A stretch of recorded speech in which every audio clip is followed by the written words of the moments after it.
Hi, welcome back guys. This is your friend, the fanfiction guy, back with another fanfiction. This is the first part of What If Deku Became the Dark Angel? Now before starting, please give this video a like and subscribe to the channel if you want more videos like this. Now let's get into the fanfic. Izuku was running. He didn't know where he was going, but the fear inside him was more than enough to blindly follow. "Come on Izuku, we are going to get you out," said the woman running beside him. Suddenly, a scream came from the woman, and she collapsed to the ground, bleeding out of the hole in her chest. Izuku screeched, collapsing beside her. "Izuku, you need to run," the woman coughed out, blood pooling out of her mouth as she coughed weakly. How could he? His mother was dying in front of him. "You shouldn't have run, Inko. Now look what has happened. A shame really." A man emerged from the shadows, one Izuku knew all too well. "Father, please fix Mom," Izuku cried. Now Izuku, your mother was doing a bad thing trying to take you away. I'm going to give you a quirk, isn't that all you ever wanted?" said Hisashi Midoriya. Or, as he was better known as All for One. He didn't respond, staring fearfully at the man while blood pooled around him. "Oh well, it truly doesn't matter," All for One said, picking up the trembling boy by his arm. He paused, turning to hallway encased in darkness. "Come on Tamura, you can come out now." A small, gray-haired boy peeked his head around the corner, appearing completely unfazed by the gruesome scene before him.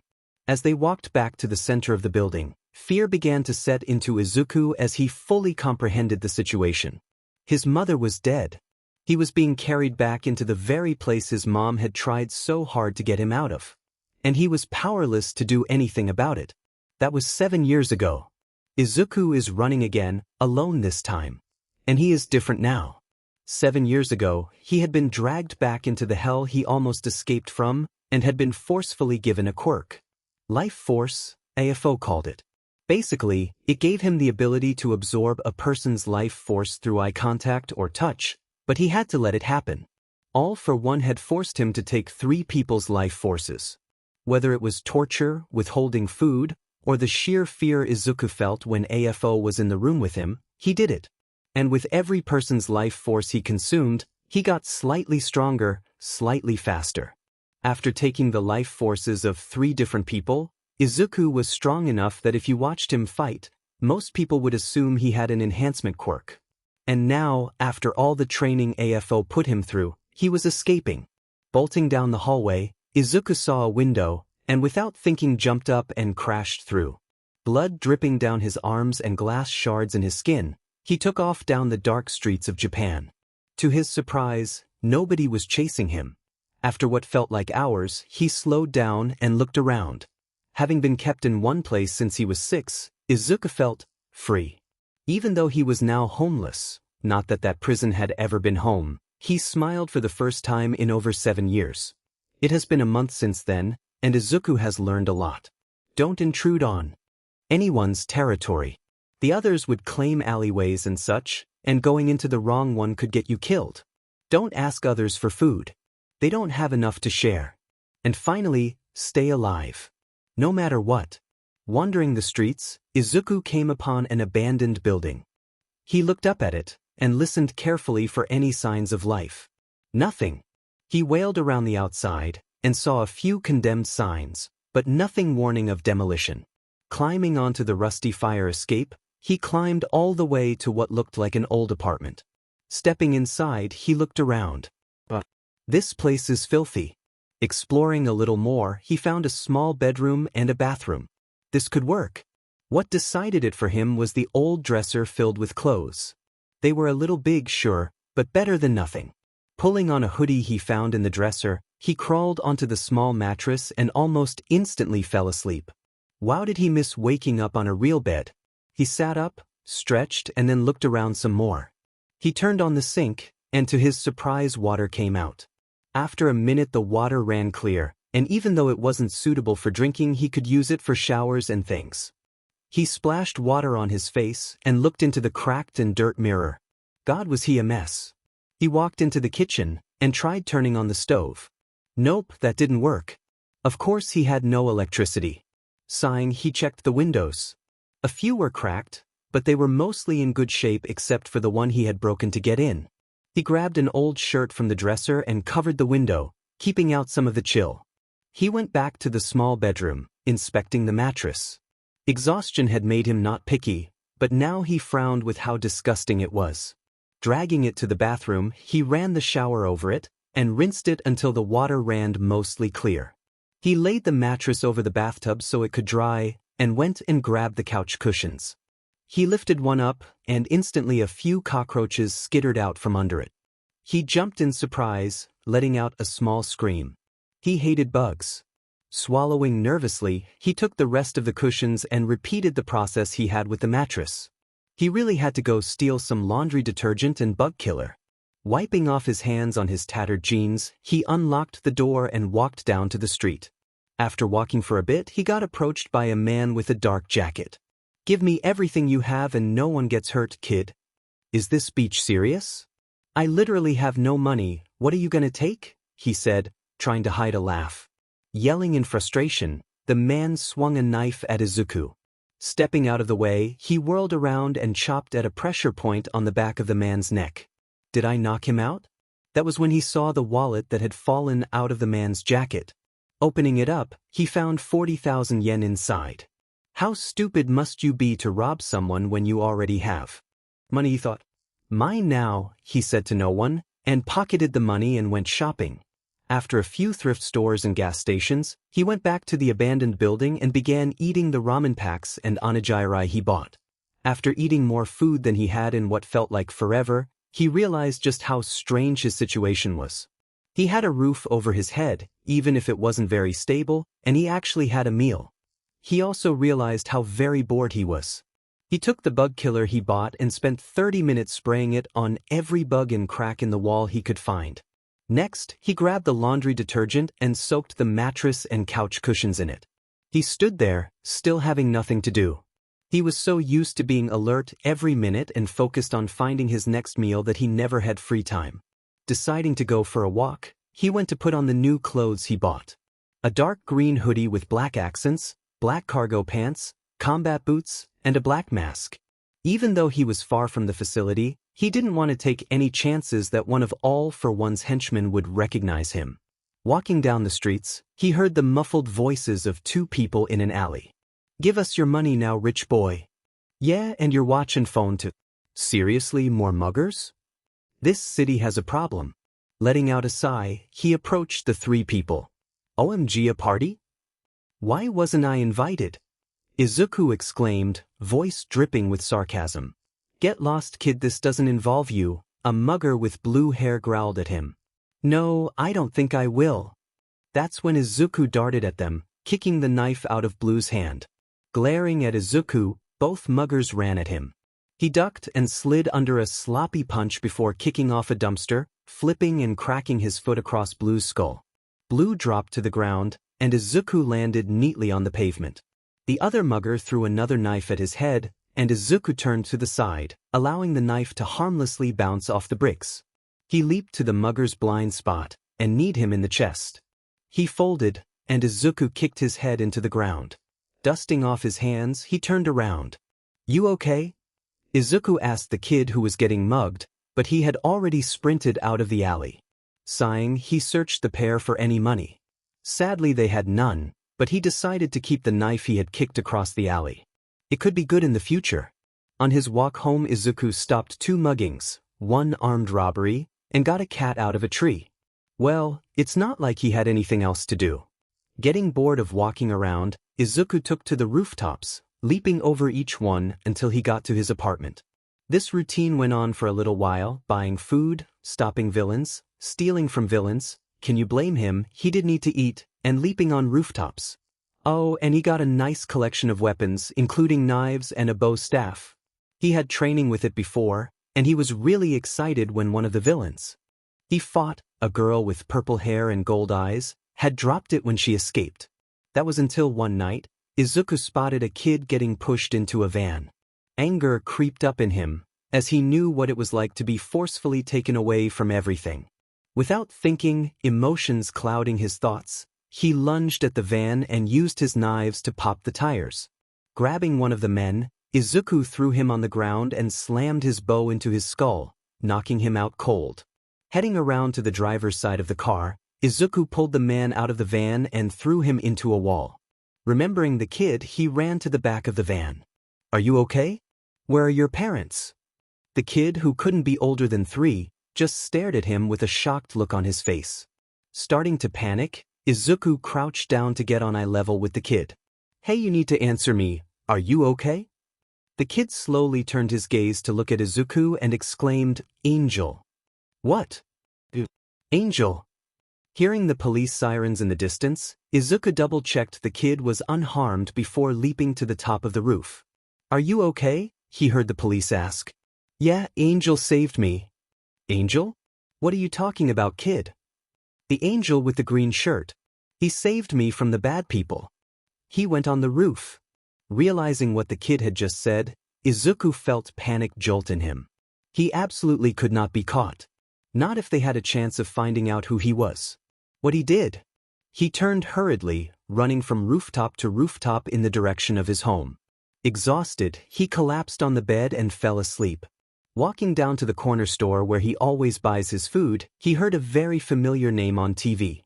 "We have reports of a new vigilante in Mizudafu. He has been given the name Angel by this young boy he saved from being kidnapped. Would you like to tell us what you saw that night?" "I remember these mean people grabbing me, but then Angel came down and beat them up. He was super duper fast." Izuku couldn't believe his eyes. That was the kid he saved. They were talking about him. "Angel," Izuku said slowly, trying out the name. But hey, it could have been worse. It was midnight on a Tuesday when Aizawa got the call. "Hey Aizawa, can you come into the station tomorrow? I need your help with a new vigilante case." "Of course. Tsukachi always asks me for help with vigilante cases. Why am I even surprised at this point?" It was probably because he never disliked vigilantes. In fact, he supported them as long as they never did anything violent towards heroes or innocents. The next day, Aizawa crawled out of bed, getting a bad feeling about the case ahead of him. Shrugging it off, he greeted his husband who was making breakfast. "Morning show," Hizashi called out cheerily. Grunting, Aizawa sat down at the table while Hizashi served him breakfast. "What are you going to do today, Sho? I know your schedule isn't exactly busy after expelling your entire class," he said with a smirk. Sighing, he said, "Tsukachi called me down to the station. Apparently there is a new vigilante in town." Hearing this, Hizashi perked up. "Do you think it's going to be about Angel?" "Who? Really, Shota? I thought you would keep up with the news by now. Angel is a new vigilante who's been pretty active recently. He's been mentioned on social media a lot. Who knows, but I have a bad feeling this is going to take up a lot of my time," he grumbled. "Good morning, Aizawa." "Morning, Tsukachi. Now what in the world do you want me to do now?" "I'm glad you asked." Tsukachi grinned. "Have you heard of Angel?" Not very surprised, Aizawa grumbled, "Yeah, Hizashi told me about him this morning." "Great. I need you to convince him to turn himself in. Judging from witness statements, Angel sounds and has the height of a kid." Now this got Aizawa's attention. "A kid? What's a kid doing fighting villains?" "We don't know either," Tsukachi simply sighed. "That's why we need you to try and get him to turn himself in so we can all work this out." Aizawa paused, contemplating his answer. "Fine. Give me all the witness statements and his assumed patrol route. I'll see if I can find him tonight." Smirking, Tsukachi went to grab the files. Izuku had just found the best thing ever. A computer. It was insane luck he had found one for dirt cheap, because he was broke. On all his previous stings, he had used the public library computers for research, which wasn't exactly the safest. Now that he had a computer, he had picked up some decent hacking skills as well. It's not like he went to school or anything, and he did all his vigilante work at night. It took him about a week to learn the basics, sometimes even skipping patrols to work on it some more. To charge it, he had saved up money for a week and bought a small generator. He just didn't buy any food, but electricity was more important anyway. He had also found his way onto the dark web, and found a website where vigilantes villains can accept certain, not-so-legal jobs, such as getting info on people. He had accepted one of these jobs, but only because he knew it was for a good cause. His job was to take down a small drag ring that had sold very dangerous drags to minors. One of these minors was the child of a very rich politician, and they wanted revenge for their kid who was currently in the hospital. And so, Izuku began to prepare. He pulled on his vigilante costume, which now had a utility belt, and gathered his weapons. Tonight, he was bringing his usual bow and knives, plus a smoke bomb, courtesy of the internet. Izuku was actually very good at tinkering with things. After all, what else was he supposed to do when he was locked in one place for so long besides playing with the computer? He had adjusted the smoke bomb to let out black smoke instead of white, as it would be better for stealth. Climbing onto the roof, he paused as he let the cool breeze blow against him, his hair billowing around his face. Taking a deep breath, he headed off to where he knew the drag ring was meeting up. Izuku could hear the muffled voices from his perch outside a window. Looking in, he saw 10 people standing around, clearly arguing about something. What the hell? There were only supposed to be 8 of them. Sighing, he started observing the room for possible exits and to get the layout. Izuku, being extremely smart, had a habit of memorizing a room to the point he could navigate it even in pitch blackness. Which is exactly what he planned on doing. Spotting the power generator, he pulled out a new invention of his. He had added a sort of taser to the end of his bow, which had adjustable settings. He had jokingly named them Zap, Zappy, Zapier, and Zappiest as temporary names, but never actually got around to changing it. Turning it to Zappiest, he threw it as hard as he could toward the generator. With a loud pop, the generator burst into sparks and the room went dark. Instantly, Izuku could hear the panicked voices coming from different points in the room, but that would only help him more. Making his way toward where he remembered the generator being, he retrieved his bow from the ground. Quickly turning the setting to Zappy, he didn't want to kill them, only knock them out. He stalked his way over to some of the voices. Stabbing his bow in the direction of the voices, he heard the sickening sound of electricity against human flesh as he found his target. Hearing the body thump to the ground, Izuku continued this with 4 more people until he ran into a problem. Someone had a light-based quirk, he realized too late as the room filled with a dim light. Spinning around, Izuku saw the source of the light, a woman in the corner of the room, light shining from her body. Whipping out one of his knives, Izuku flung it at the woman, only to have it blocked by a man with what looked like a shield-type quirk. Growling in frustration, Izuku kicked onto the wall and flipped up into the rafters, trying to come up with a new plan. He saw the woman with the light quirk cowering in the corner, the man with a shield quirk looking around wildly, 2 more people running towards the stash of drags and sheet. A woman had made her way to one of the exits, and was trying to open the door. Thank God I locked them before this, he thought, only to panic slightly when the door started to move. Must be a minor strength quirk, he thought as he shot towards the woman.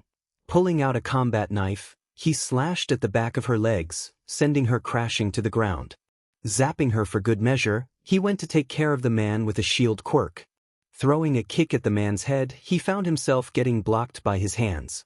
But his shield is only in his hands and arms. Leaping into the air, Izuku grabbed onto his neck and swung around so he had him in a chokehold. Taking one of his smaller knives, he quickly brought it down into the man's shoulder. The man let out a cry of pain, and Izuku used this as an opportunity to drop down and electrocute him. Looking around, he saw the woman still hiding in a corner and 2 men frantically trying to collect the drags. Deeming the woman as not an immediate threat, he threw some more knives at the men. Hitting his targets, the men spun around in fear and surprise, then immediately bolted to the exit. Izuku chuckled to himself at their stupidity, leaping at them with his bow staff, electrocuting one in the back of the legs. He then flipped his bow up, kicking off the wall to grab it in midair and bring it down on top of the other man's head. Brushing himself off, he stood up and slowly made his way to the woman. Boo! Letting out a screech, the woman turned to run, but Izuku just swept her legs out from under her. Spinning around the bow in his hand, he tapped the woman on her back and watched her go limp. Suddenly, Izuku heard police sirens in the distance. Looks like it's time to go, he thought, collecting his fallen knives and then climbing his way back up into the rafters and out the window. Pausing, he snapped a quick picture of the scene below him, drags and unconscious people scattered everywhere. Good evidence to show to my client. Hopping a few rooftops over, Izuku watched as the police went inside the building and brought out the criminals, some of which were starting to wake up. Turning around to go home, Izuku heard something coming from the dark. "I'm going to assume that was your doing?" said a gruff voice. Whirling around in fear, Izuku could only stare at the man sitting across from him, a gray scarf floating around his head. "Oh shit." Izuku backed away like a cornered animal, which in his mind he was. "Whoa kid, it's okay, I just want to talk," said Eraserhead, hands up in a show of sincerity. "What exactly does a pro hero like you want to talk to a vigilante about?" "Well," Eraserhead said, clearly hesitant, "how about you turn yourself in?" Izuku froze, a shocked look taking over his face. "Kid dash." And that was when Izuku burst out into a fit of laughter. "Please see. You really thought that would work? I have been in the run for over a year, how stupid are you?" He wheezed, trying to compose himself. It probably wasn't a good idea to mock a pro hero, but he couldn't help himself. Getting his laughter under control, he turned to Eraserhead and exclaimed, "Well, if that's all, I should get going. Bye-bye now." "Kid wait dash." But Izuku was already leaping off the roof into the night. Arriving home, Izuku was still processing what happened. After about an hour, he came to the decision that he wouldn't mind running into Eraserhead again. He did always admire the hero when he was little, as long as he didn't try to catch him. Then things would take a very, very different turn. Izuku sat quietly on the roof, staring out into the bright lights of the city. It hadn't been long since he escaped, and he was starting to question a lot of things. Why was he here? Was he just going to live the rest of his life like this, in some dingy apartment, constantly followed by the fear of his father returning to take him back? He hadn't truly saved anyone, just helped a couple people here and there. Was that even a reason to stay in this world? He leaned forward, pushing his bangs out of his face. One step, and he wouldn't have to deal with this. No more hunger, no more exhaustion, no more fear or guilt. But he couldn't do it. He was a coward, and he still wanted to live after everything. He got up and readjusted his mask to securely cover his face. He had work to do. He hopped over to the next building, listening carefully. He had noticed a slight increase in villains lurking around this particular area, but hadn't been able to make a connection. Suddenly he heard a cut-off scream from what he thought was an abandoned factory, but he couldn't be sure. He spotted an open window and leaped from where he stood. Not touching the windowsill, he silently rolled to break his fall and carefully listened if anyone was nearby. Izuku stood up, dusting himself off and pulling out a knife. He stepped into the hallway, a single light flickering above him. He could hear a couple crashes and murmurs from a room close by, and he followed the noise. Suddenly the door next to him slammed open, and he immediately pressed himself against the wall, eyes wide. A large man with deep blue hair and very sharp teeth stormed out, quickly followed by a tall skinny guy with what looked like bat wings. "I told you, the boss needs these people unharmed," the skinny one shouted. "And how many times will you get it? I don't give a f dash. I'm not being paid enough to not have my own fun now and again." The rest of their conversation faded out, and Izuku peeked his head inside. The only person remaining in the room was a little boy, chained to the wall, shaking in fear. His eyes widened when he saw Izuku, and Izuku quickly put a finger over his mask. The kid didn't take his eyes off Izuku as he scanned the room, checking for any type of camera. After a few seconds he walked up to the kid, pulling down his mask. "I'm gonna get you out of here, but you have to be really quiet, okay?" The boy nodded, and Izuku bent down to inspect the chains. They were weak and rusty, and with his strength and the base of a knife he was pretty confident he could snap them. One problem though, it would be extremely loud. He checked outside, then headed back to the kid. "I'll be right back. I just need to find a way out, but I promise I'll come back." The kid nodded, but his eyes still held fear in them. Pulling his mask back up, he stepped outside and started walking in the direction he came from. Metal pipes covered the area above him, with a few boarded-up windows. He was on the 3rd floor, and just as he passed the staircase he heard familiar voices. "I don't know, But he wants him now. So much for an escape route. Izuku dashed back to the room, startling the kid. Change of plans, we need to go right now. As soon as these chains break, you get on my back, okay? Mister, the kid whispered, making Izuku smile a little. He knelt down, not hesitating as he pulled the chain taut and slammed the handle of his knife into it. It shattered with an almost comical amount of noise, and he heard shouting and pounding footsteps. He quickly broke the other, and the kid jumped onto his back and squeezed tightly. He ran out the door right before the men got to it and made eye contact. He winked, then climbed onto the railing and jumped as high as he could. He heard the kid let out a shriek as he grabbed onto the pipe and swung himself up. The pipes around him exploded as hot metal spikes erupted around him, and a quick glance showed it was the larger guy's quirk. He ran, dodging spikes and trying not to slip off the old metal.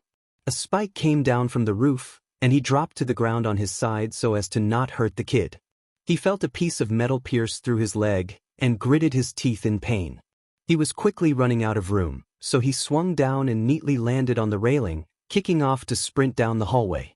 A few more people appeared at the end, and he skidded into a sharp left turn to avoid them.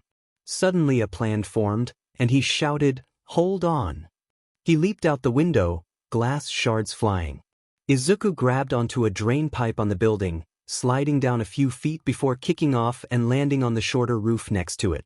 He clicked his tongue in annoyance as he saw his pursuers had not given up.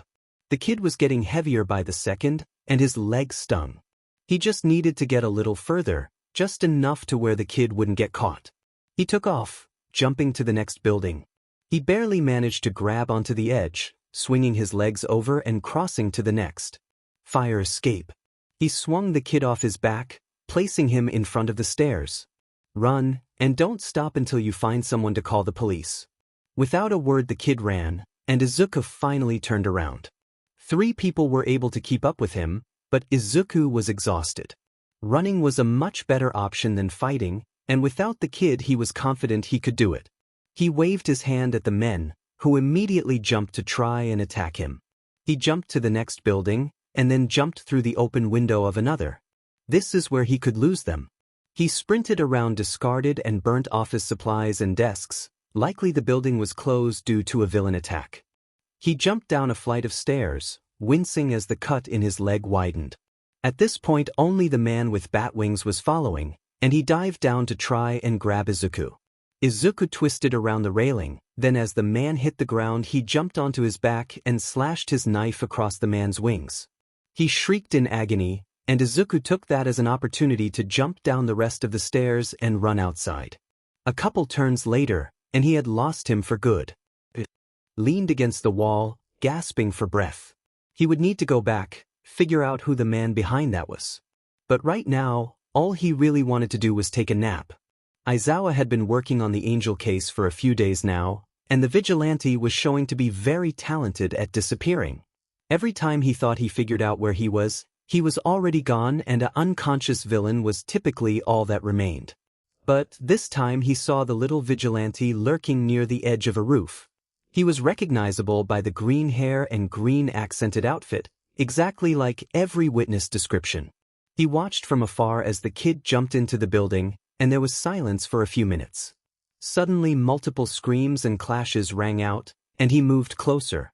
Through the windows that were not boarded up, he watched in amazement as Angel weaved through the building, dodging every attack thrown at him.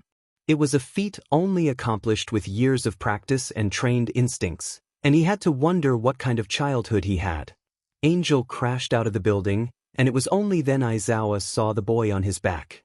The boy ran down the stairs, and Aizawa dropped down to the ground to meet him. Before the boy could speak, Aizawa reassured, "Hey, I'm a hero, it's okay. I saw what happened, follow me and I'll take you to the police station, all right." Aizawa was never good at dealing with children, most of his job was just yelling at teenagers. "Aren't you going to help him?" the boy whispered, already teary-eyed. "He's going to be fine, don't worry." Aizawa picked up the kid and quickly headed to the station. A couple hours of paperwork later, nothing really came out of it.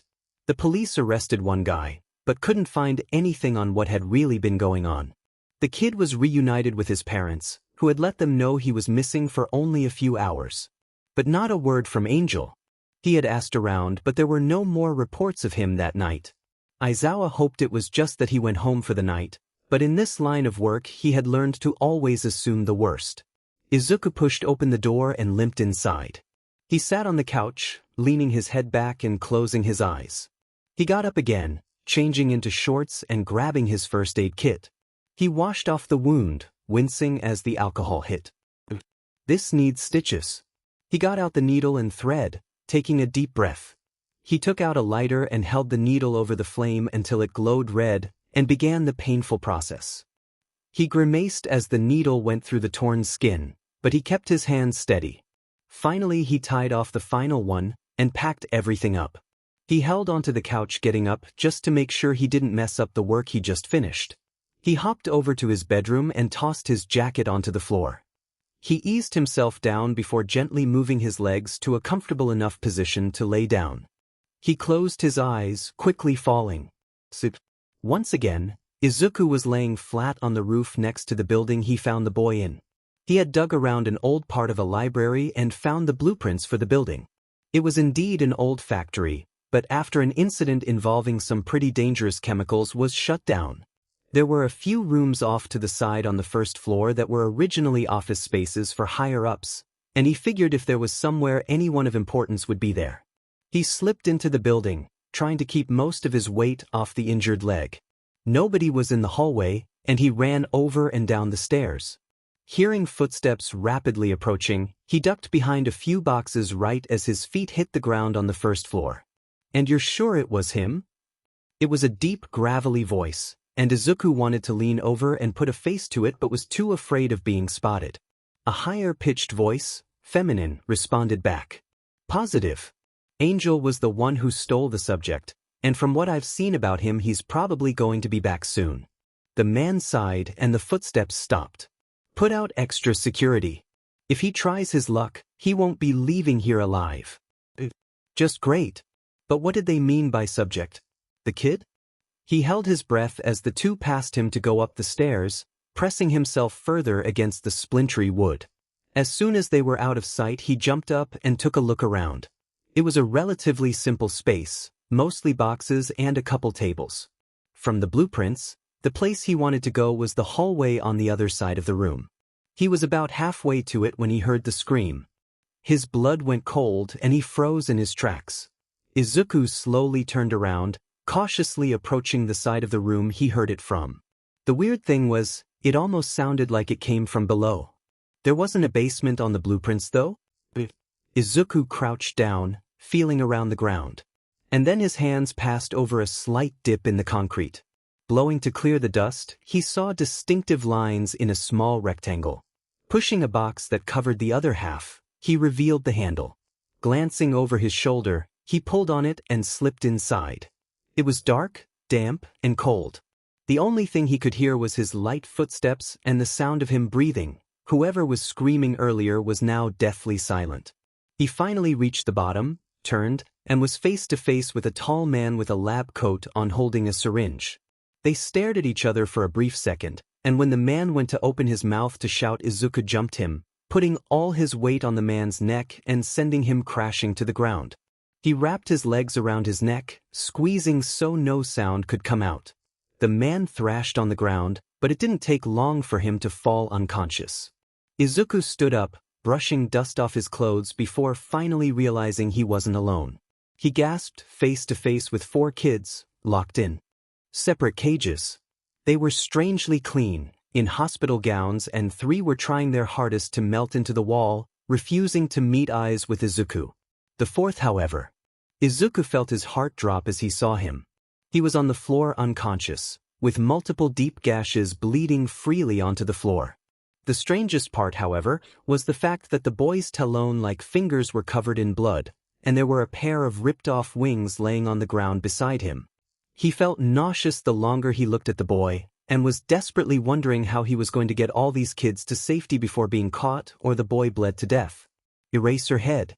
Damn it, I didn't want to resort to this, but getting these kids out is more important than me getting arrested right now. He took out his phone, was simultaneously looking for any way to open the cages, and then pressed saved contact he had for the police. He clicked the speakerphone and placed it on the ground, then knelt beside it to search for the man's clothes. 911, what is your emergency? I need to speak to Eraserhead, it's urgent. Can you connect me to him? He said the words just as his hand hit the set of keys, and he triumphantly pulled them from the coat and went to quickly unlock the cages. I'm sorry, we can't connect people to Pro Hero's personal lines. Izuku grit his teeth in annoyance. Look lady, I don't have time for this. Just tell someone important that it's Angel and I need to speak with him right now. The operator gasped at his vigilante alias, and there was silence for a few seconds as Izuku opened the last of the cages and rushed to the boy's side. Taking off his hoodie, he tightly wrapped it around the boy's back to try and stop some of the bleeding. Then, a familiar gravelly voice spoke. Angel? Is that actually you? Izuku jerked his head up, eyes on the phone. God, took you long enough. Look, there's not really time to explain. His voice trailed off as he heard footsteps and loud voices heading toward his location. Not now. What? Talk to me, Angel. The footsteps got louder, and Izuku rushed to unlock the chains holding the kids to the wall. They looked terrified, and he could only hope they would follow him. I'm in an abandoned factory on Oak Street. There's some kids who seriously need help, and I can't get them out of here myself. You need to get people down here or dash. Hey, what the hell do you think you're doing? Izuku stood up as a group of people squeezed into the small space, armed with a variety of weapons. Izuku glanced nervously at the kids, and readied himself into a fighting stance. Angel? Angel? Sheet. Aizawa's voice could be heard, along with a lot of shouting and running, but Izuku was already tuning it out to focus on not dying. So you're that Angel brat, huh? A slightly deranged-looking man said from the left. Unfortunately, Izuku replied. And then he pulled out his knife, and all hell broke loose.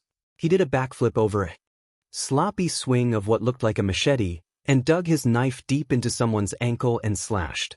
Turning around, he kicked another hard enough to crumble part of the wall, dodged a punch, and drove his knife deep into someone's shoulder.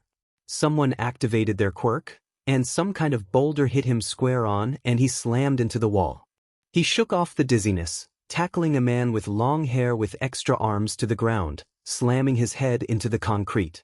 By now it was hard to step in the room without tripping over a body, and there were still more people standing.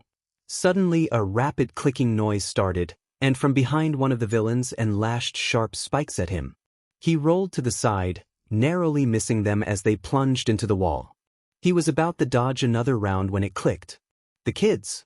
In a split second, Izuku leaped over to the little girl he was in front of, grabbed an unconscious villain off the ground and used him as a human shield. It mostly worked, but a couple spikes went all the way through and Izuku could feel blood drip down his shirt. He tossed the body aside, yelping as the spikes were ripped out of his skin. With a quick glance to make sure she was unharmed, he dashed over and slid between the feet of the villain with the tail and jumped behind someone else just in time. Spikes wedged themselves deep into the person's flesh, and he dropped dead to the ground. There wasn't anyone else at the moment, it was just him and the psycho who clearly didn't have a problem killing his teammates. There was a pause as they sized each other up, and then the villain made the first move. He grabbed two of the spikes from the wall and lunged at Izuku, aiming right for his throat. Just barely throwing himself to the side in time, he tripped and hit the wall hard. He could hear sirens close by, and he smiled. He just needed to take out this guy, and then could get the hell out of there. He took out another knife, his original buried somewhere among the bodies. There was a pattern to the other guy's attacks. A faint click click click and then spikes. Another 3 seconds and then click click click. Which meant he had about a 4-second window to get to him. The clicks started, and instead of going to the side he jumped straight up. A spike got him in the ankle, but he was more focused on his next attack to really notice or care. He landed on the ground, then swung. The villain tried to turn to block, and as he did Izuku tossed the knife to his other hand, plunging it deep into his side. A scream and then click click click. He grabbed the villain's shirt, twisted around, and flung him forward onto the ground. He stabbed his blade as hard as could through the villain's tail, wedging it into the concrete. He stood up as the man shouted a slew of curse words, and after wiping blood off his face placed her foot on the man's neck. "Language man, there's kids here," he said, and then stomped on his face and knocked him out. Taking a few deep breaths, he regained composure and turned around. He walked over, picking up the injured and unconscious child. "Come on, the police are here. You need treatment, and then they can work on finding your families, okay? But we need to leave now," Izuku said as calmly as he could to the other kids. He wasn't sure if it was because they believed him or because they were terrified of him, but they followed him up the stairs. He tried to push the trapdoor open, but it wouldn't budge. He tilted his head to the side, listening carefully. No, there were definitely cops right above him. Maybe someone had tried to hide the room? Let me call Eraserhead and oh shit. He had left his phone downstairs. He couldn't let the police find it. He gently sat down the kid and said, "Wait here." Rushing down, he looked around for a few seconds before finding it. Cracked, but working. There was multiple missed calls from what could only Eraserhead, and he clicked on it. Instantly, someone picked up. "Angel? Are you okay? Where are you?" The adrenaline had worn off at this point, and Izuku was starting to feel the injuries he had gotten from the fight, along with his leg wound reopening. A trapdoor. I think someone placed something over it. It's on the first floor, near the stairs. He scooped the kid back up, tilting his head so the phone wouldn't fall. It only took a minute until he could hear something shift, and then light shone in. He squinted, muttering, "Get that out of my face."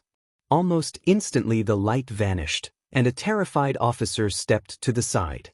Izuku glanced at them, their hand resting on their gun. Rolling his eyes, he turned to Eraserhead and looked down at the kid, and up at him. Nodding, Eraserhead yelled a few orders and soon paramedics took all the kids to the ambulance. "Angel, our dash," Eraserhead had barely gotten 2 words out before Izuku put his hand out. "I'm leaving." He turned toward the door, swiftly walking while trying not to limp. To his annoyance, footsteps followed. "Look, you need medical attention. You aren't hiding that limp well, and you're obviously bleeding." Not stopping until he was out of sight of the police, he turned around angrily. "I'm fine. Leave me alone. I'm not an idiot, Angel. And I'm not going anywhere until I know you're not going to bleed to death." Izuku stared at him for a minute, weighing his options. 1, he could probably evade the hero and get back to his little apartment, but would probably aggravate his wounds enough so he would have a problem. Or he could let him help, but nope.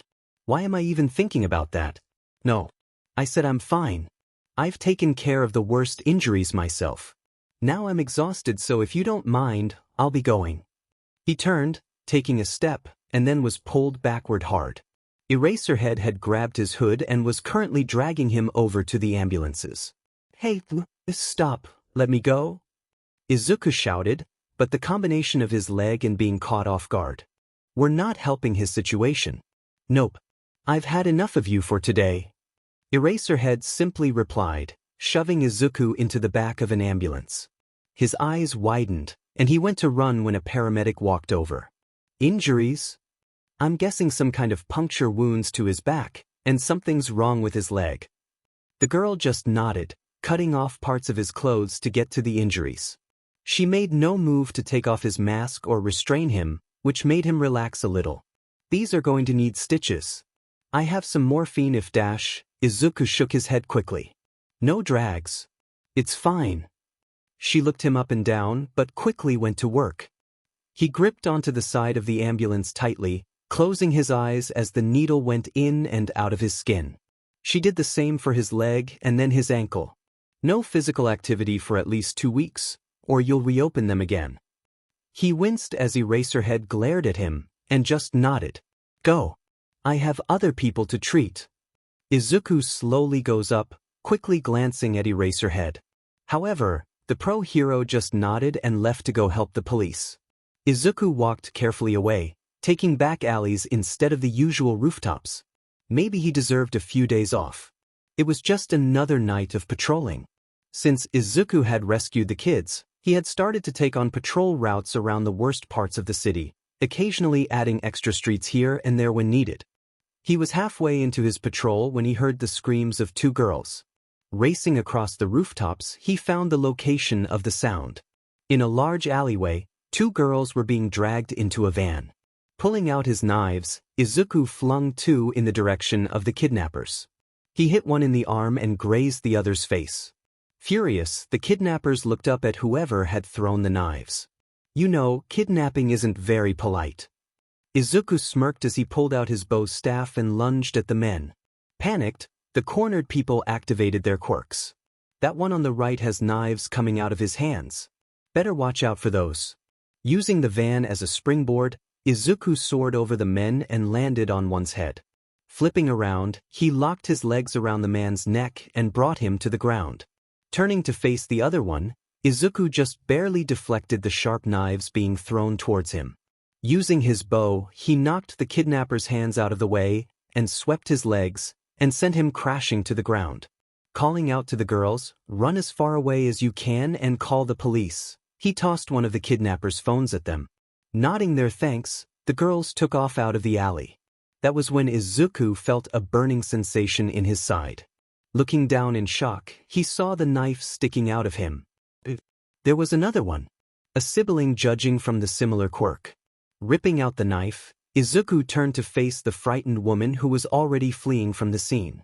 Furious and in pain, Izuku pulled out two knives from his bow staff and flung them at the woman's legs. Hitting his marks, the woman instantly went down. Sheet. I need to get out of here. Grimacing, Izuku clutched his wound and stumbled across the streets. Realizing he was losing consciousness, he desperately searched his surroundings for a safe place to hide. I'm losing too much blood, gotta find a way to stitch it. Mind hazy from blood loss, he collapsed in another dark alley. About to pass out, he heard a voice from the shadows. Who's there? Izuku stayed silent as he tried to find the source of the voice. Oh my god, are you okay? The voice stepped out of the shadows, revealing a tall heterochromic boy with red and white hair. Just fine, Izuku slurred. He coughed, feeling blood splatter on the inside of the mask. The boy knelt down, placing his hands on Izuku's jacket and gently removing it. Wincing in pain, he tried to back away but the boy stopped him. It didn't take much effort, Izuku was barely staying awake as is. You should probably go to a hospital, the boy whispered. Izuku shook his head weakly, pushing him away. I'm fine. He attempted to stand, leaning against the wall. Taking a deep breath, he put on foot on the ground to walk, and a sharp pain instantly shot to every nerve in his body. He collapsed, with the boy catching him just before he hit the ground. Not able to resist the lull of unconsciousness, he finally gave in, slumping into the boy's arms and closing his eyes. Surprised, Todoroki jumped up from where he was sitting. Are you awake? He gently asked the boy laying in his bed.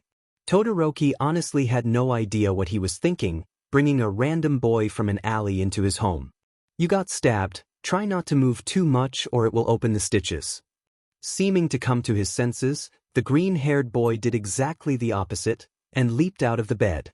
Hey, you need to lie back down, Todoroki explained, catching the boy and guiding him back to the bed. What's your name? Seeming to realize his mask was still on, he quickly changed his reply. Angel. You can just call me Angel. Angel? As in the vigilante angel? Questioned Todoroki. Angel chuckled weakly, the one and only. I guess that explains why you were bleeding out in an alley. Clearly hesitating, Angel whispered, Thanks for saving me. No problem. What's your name, mysterious savior? Surprised at his statement, Todoroki looked down at Angel. Todoroki. But you can just call me Shoto. Panicking, Angel stared at Todoroki. Todoroki? As in Endeavor? Is that where I am right now? Quickly realizing his mistake, Todoroki hurried and calmed Angel. It's okay, father is not home right now. And besides, I wouldn't rat you out anyway, I actually like vigilantes. Surprised, Angel looked up. Oh, it all right. Softly smiling, Todoroki offered him some water. Nodding gratefully, Angel quickly drank it. I'll get out of your hair soon, I heal pretty fast, Angel said between sips of water. Trying to hide his disappointment, Todoroki said, Well, if you ever need help again, I'm always here. Can't have you pass out in any more alleys, can we? Todoroki smiled at him. Looking surprised, Angel said, "Wow, thank you. That really means a lot."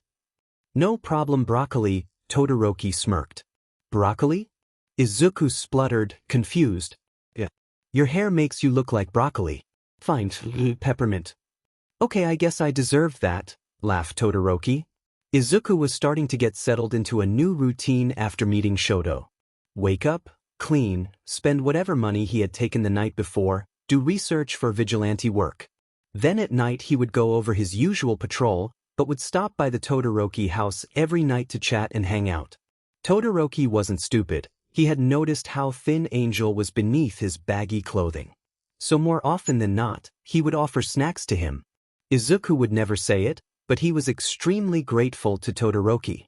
Not only was he taking care of him, but he was Izuku's first friend. Besides Kaken, of course, but that was a long time ago. Izuku was curled up in his bed, surprisingly content. It was nice having someone to talk to, even if that someone father could arrest or kill him. But his wasn't so great either. He opened up his computer, scrolling through the dark web. Finding his way back on the job site, he began to look through the job listings. Finally, he spotted one that caught his eye. It seemed simple, just gathering info, until he read who he was supposed to gather info on. The number 2 hero, Endeavor. Marking it for later, he decided he should ask Shoto for his opinion before taking the job. It was his dad after all, even if he was a bad one. Eventually night came, and he headed out to buy food. What ramen should I buy today? He looked at the shelves, seeing the multitude of flavors to pick from. Well, I'm always up for some excitement, he thought as he scooped a few random ones off the shelf. Spinning around to look elsewhere, he ran race first into someone. "Omigo dimso, sorry I didn't sayu," Izuku mumbled. "Hey, it's okay, little listener." "Little what?" Stumbling back, Izuku gasped at who he ran into. "Present Mike?" "Ha, yeah, that's me, little listener. What's your name, if I may ask?" "Oh, hey, it's Izuku," he stuttered, still in shock from meeting one of his idols. Sure, he had met Eraserhead already, but that was different. He was Angel then. Izuku had a fascination with heroes, mostly because All for One hated them so much, so Izuku naturally adored them. Or most of them anyway. "Well, then I should get going soon. I assume you are going home straight after the listener? It is almost curfew." "Ah yeah," Izuku lied, cringing at how fake his enthusiasm sounded. "Great. See you around then." Izuku smiled at him and went back to shopping. A crying wallet, and 30 minutes later, Izuku was suiting up to go visit Todoroki. Maybe if he had time he would patrol after all. Knock knock. Sitting up. From his bed, Todoroki opened the window. Suddenly he was face to face with Angel, who was hanging upside down from the roof. "Hello, Peppermint."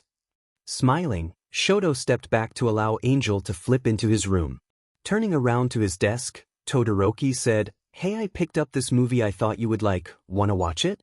"Sure." Heading over to the TV, he got the movie set up. It was pre-Quirk era, the kind Izuku liked the most. "So what's it about, Shoto? Why don't you just watch it and find out?" he sarcastically said. Rolling his eyes, Izuku hopped onto the bed. Sitting awkwardly next to him, Shoto pressed play.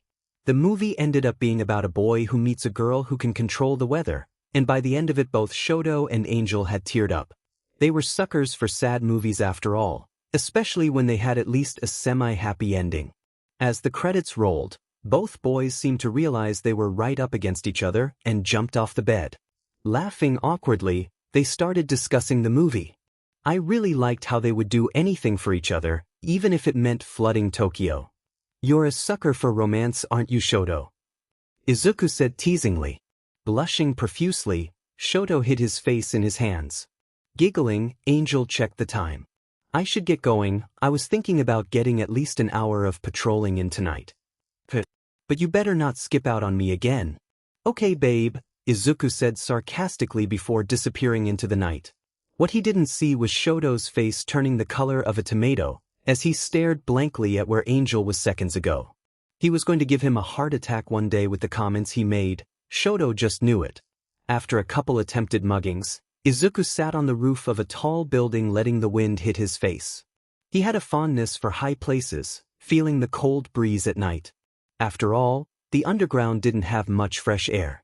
"Hey kid." Surprised, Izuku almost fell off the roof, just barely catching himself in time.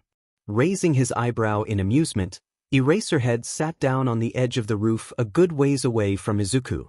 "What do you want?" Izuku said. "Like I said a couple weeks ago, I just want to talk." "Actually talk." Izuku perched on the edge of the roof, body tense and ready to bolt at a moment's notice. Seeing Izuku wasn't running, at least not yet, Eraserhead relaxed the scarf around his shoulders. "Oh please, the last time you said that you asked me to turn myself in." "And you should," said Eraserhead with a straight face. Izuku couldn't believe what he was hearing and got up. "Well, if you still believe that, we clearly have nothing to talk about." Realizing he was about to lose his chance, Eraserhead quickly replied with, "Fine, I'll stop asking you to turn yourself in. But I do want you to patrol with me so I can see if you can really handle yourself in a fight." "Fine," Izuku puffed, crossing his arms like a kid. An evil light danced in his eyes, and he turned back to the hero. "Keep up if you can," Izuku smirked, sprinting to the edge of the roof and leaping to the next. Surprised, Eraser activated his capture weapon and swung after Izuku. A few minutes later, they spotted a gang fight and went down. "I'll take the 2 on the left if you take the 3 on the right," Izuku said, pulling out his bow. With a nod of agreement, Eraserhead whipped his captured weapon towards the 3 while Izuku ran at the other out of the corner of his eye. Izuku could see Eraserhead had knocked one of the men unconscious. Turning back his attention to his own fight, he started analyzing the quirks. He couldn't tell what the quirk of one of them was, but the other clearly had a fire-type quirk, as his hands were engulfed in flames. Activating the taser at the end of his bow, he used the normal end to vault over the men, kicked Fire Boy in the head, then dropped low to the ground and swept the legs of the other. Dodging the flames heading for his face, he elbowed the Fire Boy in the ribs, then using the wall as a springboard, kicked his back so hard he fell face first onto where the other was still lying on the ground. Zapping them both, he turned his attention to where Eraserhead was restraining the hearing the police sirens approaching. He glanced at Eraser who nodded his head in understanding. Jumping onto the roof, Izuku took off in the direction of his apartment. "Shit, I forgot to ask Shoto about that Endeavor job. I wonder if he is still up." Deciding to take his chances, he changed course to head towards the Todoroki house. Not getting his hopes up, Izuku quietly knocked on the window. Surprisingly, it opened, and Shoto waved to come inside. "I didn't expect you to still be up." "Well, how in the world could I sleep after the comment you made?" Shoto thought, but instead he just shrugged and said, "Couldn't sleep, I guess." "Did you finish your patrol?" "Yeah, but I totally forgot to ask you something. There is a job open, but it's to collect info on Endeavor. I don't know what they are going to use the information for, and even since you hate him, I thought it would be better to ask first." Izuku nervously bounced on his feet as he waited for Shoto's answer. "Oh, honestly, I don't care. Go ahead and take the job. Oh, and thanks for thinking of me." At that, both boys started blushing profusely. "No problem," Izuku said halfway out the window. "See you tomorrow night?" "Of course," said the peppermint-colored boy, waving goodbye as Izuku hopped from rooftop to rooftop. Arriving at his rundown home, Izuku took off his vigilante gear, put away his weapons, and took a quick bath. Settling into bed with his computer, he clicked accept on the job, pleased to find nobody else had accepted. After a couple of routine questions, Izuku set a date of when he would head over to Endeavor's agency to get the info. Satisfied with his work, he shut off his computer and fell asleep. The day had finally come. Izuku had spent the past week researching Endeavor's daily outline and patrol routes, but had never actually gone near the hero. Izuku obviously wasn't going in his vigilante costume, and instead threw on a light blue hoodie, jeans, and he brought a mask just in case he needed to make a run for it. Grabbing a notebook to jot down what he saw, he set off to where he knew Endeavor would be. He had gotten there just in time to observe Endeavor fighting a villain. Looking closely at the fight, he jotted down how Endeavor had an over-reliance on his flames, and without them he may run into serious problems with powerful villains. He also noted that as the fight progressed, Endeavor was sweating more and more, indicating that if his quirk was used for too long, he would overheat and be unable to fight. Realizing that Endeavor was finishing up the fight, he put his notebook away and waited to follow Endeavor wherever he was going. After a couple hours, Izuku was finished. He had also written down that Endeavor had 0 people skills, had high collateral damage, he could control the temperature of his flames, and that the more tired he got, the smaller his beard of flames were. The more he had followed Endeavor, the more he was starting to dislike him. He already hated him after the stories Shoto would tell, but seeing him in person was just so much worse. Endeavor had made multiple comments about why it shouldn't matter he gave severe burns to villains, and that even if vigilantes were not causing harm they should be arrested because they are taking away the spotlight from heroes who need it. The reporter had replied, "Like yourself." Endeavor hadn't said anything, but the look on his face told Izuku everything he needed to know. Starting to walk home, still furious, a light bulb went off in Izuku's head. Grinning like a madman, he set off to the store to buy some choice items. He didn't need food that badly. Besides, what he had planned was way more fun. After he had gotten what he needed, he went home and got into his vigilante costume. Bringing along what he had bought, he made his way to Endeavor's agency. It was closed at night, which was perfect for what Izuku had in mind. He had disabled the security system earlier, so that wouldn't be a problem. Picking the lock on a window, he slipped into the building. His first stop was Endeavor's office. Shaking the spray paint he had bought, "You see where this is going, right?" he began to make his masterpiece. The words, "Number 2, were painted across the office walls over and over again in rainbow colors, along with some, "Yeah, I'll leave that up to your imagination." He scattered a few things on his desk, then made his way to his final stop. Making his way to the main lobby where everyone would come in the morning, he started his second drawing, which was Endeavor in a tutu and a tiara. After adding the finishing touches to the not very flattering painting, he opened the final 2 parts of his plan. Silly string and glitter. Spraying the silly string everywhere he could, he then shook out the glitter everywhere. He had even bought enough that he went to a few other places in the building and dumped glitter there too. Satisfied with his work, he went back to Endeavor's office and left a small note on his desk. "I hope you enjoy your little gift, Angel." Going out the window once again, he ran to the Todoroki house, not being able to wait to tell Shoto. Shoto woke to a series of rapid knocks on the door. Izuku was practically vibrating with excitement, and grinned when Shoto groggily opened the window. "You will not believe what I just did," Izuku said excitedly, climbing inside Shoto's room. "What could you have possibly done at?" Shoto stopped to check the clock. 3 a.m. in the morning. Unable to keep it in any longer, Izuku blurted out, "I pranked your dad." Staring in disbelief, Shoto said, "You did what?" "Yeah. I spray painted some stuff in his office, then covered it with silly string and glitter." Noticing Shoto was unusually quiet, he froze. "You're not mad, are you?" Shoto burst out laughing. "Are you kidding? I'm super impressed." Relief on his face, Izuku smiled at his friend. "I'm sure you will hear all about it tomorrow," Izuku said. "Yeah, knowing you I definitely will." Izuku stretched, then headed for the window. "Wait," Todoroki said, reaching out to grab his sleeve. Confused, Izuku turned around. "It's already so late, you should just stay here for the night." "I don't know, what if someone comes in and sees me?" Izuku asked. "That's not a problem, nobody comes in here without at least knocking first, and that happens like once a month. Also I know you're a vigilante but it's still dangerous so late," frowned Shoto. Hesitating, Izuku nodded his head. "Great," said Shoto. "Come on, my bed is huge so neither of us have to sleep on the floor. You're not going to take my mask off while I'm asleep, right?" A little hurt, Shoto replied, "Definitely not, I would never betray your trust like that." Seemingly convinced, Izuku took off his weapons, most of them anyway, and his boots. He shut off the light, then crawled under the covers. "Oh my gosh, you're like a heater," Izuku exclaimed, turning over to face Shoto. He was to the left of him, meaning he was next to his fireside. "Does your quirk increase your body temperature?"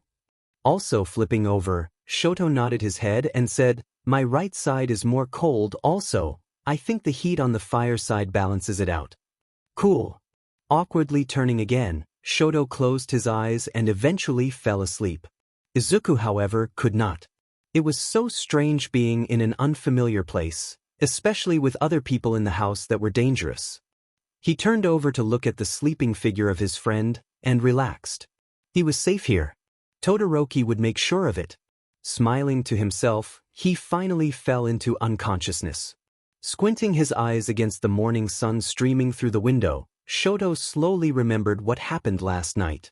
Slowly turning over to see where Angel was, he froze when he found him clinging to his arm like Shoto was a plushie. Oh my god, Haisakut. Blushing, Todoroki gently pushed Angel aside to go get breakfast. Soft murmurs came from Angel, and Shoto really hoped he hadn't woken him up. To his relief, he simply flipped over and his breathing steadied. Heading down, he greeted Fuyumi who was making breakfast. After eating, he quickly grabbed some of the food and headed upstairs. Finding Angel still asleep, he set down the plate and reached over to wake him. Suddenly, Angel flew out of the bed and Todoroki felt the cold sting of a knife to his throat before he even blinked. Realizing who he was, Angel dropped the knife in shock exclaiming, "Oh god, I'm so sorry, I didn't realize it was you." "It's okay, Angel, calm down." Shoto laughed, rubbing his throat. "I get it, you're fine." Sheepishly smiling, Izuku looked over at the plate. "Is that for me?" "Yeah, go ahead." Grinning, Angel brought the plate over to the bed and sat down. He pulled up his mask so that only his mouth showed and quickly ate. Looking up, Izuku said, "Thanks for everything, Shoto. That's the first time anyone has done something that nice for me." A little sad by the implication of his words, Shoto just shook his head. "Anytime, Angel. You are my best friend after all." Both boys smiled, and then Izuku stretched and hopped up. "I have some organizing to do today, and I might not be able to stop by tonight. Definitely tomorrow though." Frowning, Todoroki just sighed. "Okay, but make sure to stay safe." Hopping onto the windowsill, Izuku glanced back at Shoto. "Of course." Watching him hop onto the roof beside the house, Todoroki already missed his boyfriend. Arriving at his apartment, Izuku sat down and opened his notebook, and organized everything into a small, separate notebook. Then, he opened the website and messaged the person who had offered the job. "Me like knives. I have the info you wanted. User 2378, good. Meet me at the alley tonight on Woodland Street. Me like knives. K. Would 1 a.m. work? User 2378, sure." Closing his computer, Izuku occupied himself for a few hours before heading to the corner store.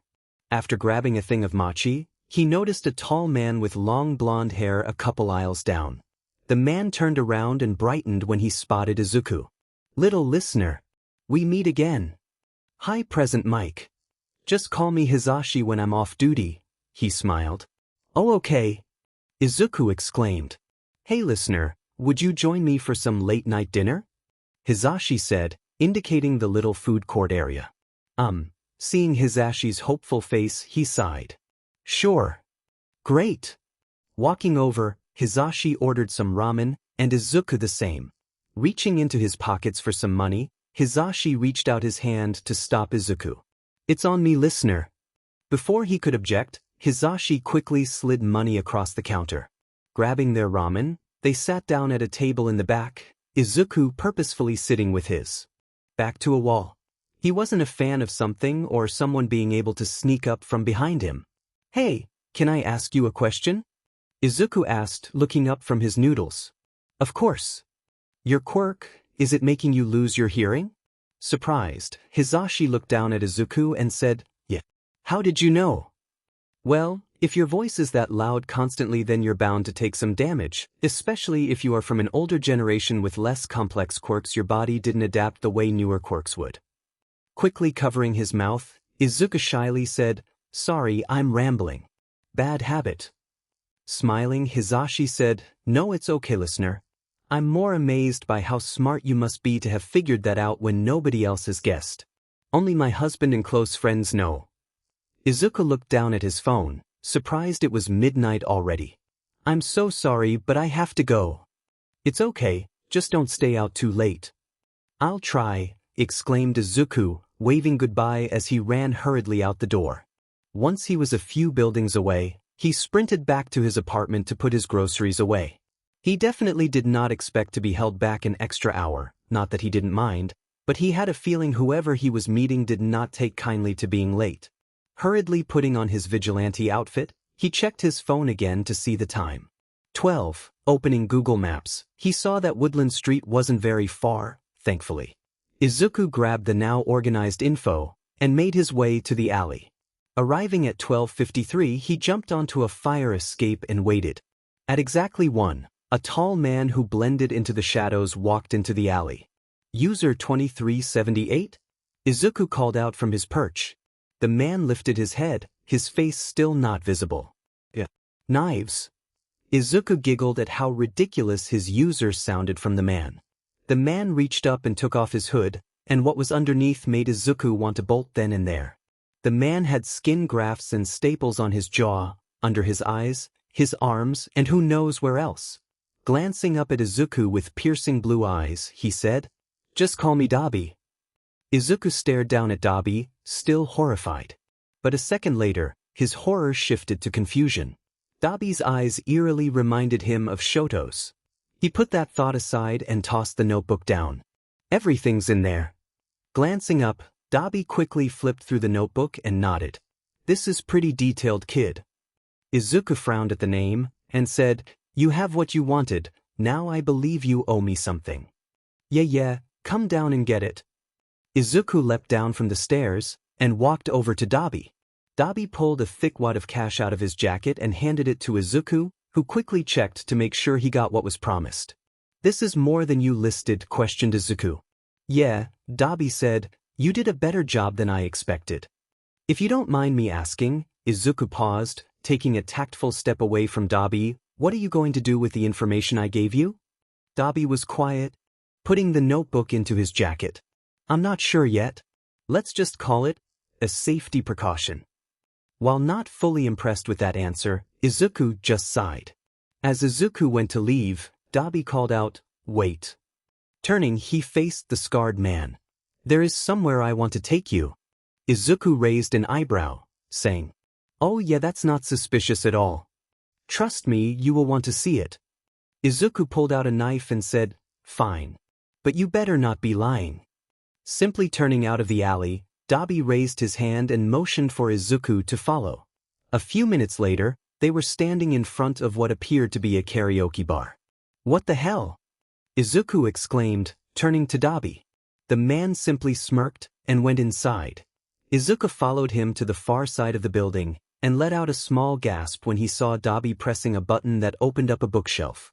It turned open soundlessly, revealing a dimly lit set of stairs. "Ladies first," Dabi sarcastically said with a small bow. Rolling his eyes, Izuku walked down the stairs, footsteps silent. He opened the door at the end of the staircase and was shocked at what he saw. It was a small bar area, but it was obvious it wasn't a normal bar. Weapons lined the walls, some with prices. There was a place behind the bar top with all types of gadgets, but what was most noticeable was the large board on the wall. It had long lists of jobs, prices, and names. Izuku looked over at the bar, where he saw many people, some with costumes, some just in dark clothing, chatting and drinking. Most had some type of weapon on them, but none were drawn. The bartender was a woman with floating hair, who was also talking with others. Dabi leaned down and whispered, "There aren't many rules here. Don't let untrustworthy people in, don't mess with people like kids, and don't start any fights. That explains why everyone seems at ease." Izuku then said, "Why bring me here then?" "Because," Dabi sighed, "I need another favor." Heading over to a table in the corner, Izuku sat down and rested his head in his hands. "Let's hear it." Dabi clearly hesitated, but said, "I need to make sure someone is okay." Izuku lifted his gaze, locking eyes with Dabi. "I need you to track down Todoroki Shoto and make sure he is okay." Izuku immediately jerked up, a defensive look on his face. "And what the hell do you want with him?" Izuku growled at Dabi. "Whoa, calm down, I just wanted to see if he was okay." "What relation do you have to him?" Izuku questioned, glaring at him. Dabi uncomfortably fidgeted in his seat, finally muttering, "He is my little brother." Izuku froze, knowing there was only one person Dabi could be. Tuya? Dabi looked up in surprise, staring at the vigilante. Yeah. That's me. Do you see why I want to see if he is okay now? I have more money if that will help. Izuku stayed silent, studying Dabi. After staring at him for a good minute, Izuku spoke up. I believe you. And he is fine. A look of confusion crossed Dabi's face as he. How do you know that? I can't tell you, but believe me. He is as fine as he can be while living with. A sour look appeared on Izuku's face. Endeavor. Dabi let out a sigh of relief. Thank you, Angel. That makes me feel better. Izuku nodded, then checked the time. I should get going. Thanks for taking me here though. No problem, but before you go, can I get your Discord? Izuku's eyes widened, and he burst out laughing. Oh my gosh, I did not expect that. Why? I'm not going to ask, but it's pretty obvious you have some sort of connection to my brother. And you seem like a good ally to have in the future. Izuku shrugged and got out his phone, typing in a few things before looking up. What's your user? Dabi felt his face go red. Crispy boy, Izuku raised an eyebrow, but didn't say anything, simply typing on his phone. Suddenly a little ping sounded from Dabi's phone, and he clicked on the notification. Accepting the friend request from Chaos Broccoli, he looked up at Izuku in amusement. Izuku looked offended, quickly muttering, Hey, your brother picked it out. Realizing what he said, his hands flew to his mouth, and he rushed to say, Forget I ever said that. Realizing that Shoto and Angel might have a closer relationship than he thought, Dabi just nodded, not wanting to lose the only connection he had to Shoto at the moment. Izuku headed to the stairs, waving goodbye to Dabi. He nodded at the vigilante, and went to go get a drink from the bar. Izuku was almost finished with his patrol, and he had a lot on his mind from last night's encounter with Shoto's long-lost brother. He leaped over buildings, keeping his eyes and ears open for any sign of danger. Hearing hushed voices in the next alley over with his advanced hearing, he stalked to the edge of the roof and peered over. So are we gonna do this or what? Yeah, just give me a moment. We don't have a moment, we need to get going before the bank closes. A bank robbery. Izuku sent a message to the police, anonymously of course, about the about-to-be robbers and leaped down onto the guy's head. The woman screamed in shock as her partner crumpled to the ground, and Izuku simply shook his head. You know, most bank robberies take more than 2 people.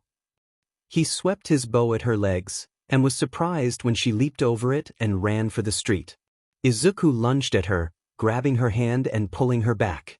Shockingly, the woman grinned at him and spun around so that both her hands were wrapped around Izuku's arm. Suddenly, a sharp wave of dizziness came over Izuku, and he stumbled back against the wall. What did you do to me? Izuku slurred, slumping against the wall. It's my quirk, little vigilante, said the woman, walking over to drag her partner upright. I hope you enjoy being a cat for a week or two. Izuku was so overcome with dizziness and nausea that he barely registered the words, only the fact that the alley was getting bigger. Suddenly all the dizziness was gone, and he steadied himself with his paws. Paws? Izuku stared at the dark green paws that seemed to belong to him, and felt his tail twitch. Oh my god, I'm a cat. Izuku liked cats, and actually loved them, but that didn't mean he wanted to be a cat. He was a really small one too, probably still a kitten. Izuku looked around, trying to regain his senses. He noticed that his sight, smell, and hearing was even more heightened than before. He could hear the muted noises of the dark streets at night, he could smell the food from the bakery a street over, and he could see so much clearer. The colors were muted though, which would take some getting used to. He couldn't see his costume anywhere, so he assumed he had transformed with it. Then, he heard the sound of police sirens in the distance. I called the police. Quickly running behind a dumpster, he crouched down to stay out of sight. He listened to the conversation between the 2 officers, which included them thinking the anonymous tip was a prank and how it was annoying. They left quickly, probably to follow another tip. Izuku's tail twitched as he walked into the open, feeling the icy wind rustle his whiskers. He padded down the streets trying to find his apartment, but just ended up lost. By now it had been hours, and Izuku was cold, hungry, and tired. Deciding he would just stop for the night, he found an alley littered with newspapers and crawled under one, hoping he could figure this mess out in the morning. After what seemed like a second of being asleep, Izuku was woken by the newspapers being blown off of him. Izuku hissed at the sudden chill and froze. Did I seriously just hiss? What is wrong with me? Izuku backed up against the wall after spotting the cause of the wind. Oh no, no. This can't be happening. Of course, it was Eraserhead who was peering curiously at the small cat. Izuku hissed again, and turned to run out of the alley, only to be suddenly lifted up into the air. Where do you think you're going, little cat? Izuku let out another hiss, and squirmed in the large hands holding him. Bad cat, Aizawa frowned. Why are you so skinny? Are you a stray? Aizawa couldn't find a collar, so he assumed that yes, this cat was a stray. He was concerned about how tired, skinny, and nervous the cat seemed, and knew he couldn't in good conscience leave it here. Come on, cat. I'm going to take you to the vet so we can get you checked out. At those words, Izuku panicked even more, and started hissing and clawing to try and get away. Whoa, calm down. Seeing that wasn't doing anything, Aizawa sighed. Fine, no vet. Izuku stopped. Aizawa was curious about how the small green cat reacted, as if it could understand him. But I am taking you home. Izuku wanted to struggle more, but he was exhausted. He went limp and then out a little mew. Aizawa smiled and shifted Izuku so that he was more comfortable. Izuku did not remember falling asleep, but before he knew it he woke up to the sound of a door unlocking. Getting anxious, he started squirming again. Aizawa quickly hurried inside, and shut the door just as Izuku leaped out of his arms, bolting under the couch.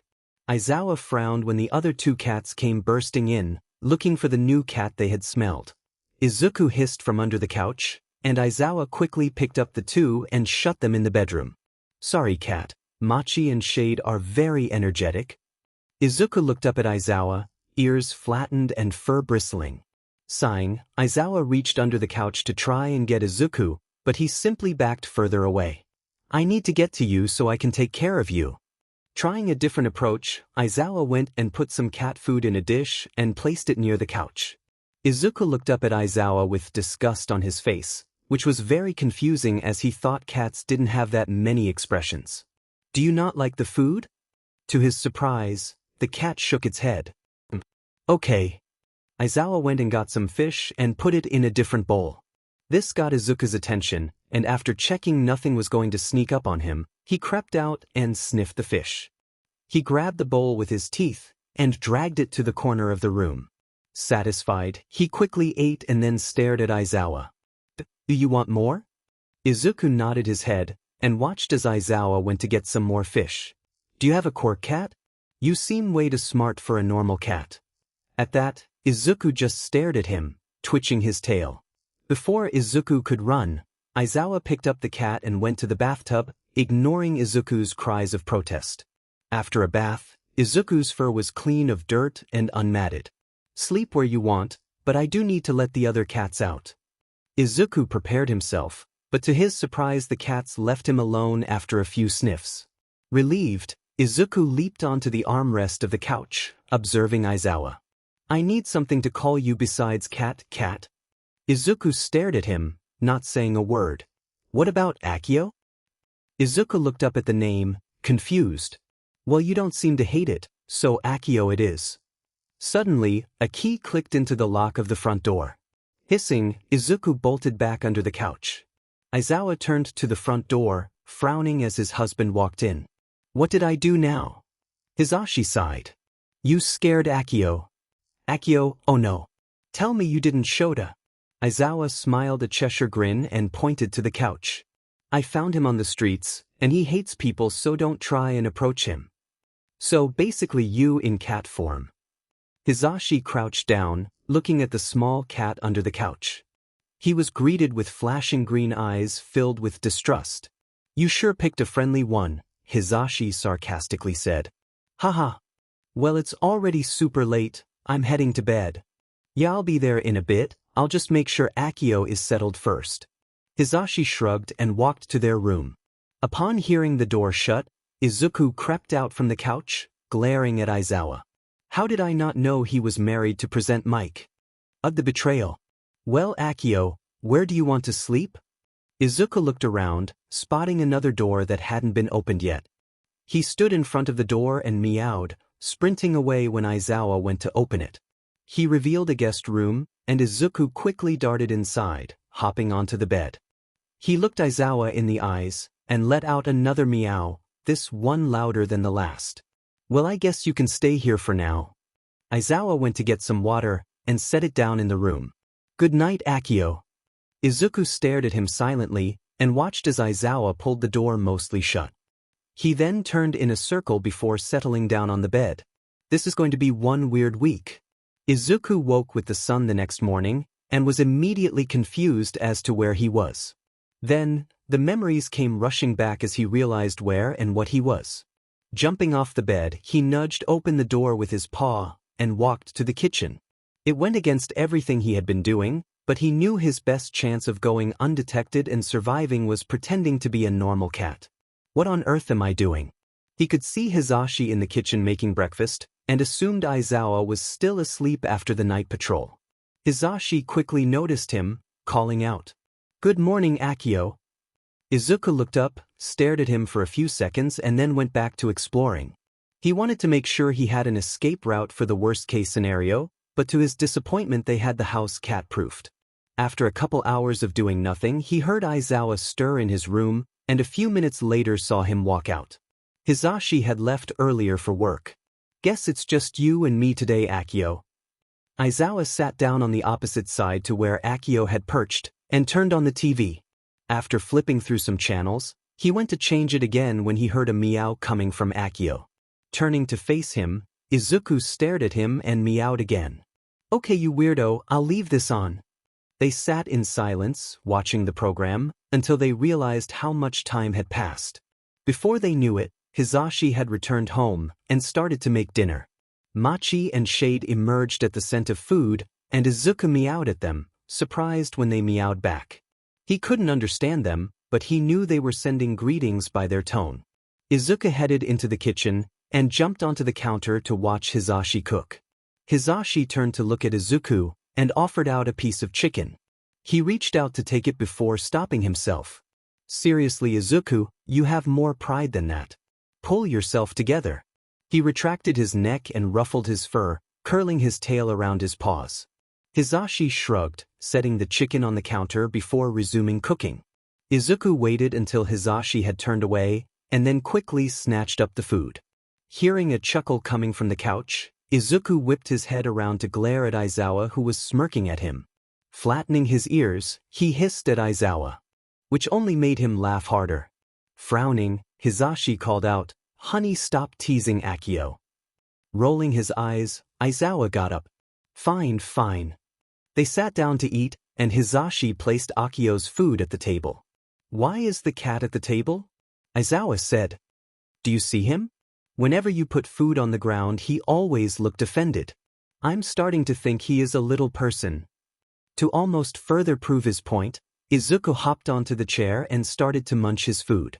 Before Izuku or Aizawa knew it, 2 more days passed. Izuku had become a lot more comfortable around him. He was a lot less scary at home than when he worked. Everything was pretty calm, until the night on the 4th day since Izuku became a cat. It was around 2 a.m. in the morning, and Hizashi was still awake. Izuku knew why. He was waiting for Aizawa to get off patrol. He would never admit it, but Izuku was waiting to. The door suddenly opened, and a very dejected Aizawa came through the front door. Worried, Hizashi quickly walked up to his husband. What's wrong? Did something happen on patrol? Aizawa sighed and said, It's more of what didn't happen. Angel has been missing for 4 nights. Aizawa sat on the lounge chair, facing Hizashi, who sat next to Izuku. He is out every night, but he has been missing. God, I hope nothing happened to him. I'm sure he is fine, said Hizashi. He is probably just taking a break. I'm sure he will be back soon. Izuku couldn't believe what he was hearing. Why does he care so much? I'm just a vigilante. Aizawa didn't look very convinced, but said, Yeah, you're probably right. The next morning, Izuku decided to try and let Aizawa know who he was. He didn't really have a great reason, but seeing him so dejected about him left guilt sitting in his stomach. I don't care. It's nothing. It's probably better for me anyway, Izuku tried to convince himself. He couldn't get attached to anyone, he had learned that much. Shoto was the one exception, and Izuku would rather die than let something happen to him. He also knew he was going to have some explaining to do when he turned back, but he pushed that to the back of his mind. Focus Izuku. His first idea was to wait until Aizawa was working on his case. When he saw that he was, Izuku jumped onto the table. Glancing up, Aizawa said, "Get off, Akio. You can't be on the table." Izuku let out a loud meow and flicked his tail. He then placed his paw on a sheet of paper with his name, keeping eye contact with Aizawa the whole time. He placed his paw on his chest and meowed again. Rolling his eyes, Aizawa said, "I don't have time to play, Akio. This is important." Izuku hissed at him and then froze. Slowly, he pushed the papers off the desk, tail twitching in happiness. He grinned even more when he saw Aizawa's expression, and he walked to the other side of the table where he proceeded to push the rest of the papers off. Satisfied with his work, he went to go come up with a different plan. This is hopeless. It had been 2 days of pointing at papers, trying to type before getting interrupted, and even trying to spell using Machi and Shade's food. Aizawa still didn't get it. Izuku moped on the couch, letting out the occasional annoyed wail. "Be quiet, cat." Izuku turned to look at him and let out an angry meow. He was getting annoyed at how guilty he felt when Aizawa returned extra late, and how he had been poring over the angel files. He really wanted his life as a cat to be over. He would miss actually getting enough food though. He had more to eat in the past week than he had in the last month. Eventually, 2 more days had passed and Izuku was getting antsy. He paced the rooms of the apartment, waiting for the quirk to wear off. It had been a week, so he knew it could happen at any point. Izuku watched as Hizashi went off to work for his night shift at the radio station. Aizawa was staying home tonight, as Hizashi made him promise to try and get some rest. Him and Izuku were on the couch, when a wave of dizziness came over Izuku. He fell off the armrest, curling up in a ball on the couch. Looking over with worry, Aizawa said, "Akio? Are you okay?" And that was when it started. It was a weird feeling. He could feel his joints and bones expanding, his organs shifting and his skin stretching. His fur retracted to the top of his head and before he knew it he was himself, still fully clad in his vigilante costume, mask and all. Shaking off the last of the dizziness, Izuku turned his head and was met with the extremely shocked face of Aizawa. They stared at each other in shock for a few seconds, before Izuku exploded into action. He leaped off the back of the couch, sprinting toward the front door. Except he was clumsy on 2 feet after the sudden change and stumbled to get to the door, almost falling his face. Aizawa shouted, "Angel?" And Izuku twirled around, backing up toward the door. "Ah, I tried to tell you." Izuku laughed nervously. A look of understanding passed over Aizawa as he put his hand to his face. Of course, the case files. Izuku had managed to unlock the door and wrenched it open. He ran as fast as he could, climbing up the apartment building. He turned back to face Aizawa, who still looked confused, and called out, "I'll explain later." "Sorry." And with that, he disappeared into the night, heading off to the one place he could think of. Shoto's house. Aizawa stood in the glow of his apartment lights, head spinning. "I can't believe it," he muttered, turning around to head inside. Practically collapsing onto the couch, he went over the past week with Akio, no Angel, in his mind, trying to think how he could have possibly been so blind. He thought of how picky he was with his food, how thin he was, the way he seemed to understand what they said. The way he sat at the table to eat, and how he would sometimes do something common that cats would do, and then jump up and walk away with his ears flat, almost like he was embarrassed. And the hints. The constant trying to get at the computer, and being all over the Angel case, literally. It was so obvious, but he still missed everything. After 2 hours of running things over in his mind, there was the sound of a doorknob turning. He turned around, half hoping it was Angel. But it was only his husband. He sighed and turned back. "Something happened today?" Hizashi called out. And you aren't going to believe it. Aizawa said. Hizashi crossed over to the couch and sat down. Well, now I'm interested. Aizawa explained the situation, and Hizashi leaned back, thinking. So you're telling me the cat you found was actually the same vigilante you have been looking for? Sighing, he said, yes. And now I need to find him again. The blonde nodded in understanding. Well, now that you know he is safe, you can sleep tonight. You can look for him tomorrow. Hizashi said caringly. Aizawa hesitantly nodded, and they both went to bed. Izuku was running across the city. He was still shaken by his sudden detransformation, and he really missed Shoto. Before he knew it, he was outside his friend's window. He adjusted his mask nervously and softly tapped on the window. Almost instantly, a very distressed-looking Shoto threw open the window and dragged Izuku inside. He had bags under his eyes, and he looked distraught. Izuku looked up in shock at his friend, when suddenly he was pulled into Shoto's arms. Izuku froze like a deer caught in headlights. He had never been hugged before. Hell, he hadn't had any physical touch that wasn't meant to harm him. But this felt nice. Izuku slowly hugged Shoto back and was squeezed even tighter. Eventually, Shoto let go. Looking dead at Izuku, he whispered, I thought you were dead. You have some serious explaining to do. Izuku felt his heart ache with his only friend's words and quickly explained where he had been for the past week. Shoto looked very confused, but relieved.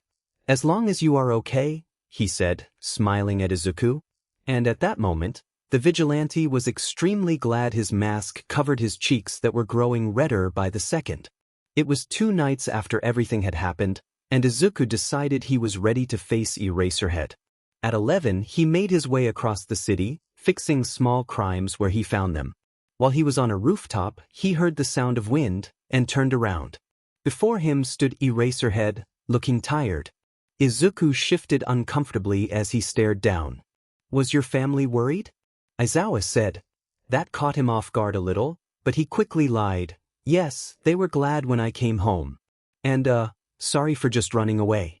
I got hit with a quirk when patrolling, that's why I was a cat. Aizawa nodded, looking thoughtful. Do you want to patrol?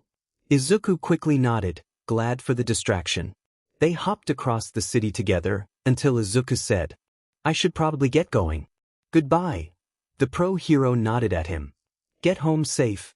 Izuku turned to leave, and then heard his phone ding.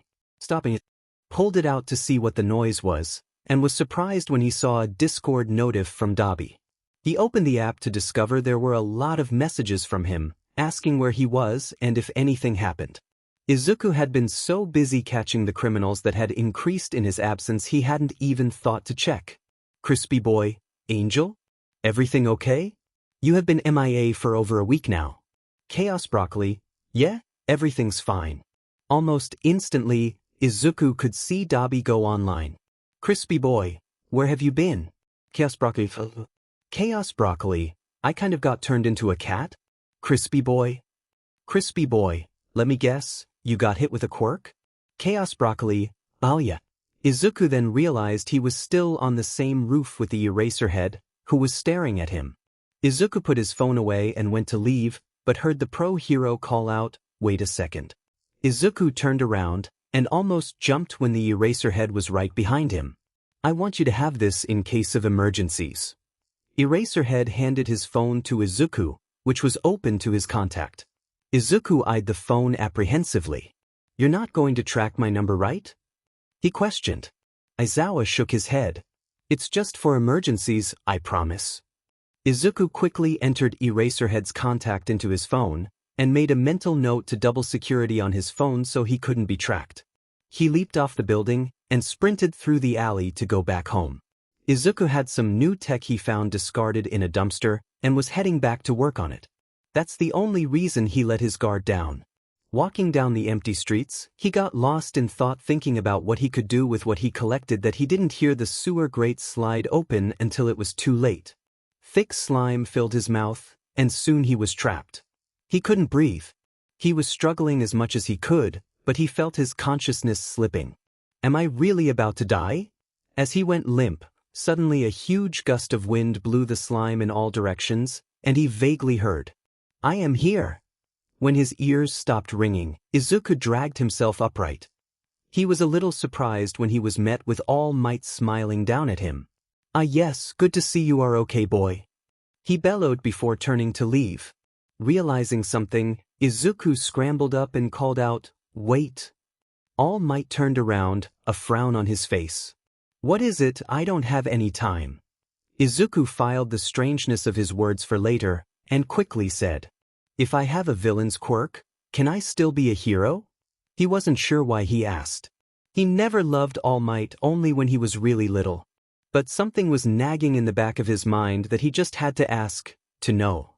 All Might regarded Izuku sadly, and calmly said, "As much as I would like to say yes, the answer is no, you cannot be a hero. Many people would be frightened by a villain's quirk, so it is not very cut out for this line of work." I should have expected this answer. Why am I so upset? And then, All Might exploded in a cloud of steam, only to be replaced by a shriveled man. Izuku stared at the man, but honestly couldn't care after what he had just heard. All Might then got a look on his face and harshly said, "Do not tell anyone of this boy." Now this sparked Izuku's attention, and he put on an amused face and leaned towards him. "Is that a threat?" he whispered, grinning at All Might. This caused the number one hero to frown, and he said, "Don't test me," before walking away. The reality of what All Might had said crashed down on Izuku, and he slowly collected his fallen bags. He trudged back to his apartment, those words echoing in his head. "You can't be a hero. You can't be a hero. You can't be a hero." Before he knew it, night had fallen, but he didn't feel up to patrolling or seeing anyone. He messaged Shoto that he couldn't make it tonight, and not to worry. He pulled on his vigilante costume and left to get some fresh air. He eventually found himself on one of the tallest buildings in the city, and he seated himself on the edge, legs dangling as he observed the city below. He always liked heights, it made him feel safe. He didn't know how long he sat there when he sensed Eraserhead behind him. "You didn't patrol tonight," the pro said. Without looking at him, Izuku said, "How did you find me?" Aizawa sat next to him, not keeping his eyes off the vigilante. "I come up here to think sometimes. Figured you might be here." They sat in silence for a little, when Izuku suddenly asked, "Can I be a hero if I have a villain's quirk?" This caught Aizawa off guard, but he quickly responded, "Of course you can." Izuku looked up with wide eyes at him, and Aizawa kept going. "I have seen many kids almost give up because of that. But they usually make some of the best heroes I have seen. And besides, no quirk is always obviously good or evil. Take All Might for example. His quirk could be used to destroy cities, but not many people think of that." That made Izuku smile. "Thanks, Eraserhead. I really needed to hear that." Aizawa softly smiled at Izuku. "Anytime, now what do you say we get down from here, okay?" Izuku nodded and got off the edge. "I think I'm going to head home now, I'll see you tomorrow," Izuku said, dusting himself off. Before he left, Aizawa handed him something. Izuku looked down, and was surprised by what it was. "You got a brochure." Izuku looked confused at Eraserhead. "You should apply. You would make a great hero." Caught off guard, Izuku shoved the paper into one of his pockets. I don't know if I should." Aizawa looked at him and said, "You should. I think it would be the best place for you to become a great hero, not that you aren't one already. I'm going to assume that you are the right age to apply." Izuku nodded. "Great. I'll see you tomorrow, please think about it." Izuku smiled unsurely and then left. When he arrived home, he placed the paper on the table and stared at it. First, the number one hero told him he couldn't be a hero. Then an underground hero he had been working with told him he could, and even asked him to apply for a hero school. And that's where he remained for hours, mind turning with what he should do. The two conflicting opinions crashed in his head, until a ding interrupted his thoughts. It was Shoto telling him good morning. He looked out the window and was greeted with sunlight. "Oh, have I been here all night? Oops." He opened Discord to respond to his friend. "Ice Cube, good morning. Chaos Broccoli, can I ask you something?" Ice Cube, "Sure, go for it." Chaos Broccoli, If you got an opportunity to do something you really wanted to do, would you take it? Ice Cube, yes. Isn't that the obvious answer? What are you talking about? Chaos Broccoli. It's complicated, but it involves you. Ice Cube, were you thinking of applying? Chaos Broccoli, yeah, what's got you so excited? Ice Cube, the old man's making me go. It would be so much better if you were there. Chaos Broccoli, Shoto, you don't even know my real identity. Ice Cube, well yeah, but knowing that you were there would be really cool. And I'm sure I could figure out who you are, hee. Chaos Broccoli, is that a challenge? Ice Cube, maybe. Chaos Broccoli, fine, you're on. Ice Cube, laughing face. Well, that sure made the decision easier. Izuku picked up the paper, looking at the giant school adorning the cover. He was going to UA. It was almost nightfall when he met All Might again. Izuku was walking around, thinking about UA. All Might, no, I'm going to call him Small Might, turned the corner, saying, I am here. That sure gets annoying fast. What do you want? Izuku muttered. Small Might smiled, a bit too wide. I changed my mind, boy. You can be a hero. Izuku looked at him with disgust. Are you serious right now, old man? You have no idea what you're talking about. All Might's smile faltered, but he kept talking. What do you mean? Isn't this exactly what you wanted? Izuku shook his head, amazed at how stupid the number one hero was. I don't need your approval anymore. You can go now. Izuku started to walk past him, but a hand on his shoulder stopped him. You should be more careful of how you speak to me. I'm trying to make amends. Izuku stayed silent and walked away before the man could say anything else.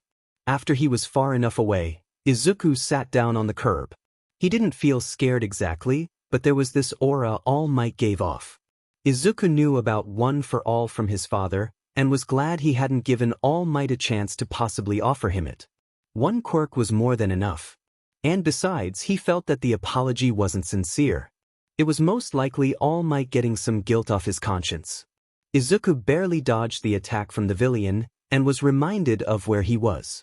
In the middle of a villain fight with Eraserhead. You need to pay more attention, Angel. Eraserhead said harshly, before erasing the quirk of one of the villains. Sorry, I'm kinda distracted. Izuku called out, shaking his head too. Try and clear it. He used his bow to jump over one of the villains, and crouching low he took out the back of their knees with one of his daggers. The villain collapsed on the ground, and Izuku crouched down to tie rope around his hands, which were emitting some kind of acid quirk. And then his shoulder exploded in pain. He whipped his head up to see that a villain with a porcupine quirk had slipped away from Eraserhead's restraints and hit Izuku with one of their quills. Except, it must have been some sort of hybrid quirk because Izuku could feel his entire arm light up with pain. It didn't spread past, so it was probably a minor poison quirk that went with his porcupine one. Didn't mean it didn't hurt though. Izuku grit his teeth and pulled the quill out of his arm. Bad idea. He only found out too late that the end was barbed, and he let out a cry of pain when it ripped through his arm. Before the villain could throw another, Izuku pulled out two of his throwing knives with his good arm and flung them at her hands, pinning the girl to the wall. Clutching his arm, he fought the dizziness trying to overtake him. Angel? Are you okay? Eraserhead said after restraining the villains. I heard you scream. Izuku shifted his shoulder away from the hero, but Eraserhead noticed and pulled Izuku's bad arm towards him, causing him to cry out again. Yeah, we need to take you to a hospital. This caused Izuku to take a step back, and he shook his head. No hospitals. I'll be fine. Eraserhead frowned, but could see that the vigilante was not going to allow Eraserhead to take him. Fine. But you still need to bandage that. Come on, we are going to my apartment. Izuku tried to protest, but Eraserhead was already walking away, motioning for him to follow. Izuku sighed but walked after the hero. When they arrived, and Eraserhead opened the door, Machi and Shade came running to Izuku meowing. Izuku smiled at them, and reached down to pet them before getting dragged inside the house. You can pet them later, you need treatment. Izuku rolled his eyes, and sat down at the table. Aizawa cut off the sleeve of his hoodie, and Izuku frowned. I'm going to have to buy a new one now. I'll have to take another job if I want to afford it. After Eraserhead had finished bandaging it, Izuku went to pet the cats, wincing at the pain in his arm. He sat down of the floor, letting Shade sit in his lap. Where is Present Mike? Izuku asked. Business trip. He should be back in a couple days. That explains why I haven't seen him at the store. After a minute, Izuku got up to leave and almost fell over. Oh no you don't. You lost too much blood. You're crazy if you think I'm going to let you go out in that state. Izuku looked at him incredulously and said, What? You can't keep me here. I believe I can. You can sneak back to your family in the morning. Well, I don't have to worry about that. Izuku thought sadly, but stayed silent. You can stay in the guest room again. Eraserhead said, Take anything you want from the kitchen, I'm going to bed. Eraserhead walked off, leaving Izuku alone with the cats. Not wanting to take much, he looked in the pantry for some granola bars, and grabbed a glass of water. He walked to the guest room, letting Machi and Shade jump on the bed. Opening his phone after sitting down, he messaged Shoto. Chaos Broccoli, help me. Ice Cube, what is it? Chaos Broccoli, I have been kidnapped. Ice Cube, what? Are you okay? Chaos Broccoli, I'm fine. My kidney was Eraserhead. Ice Cube. Ice Cube. Chaos Broccoli, I got hurt in a villain fight, and he made me go to his apartment to get treated, but now he isn't letting me leave till morning. Ice Cube, okay 1, you got hurt? 2, good, you need to take care of yourself more. Chaos Broccoli, shocked how could you take his side? Chaos Broccoli, Betrayal. Ice Cube, well make sure to visit tomorrow. Chaos Broccoli, of course, smiley face.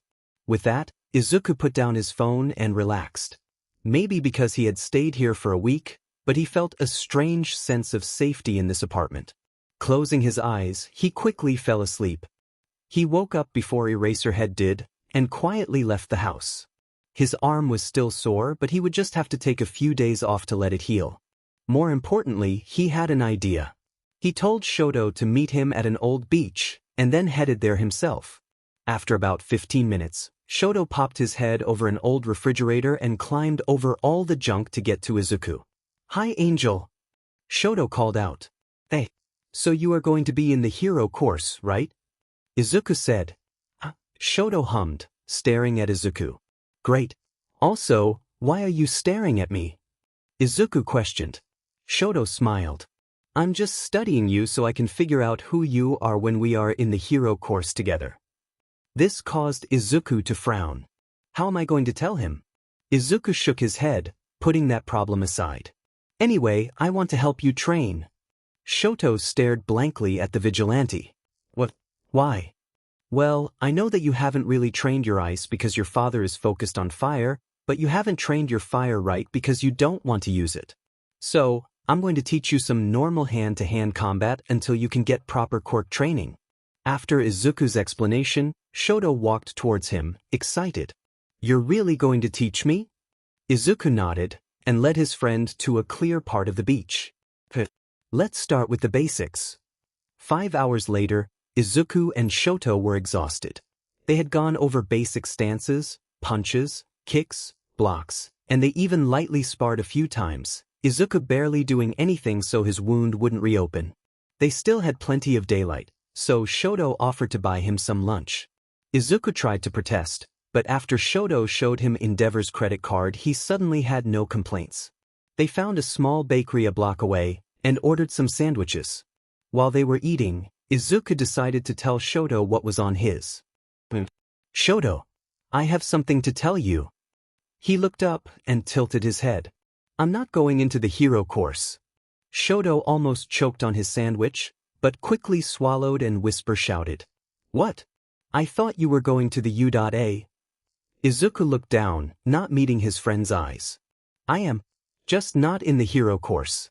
I was going to apply for general studies. Oh. Well. That's better than you not going to the U. Izuku looked up in surprise. You're not mad. Shoto looked offended. Of course I'm not mad. And besides, knowing how talented you are, they are bound to transfer you into the hero course eventually. Izuku blushed at the praise and smiled. We will see about that. But what do you want to learn next? This instantly got Shoto's attention, and he started talking about the different martial arts styles he wanted to try, and Izuku sat back and listened. 10 months were going to fly by, he just knew it. As soon as the fireball zoomed right past him, singing some hair off, Izuku knew he had gotten over his head. He had accepted another job. This one was to take back a special package that had been stolen from his client. His client gave him the address of where he needed to go, but failed to mention it was stolen by a very powerful human trafficking organization. And so, Izuku had not only gotten the package, but he was helping a group of people escape from the traffickers. Izuku hurried them along through the building, and threw a smoke bomb at his pursuers, courtesy of the club bar Dabi introduced him to. Taking a sharp turn, he spotted a dimly lit exit sign flickering above a door. Quickly, he ushered everyone out and sharply said, "Don't stop running until you find help. Now go." The oldest there nodded, and grabbed the younger ones and started running. Izuku quickly slammed the door shut, and broke the handle. Seeing that the traffickers had gotten past the smoke, he turned and started sprinting down the hall. Hearing footsteps still chasing him, he couldn't help but be relieved at the fact that they clearly hadn't seen the others escape. But now he had to find a way out. Suddenly, he felt a sharp burst of pain on his leg, and looked down to see the fabric on fire. The man with the fire quirk, who he assumed was the leader, had a smug grin on his face as Izuku started to slow down from the pain and trying to put out the fire. Then, Izuku's window of opportunity came when he entered a very large, open room. He flung the case containing his client's stolen item to the rafters, and then used his enhanced strength to leap up, barely grabbing on. Pulling himself up, he put out the flames, grabbed the package, and winked down at the furious people below. Hearing yells of frustration, Izuku sprinted toward a window, and using the case to cover his face, leaped through. Glass shattered around him, and he fell toward the ground below. Thankfully, he was only on the second story, and rolled to the ground safely. Running toward his kind of apartment, he glanced behind him, relieved to find they were no longer chasing him. He stopped to catch his breath, and opened the case to see what was inside. Of course, it's money. What else is new? Izuku sighed, closing the case and trudging back to his apartment. He definitely hadn't expected an old building in the middle of the city to be a center for human trafficking. He would have to start making plans to expose it, possibly getting together a group of people to help. Arriving back at his home, he peeled the burnt fabric off and treated his burns. After pulling on some loose clothing, he collapsed into bed and quickly fell asleep. Izuku woke up to bright sunlight in his face. Slowly pulling himself upright, he tried and failed to flatten down his hair. Grabbing a Pop-Tart, he sat down at his computer and started scrolling through social media. He was about to turn it off after an hour when a post caught his eye. The caption said, "New vigilante? Or perhaps a villain?" Interested, he clicked on the video attached, only to choke on the pastry when he realized who it was. It was him, hair flying wildly and a crazed look in his eyes as he leapt through the window of the building. The video showed him then rolling to the ground and sprinting away with the case. He could hear shouts coming from inside, and that's when whoever was recording started to run, and the video ended. Checking the comments, he saw to his horror that thousands of people were talking about him. Most were speculation, while a few comments talked about seeing the same vigilante helping them. And a few people who recognized him from the news of where he got his name were commenting about how it was definitely Angel, the description fits. Covering his face with his hands, Izuku shrank into the couch. He definitely messed up. Shaking his head, he arranged a meeting time to give back the package to his client, as well as collect the money. He might ask for extra considering he left out a few very important details. And then he realized his Discord had some notifications. Opening it, he could see that Shoto and Dabi had both sent the video to him. Izuku let them know he had seen it, and then flopped face first on the couch. If they had seen it, Eraserhead would be sure to mention it when they patrolled together tonight. It was late afternoon, and he had just finished up with another training session with Shoto. He sat down, wiping sweat off his face when Shoto leaned over behind a pile of trash to grab something. He saw Shoto smiling, and was surprised when his friend pulled out a picnic basket. Shoto sat down, laid out what he brought, and then patted the spot next to him. Izuku walked over and sat down, staring at the huge amount of food in front of him. This was more than he usually had all week. "You didn't have to do this," Izuku whispered. "I know," Shoto said, grinning at him. "I wanted to." Izuku blushed and looked down. They started eating while talking about future training ideas. "I have been wanting to try out a new technique for knife throwing. Maybe I could teach you," Izuku said, slurping some more cold soba. Shoto nodded eagerly and said, "Do you think I could tail you on one of your patrols to see how you work?" Izuku almost choked, jerking his head up at Shoto. "Absolutely not," Izuku said, shaking his head. Noticing Shoto's face fall, he then said, "Maybe when you train more. It's really dangerous." His friend's face brightened, and he nodded determinedly. "Do you jump through windows often?" Shoto said curiously. "More than you might think," Izuku laughed. Izuku perched on the edge of the roof, letting the icy wind blow on his face.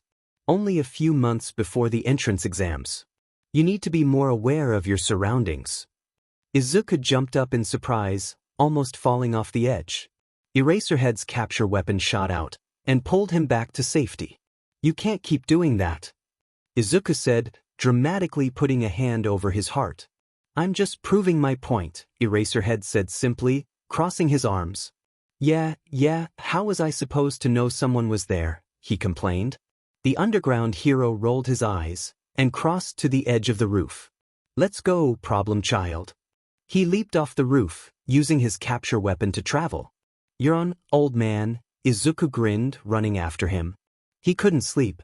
He flipped onto his side, his stomach turning. The exams were tomorrow. He wasn't taking the hero course exam, but he was still nervous. He had to try extra hard to make sure Eraserhead did not find out who he was. The hero had been dropping hints to Izuku over the past month, trying to get Izuku to tell him what his identity is, and if he was trying out for UA. Shoto, however, was a different story. He was looking forward to giving his friend clues as to who he was. He didn't care if he found out or not by now. He trusted him with his life. After tossing and turning more, he ended up only getting a few hours of sleep. He got up with the sun, pulled on some clean clothes, and headed out to the campus. A bus ride later, he had arrived. He looked up at the school, the large letters capturing his gaze.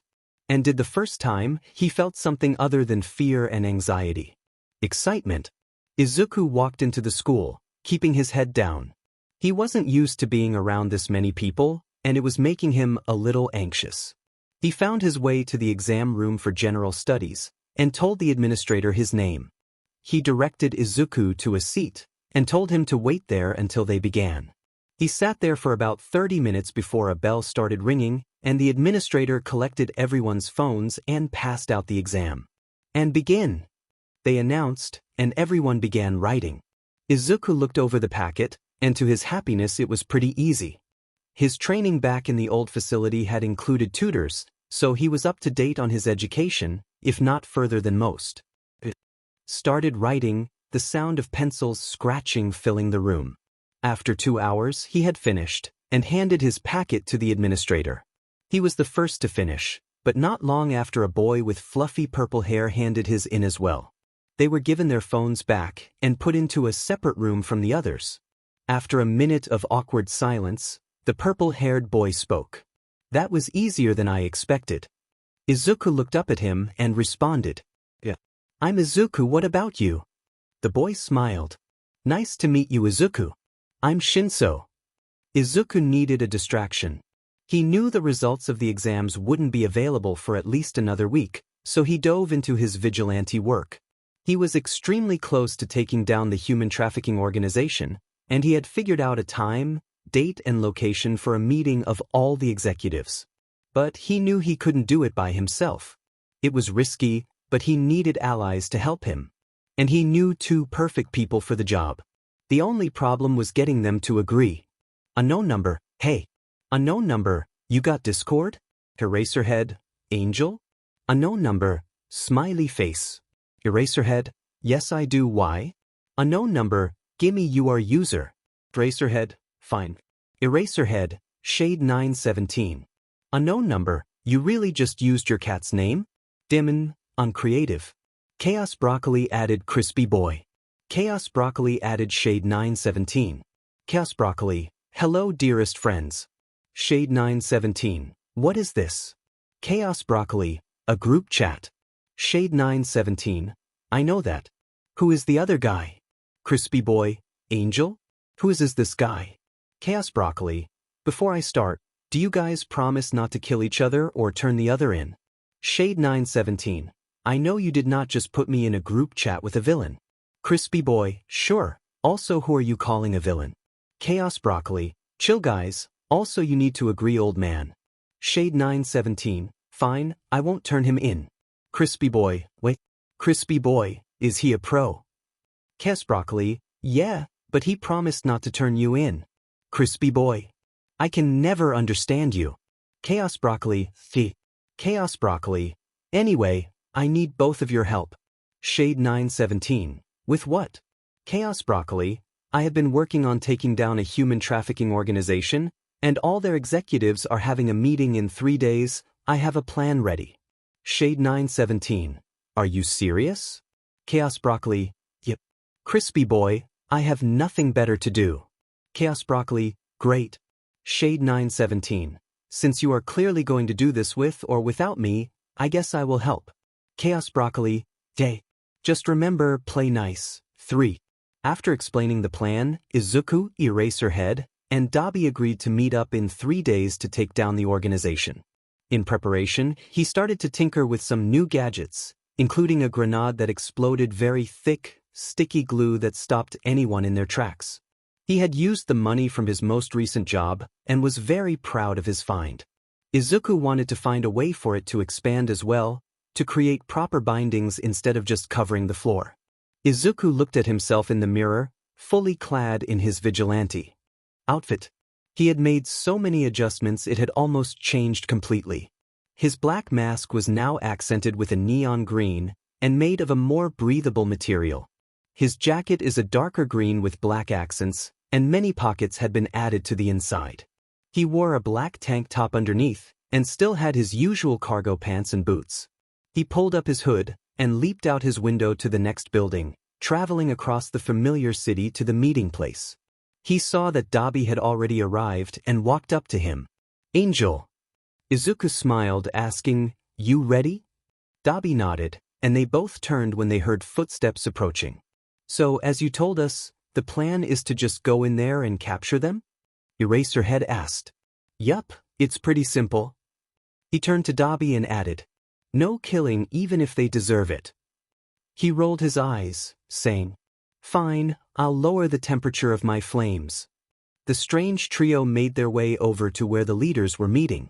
Izuku swung down to a window using Eraserhead's capture weapon, and looked through to see everyone but one was there. After a minute, the missing executive walked in, and Izuku could hear them go silent as it started. Signaling to be pulled back up, he said, it's starting. Eraserhead, you go block the front door. Dabi, you take the side and back doors, and I'll take the windows. They nodded and split up. Izuku used a special quick-drying glue to seal the windows shut, and saw Eraserhead and Dabi breaking the handles off the doors. Their exit plan was very simple. Once everyone was captured, Dabi would burn away the doors. They met back up on the roof, Eraserhead saying, let's do this. Izuku grinned, and leaped through the small glass window on the roof. The executives looked up in surprise, and as soon as the other two followed, chaos broke out.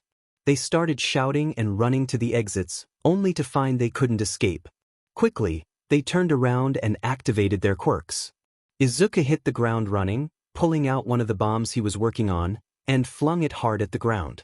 It exploded, and instantly a thick foam grew and hardened, trapping 3 of the executives up to their shoulders. He sensed something from behind him, and ducked as a chair soared over his head, barely missing him. He turned to see the person who threw the chair coming straight for him, and Izuku took out his bow. He spun it around toward the guy, but he ducked and lunged. Quickly, he changed the bow's path to come back around and struck the villain in the back of the head, and with a satisfying cracking sound he collapsed to the floor. He ran towards the next, this one with what looked like a water quirk. Having an idea, he shouted, "Hey!" at him, and then used his bow and enhanced strength to vault in the air above Water Quirk Boy. The villain looked up and instantly blasted water at Izuku. He missed, and the water crashed to the ground around him. Perfect. Izuku landed gracefully on the ground, turned on his taser, and flung his bow at the puddle on the floor. The villain screamed and fell in a smoking heap on the ground. Izuku grabbed his staff and looked around quickly. It looked like Eraserhead and Dabi had taken most of the others out, and the only ones left were two that Eraserhead was fighting, one Dabi was fighting, and one trying to sneak up behind Eraserhead. Izuku pulled out a throwing knife, but to his surprise the knife melted as soon as it touched the villain's skin. He instantly looked at Izuku and grinned. Izuku backed up, his knives clearly useless. The villain charged at him, and Izuku quickly moved to the side. He tossed his bow to the ground, opting for hand-to-hand combat. He dodged and weaved around the villain, waiting for an opening, and he got one when his opponent got impatient and left his ribs exposed. Using his enhanced strength and speed, he sharply side-kicked his ribs so hard that he could hear the snapping of bones. The villain flew across the room, slamming into a wall. Izuku looked over to see his friends were finished, and were tying up everyone. Izuku helped, securing villains by tying their arms and legs. "I'll contact the police, you two should get out of here." Dabi nodded and quickly set the doors alight and left, but not before waving to Izuku. Izuku turned to leave, when Eraserhead put a hand on his shoulder. "Good work, Angel. You saved a lot of lives doing this." Izuku stopped, unsure what to say.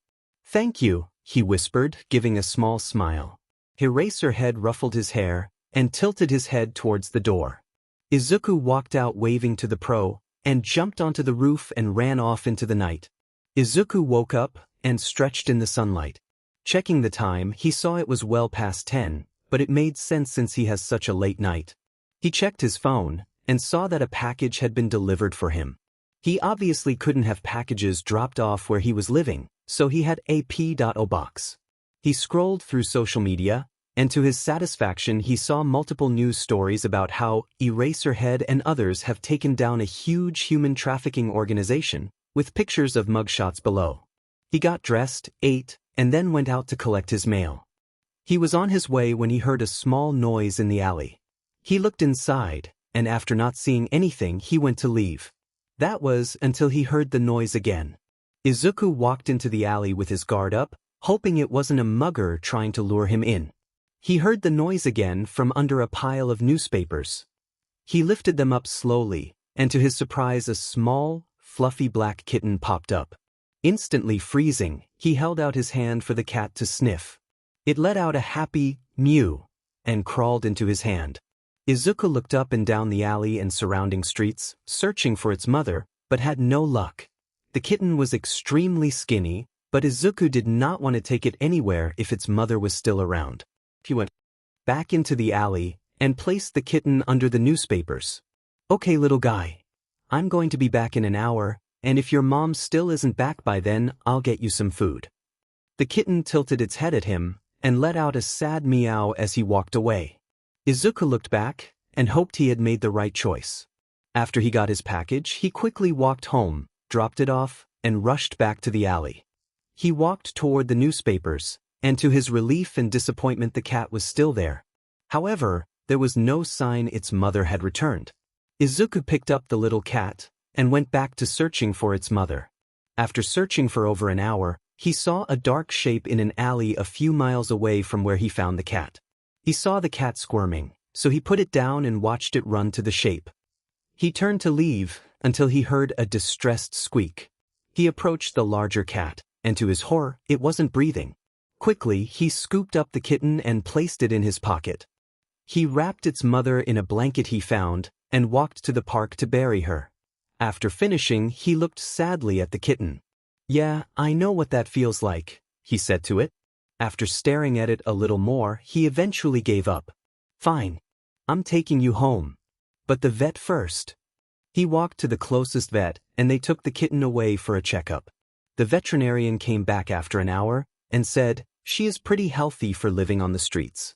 She had a few fleas, but we took care of them." You should probably start feeding her in small amounts so she doesn't get sick, but she is old enough to at least have soft food. Thank you, Izuku said, looking over at the now clean kitten. With all the dirt gone, he could see that she actually had white paws. He thanked the vet again and left. While walking back to his apartment, he absent-mindedly started talking to the cat. What should I name you? The cat looked up with wide eyes, but unhelpfully said nothing. What about Amaya? The cat meowed happily, and Izuku smiled. Amaya it is then. After he got home, he set Amaya down and let her explore, taking pictures while she climbed up and down the couch. He sat down at the table and checked on his package and mail. The package was a new part he ordered for the taser. It got a little glitchy after he threw it into the puddle. He looked at the mail and gasped so loud Amaya got startled. The letter in front of him had the U. crest on it. He slowly opened up the letter and skimmed over it until he got to the bottom. T read, "We look forward to you attending Izuku. Welcome to you." Izuku couldn't help as a grin came over his face. Yes, he shouted, scaring Amaya again. He quickly picked up his phone and messaged Shoto. Chaos Broccoli, Ice Cube, yes? Chaos Broccoli, I got IN. Ice Cube, wait. Ice Cube, that's great. Chaos Broccoli, I'm actually really excited. Ice Cube, agreed, I can't wait to finally see what you look like. Chaos Broccoli, if you can figure it out. Chaos Broccoli, also I have a new friend. Chaos Broccoli, image.jpg. Ice Cube, so cute. Ice Cube, name? Chaos Broccoli, Amaya. Ice Cube, adorable. Ice Cube, I need to meet her. Ice Cube, think you can bring her? Chaos Broccoli, maybe when she gets a little bigger. Ice Cube, sad face. Chaos Broccoli, I'll send you lots of pics. Ice Cube, you better. Izuku petted Amaya's head and put his phone down.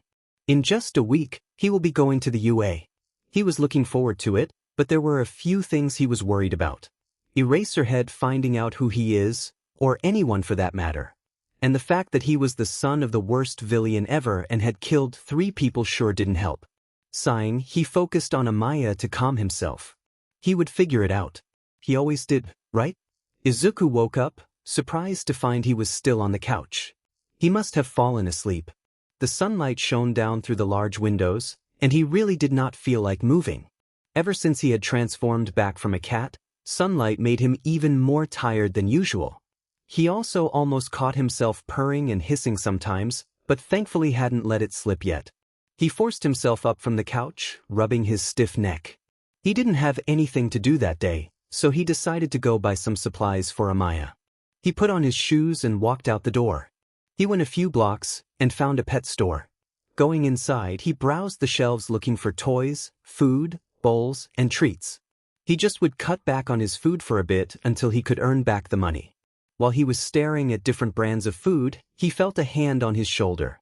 He jumped up, turning around and jerking away. "Whoa, sorry listener, didn't mean to startle you." Izuku relaxed and said, "Hey Hizashi," glancing over Izuku's head, he asked, "Did you get a cat?" At that, Izuku brightened and pulled out his phone. "Yeah, isn't she the cutest?" He showed Hizashi a picture of Amaya climbing up the couch, and the hero let out a loud laugh. "Yes, she is. What is her name?" "Amaya." "Well, Amaya is very cute." Hizashi reached up to the top shelf and handed Izuku a bag of food. "This is the brand I use for my cats, they really like it." "Thank you," Izuku said, reading the description on the bag. "No problem. Have fun." Hizashi walked away, leaving Izuku to finish shopping. After checking out, he went back to the apartment and set up everything for Amaya. The fluffy kitten trotted out from behind the couch and instantly started playing with a mouse. He ended up playing with Amaya for the rest of the day. When it got dark, he put some food in Amaya's bowl, got his vigilante costume on, and went out to find Eraserhead. Stopping a couple robbers on the way, he made it to their usual meeting place. After a minute, he felt a presence behind him and looked over to see the hero walking towards him. They fell into their usual rhythm, running across rooftops, jumping into alleys, and overall working seamlessly. The couple hours, They stopped to take a break, and Eraserhead handed Izuku a drink. Looking at him in surprise, he took the drink and found it was fruit juice. After gulping it down, he was really thirsty. He thanked the pro who was now sitting beside him. Taking a deep breath, Izuku said, "I got in." He didn't look at Eraserhead, but he could feel his eyes on him. "Oh, got into what?" Eraserhead slowly said, "You know what?" Izuku finally looked up and smiled at the hero. And then, that's when something weird happened. Eraserhead smiled. "I'm proud of you." And that broke him. Izuku had never heard that before. He never had anyone to tell him that, not since he was too young to even remember. He felt tears fall, and quickly swiped them away. Thank you." Izuku choked out. "No problem, kid." And they sat there in silence, content with the others simply being there, and watched the glowing city below. Nope. Izuku was standing outside of you, and he was very tempted to turn around and just go back. "Stop it. You're not even in the hero course." Taking a deep breath, he slowly walked inside, looking around. He walked through the long halls, until he heard a very familiar voice. "I'm telling you, Yamada, he is here." Eraserhead turned the corner, present mic in tow. "Look, Shota, are you sure he was telling the truth? He is a vigilante after all." "But stay calm, Izuku. He doesn't know who you are." It was only too late that he realized Present Mike knows his civilian persona. He looked up from talking with Aizawa, and called out to Izuku. "Little listener, what are you doing here?" Hi Hisashi." Aizawa looked up at Izuku with mild interest. "Do you know him?" "Yeah, I see him while shopping sometimes. I had no idea he went to Udare." Izuku smiled awkwardly at him, glancing down the hallway. "You probably are heading to class. Which one are you going to?" 1C. Hisashi grinned. "That's my homeroom class." "Well, I'll see you in a bit, listener."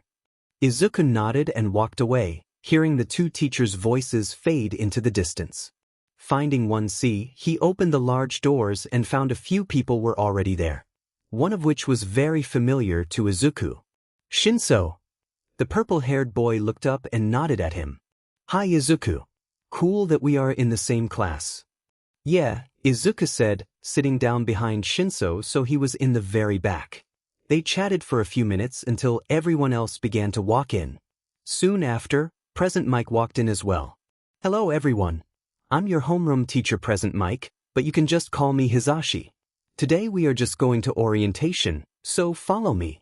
They all walked down to orientation, and Izuku looked around for Shoto.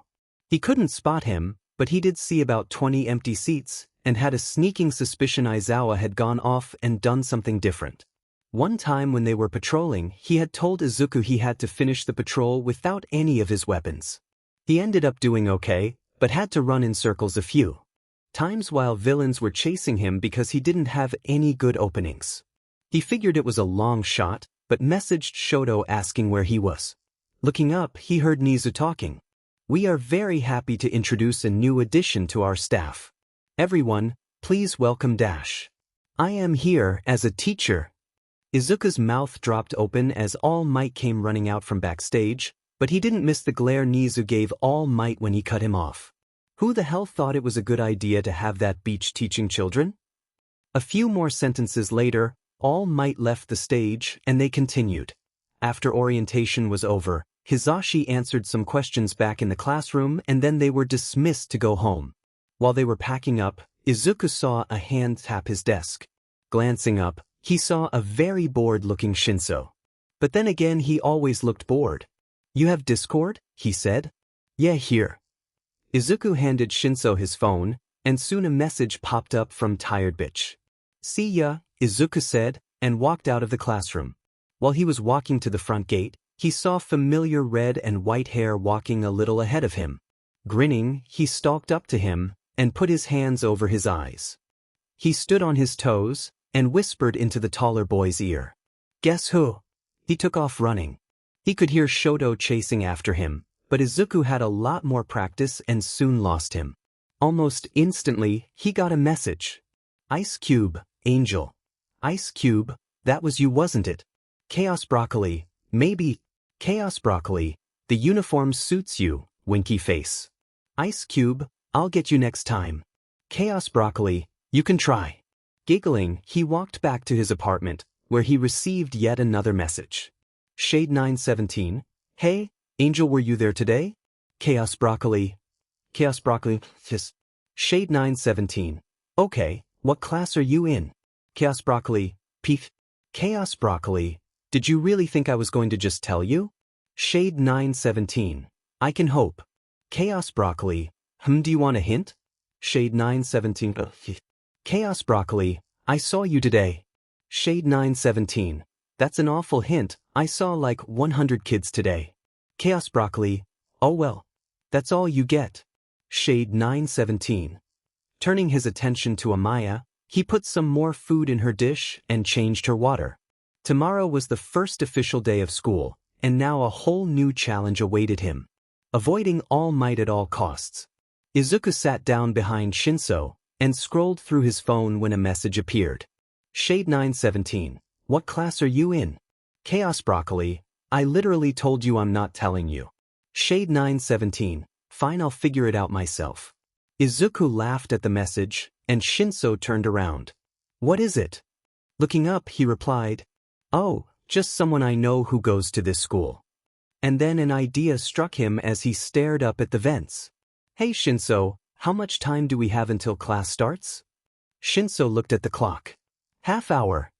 Izuku grinned and turned to him. How would you feel about pulling a little prank with me? Shinso grinned back and said, what's the plan? 5 minutes later, Izuku and Shinso were crawling through the vents to Aizawa's classroom. Are you sure you want to prank Eraserhead? He is like famous for being really harsh. Trust me, this is going to work great. I kind of know him outside of school. At that, Shinso stopped dead in his tracks. You know Eraserhead? He hissed. Yes, keep moving. You're crazy, Shinso muttered, but kept crawling. After a few wrong turns, Izuku and Shinso peered down at Aizawa's classroom through the grate to see him at his desk, right below them. Izuku grabbed the note he'd written and slipped it through the grate. It fluttered down onto his desk, and he picked it up in confusion.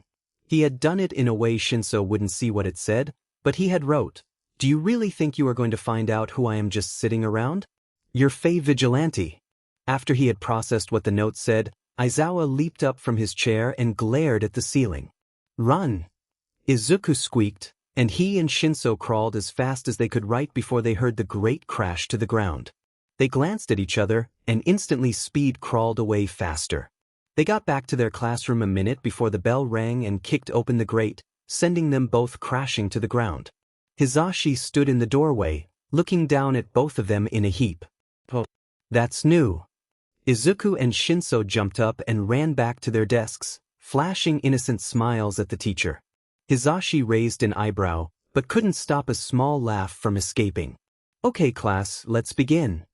They went on with their lesson, Shinso and Izuku passing notes in between. Soon it was lunch, and they both headed to the cafeteria together. Getting their food, Izuku purposely led them to a table in the far back corner, a habit he had so nobody could sneak up on him. He pulled out his phone and messaged Shoto. Chaos Broccoli, you at lunch? Ice Cube. Yes, I'm in the middle next to a bunch of other people. Izuku looked around and quickly spotted his friend in the crowd sitting awkwardly next to a girl with thick black hair. Chaos Broccoli, I see you. Instantly, Shoto shot up his head and looked around for the familiar green hair. Realizing his mistake, Izuku ducked under the table much to Shinso's confusion. What are you doing? I'm hiding from my friend. Why would you hide from them? No reason. He glanced over the table and accidentally locked eyes with Shoto, whose face lit up in recognition. Oh shit, he saw me. Izuku giggled as Shoto practically sprinted over to the table, leaving the ponytail girl confused. Grinning wildly, Shoto sat down across from Izuku. I found you. Izuku smiled back at him. Congratulations. Shinso looked between the two of them confused. Shoto looked over and instantly lost his confidence. Hi, he said slowly, glancing at Shinso. Shinso raised his eyebrows and said, Hey, I'm Shinso. I'm Todoroki. Izuku looked at them both, shrugged, and went back to eating. After classes were over and they were dismissed, Izuku felt actually happy. He had made a new friend, nothing bad had happened, and he hadn't crossed paths with All Might. Izuku walked home, looking forward to teasing Eraserhead about his identity during patrol tonight. He pulled out his phone, seeing a message from Eraserhead. Shade 917. I heard you and your friend in the vents. Shade 917. How did you even get in there without your teacher seeing? Chaos Broccoli, he wasn't there. Shade 917. Am I at least seeing you during patrol tonight? Chaos Broccoli, oh definitely wouldn't miss it hee. Shade 917. Good, see you tonight. Izuku happily walked down the streets, staring at his phone as he typed, letting his guard down. Which was a mistake. As he was walking, he didn't hear the van screech to a halt next to him, or the footsteps racing toward him until he felt the cloth around his mouth and was plunged into a memory. He was 7 years old, a year after his mom had died. Occasionally his dad or Tamura or an attendant would stop by, but not for long. That was until someone in a bright white lab coat came and told him to follow them. He did, and they soon came to a large room with someone else inside, along with AFO. The person was struggling, fear in their eyes. Izuku turned to try and leave, but felt hands pulling him back to a chair across from the person. He was tied down, and no matter how much he struggled, he couldn't escape. Now listen Izuku, I want you to activate your quirk and take their life force. Izuku looked up with wild eyes, shaking his head. FO sighed, and waved another attendant. This one appeared to be a doctor. I was really hoping it wouldn't have to come to this Izuku. The doctor came in with a cart, and wheeled it beside Izuku. And he smiled. Izuku watched in horror as he pulled out a scalpel, and before he could blink he stabbed it into Izuku's leg. Sharp pain erupted in his leg, and he screamed like an animal. The doctor frowned down at him, and pulled the scalpel out, sending another wave of pain up his leg. After a minute he stopped screaming, but the pain didn't go away. He looked up with tear-filled eyes at AFO, but only found him grinning back. And he felt searing pain in his arm. Screaming, he struggled against the restraints but only ended up hurting himself more as the searing metal came into contact with more skin, practically melting it away. He sobbed, feeling the fiery pain in his arm and the ache in his leg. Blood dripped to the ground, splattering on the concrete below. Why are they doing this to me? He thought. The doctor said something to AFO, but his ears were ringing too much to hear. With blurry vision, he saw the man nod to the doctor. And then he saw red. A horrible sensation was spreading down his chest, he could hear the awful hiss of his flesh dissolving, and felt whatever was causing him so much pain go deeper, the blood sickeningly hot against his skin, and he screamed. He screamed and he screamed and he screamed, but nothing stopped the pain from going deeper and deeper until that was all he felt, that's all he ever would feel. And then it slowed, and Izuku felt his vision slowly return. He wished it hadn't. In front of him was no longer the person, but a shriveled husk with sunken eye sockets that stared into his soul. And he knew he did that. His quirk, his curse had given him the awful power to take someone's life, and he had. The pain returned, and Izuku screamed and screamed and screamed. Izuku pulled himself back to the current situation, trying to fight against the hands grabbing him, but he felt. His hands dropped, and he went limp, but he managed to not pass out yet. He felt himself getting dragged away, and looked helplessly at his phone on the pavement. He was thrown into the van, his face pressed against the cool floor. The masked kidnapper looked down at him after he motioned for the other to drive, and after noticing he wasn't knocked out slammed his foot on Izuku's head, and then everything faded to dark. Aizawa sat on the roof, waiting for Angel to show up. It's been an hour since our usual meeting time. Where the hell is he? Angel had only promised to be at patrol a few times and he always was, not to mention he was basically patrolling every night. He had a gut feeling something was very wrong, and he pulled out his phone to message him again, but no luck. He put his phone away, and began to search the city for any trace of the vigilante. Izuku woke up slowly, mind clouded. He cracked open his eyes and the memories came rushing back. He jerked upright, but crashed back to the ground because his hands and feet were tied. Two men turned to look at him, and one showed a demented smile. Well there, kid. Looks like you're awake. Now what should we do with you? The man started to walk toward him, which caused Izuku to try and crawl away out of instinct. The other put his hand on the first and shook his head.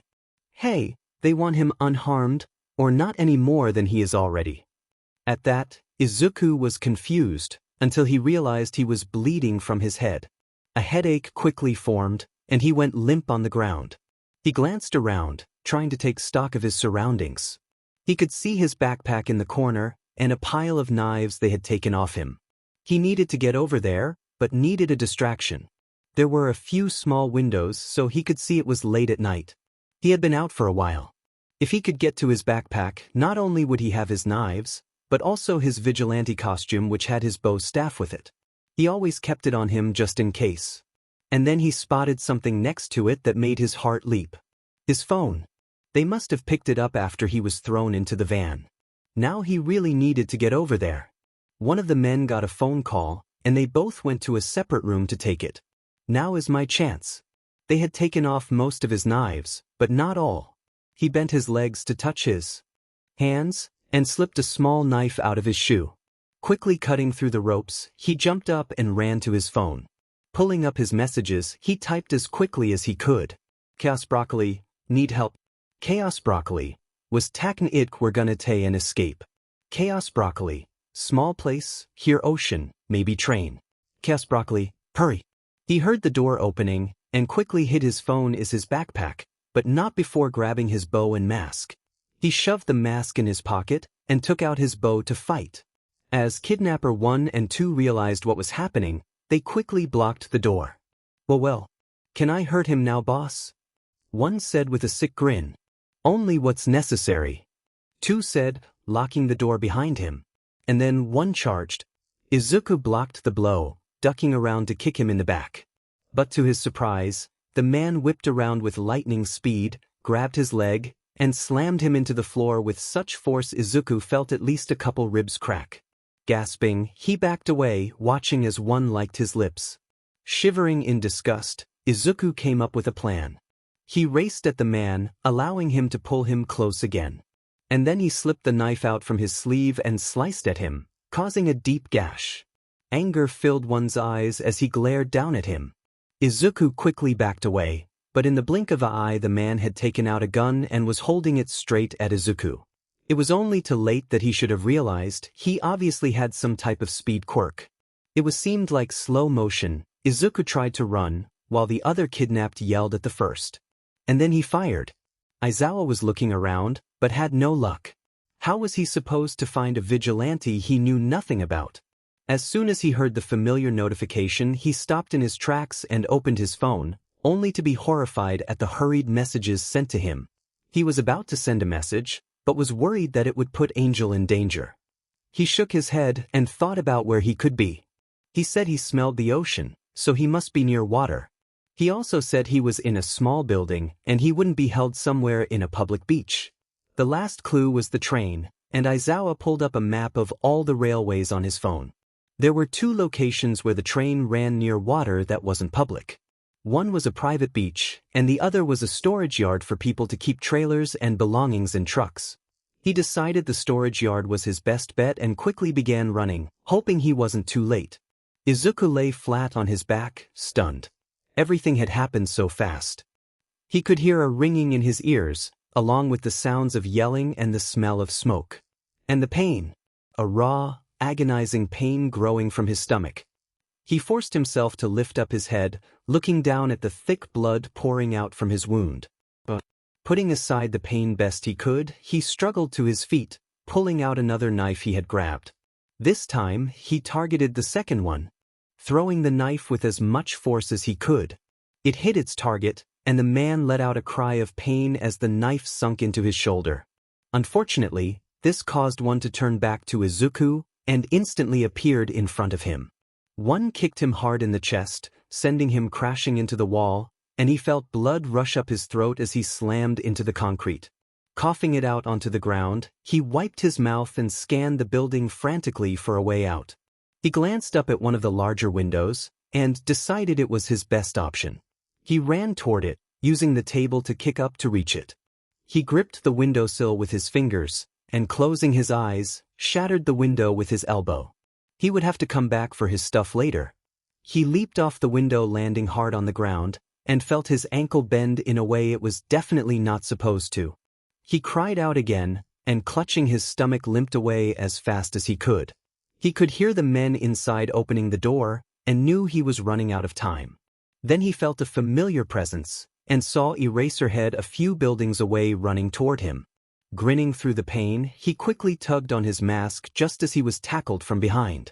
His skin scraped against the concrete as the kidnapper pinned him down, and then he felt like he was on fire. The kidnapper was digging his fingers deep into his wound.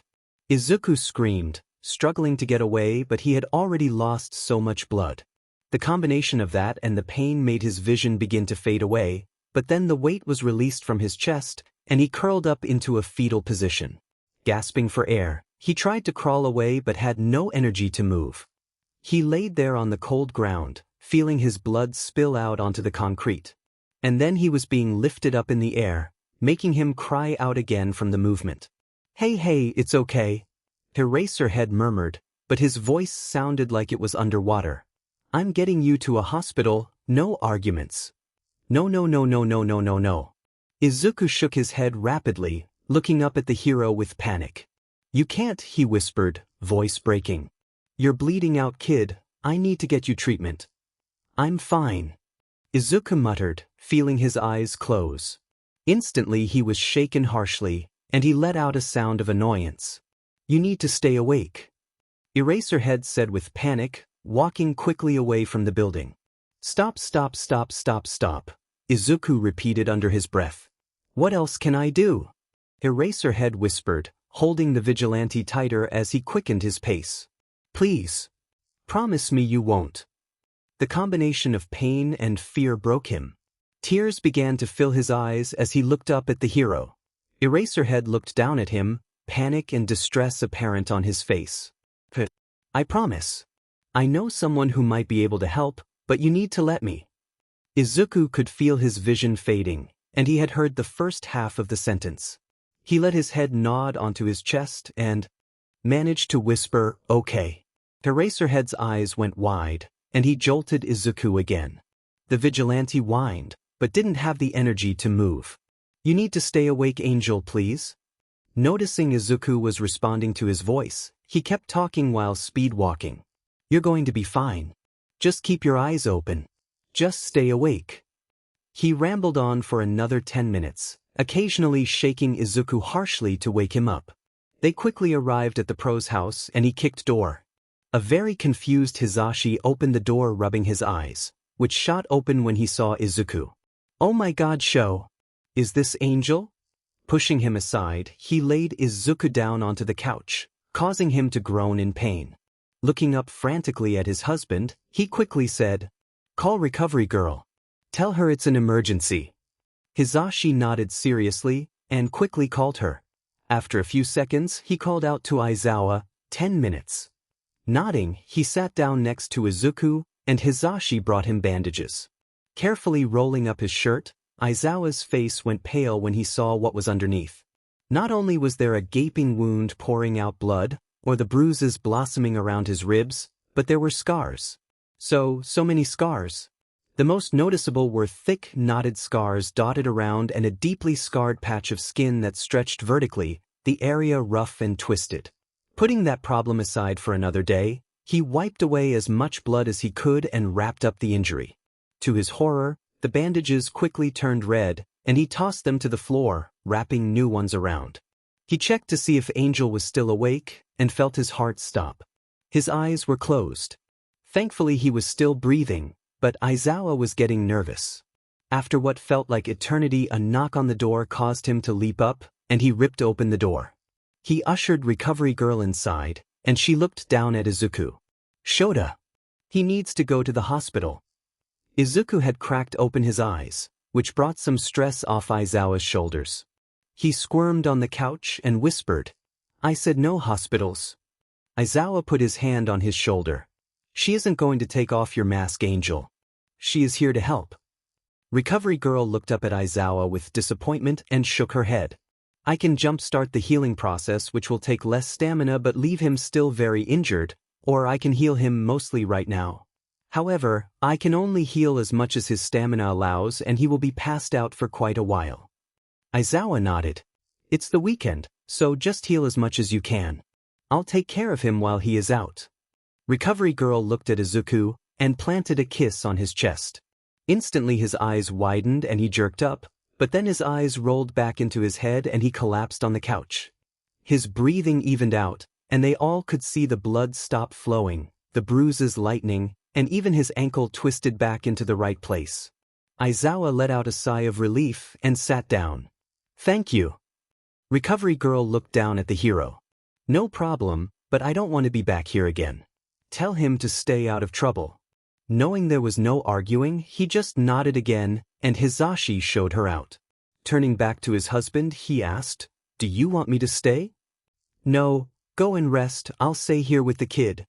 Smiling in understanding, Hizashi said goodnight and headed off to their bedroom. Aizawa looked down at the sleeping vigilante, his chest rising and falling slowly. He watched him for a while, not wanting to let him out of his sight. It scared him how close he had come to never seeing him again. Eventually sleep took over, and he closed his eyes. When he woke up, his husband was already gone. He had left a note though, saying, left for work, didn't want to wake you. Food in the fridge, don't think Angel woke up. Aizawa looked back at Angel, who was still passed out on the couch. He ate the breakfast Hizashi had left in the fridge, and then sat down next to Angel. He turned on the TV and watched that for a little before he felt movement. Freezing, he slowly looked down as Angel shifted onto his side, and then went still again. Looking at him like that reminded Aizawa that this was just a kid. He was only 15 or 16, the age of the first years. And here he was, getting severely injured, fighting villains, and the scars. He didn't know how he got them, but there was more than enough to know it was no accident that had caused them. It took all his willpower to not remove his mask, to know his identity, so that he could help him. But he didn't. If anything, he would need his trust. And so, he laid his hand on his shoulder, taking comfort in knowing the kid was where he could protect him. After a bit, he got up to feed the cats and eat a small lunch.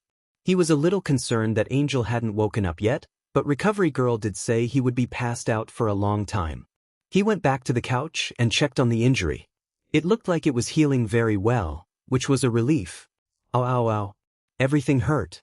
His ribs, his ankle, his head, his stomach. He cracked open his eyes and jolted up when the memories came flooding back. He was too weak to support his weight and almost fell off the couch, but steady hands grabbed him just in time. Izuku looked up at who grabbed him, and when he saw who it was he instantly panicked. He tried to get away, but Eraserhead just looked down at him with concern. Izuku reached up, relieved to find his mask was still there. Eraserhead helped him sit upright, but kept his hands on his shoulders to keep him from falling over. Are you okay, Angel? What the hell happened? Izuku muttered, feeling another wave of exhaustion coming over him. The world spun, and his stomach turned as he fought off the pain. He trailed off, swaying from side to side, and collapsed onto Aizawa, who looked at him in surprise. Angel? He said, gently shaking him. He was already asleep though, so he just shook his head and adjusted the vigilante to be more comfortable. This was going to be one stressful weekend. The next time he woke up, it was dark. He sat up, rubbing his eyes as he looked around at the familiar apartment. Eraserhead was sleeping in a chair next to him, so he decided now would be a good time to leave. He slipped off the couch, but as soon as his feet hit the floor his ankle exploded in pain, and he fell to the ground. The noise woke up Eraserhead, who looked down at Angel. You're awake. Yeah, what happened? It's all kind of fuzzy. You got shot, Angel. Well, yeah, I know that. How did I get here? He shot a glance at Izuku and helped him back onto the couch. I found you, and since you didn't want to go to a hospital again, I brought you here. Oh, thank you. I'm fine though, you don't have to waste your time on me anymore. This caused Aizawa to frown, and he looked directly at the vigilante. Listen, you're not wasting my time. I want to help you. And then what Izuku said broke Aizawa's heart. But why would you want to help me? I'm nobody, just a vigilante who breaks the laws. Angel, you aren't nobody. You have saved so many lives because of what you're doing. So please, let me take care of you for once. Izuku opened his mouth to speak but decided against it, instead nodding his head and slowly laying himself back down on the couch. Do you want anything to eat? Sure. I guess so. Aizawa rolled his eyes at Angel's answer and got up to get him food. When he put the food in front of him, Angel looked at him incredulously. Are you sure I can eat this? Aizawa smiled sadly.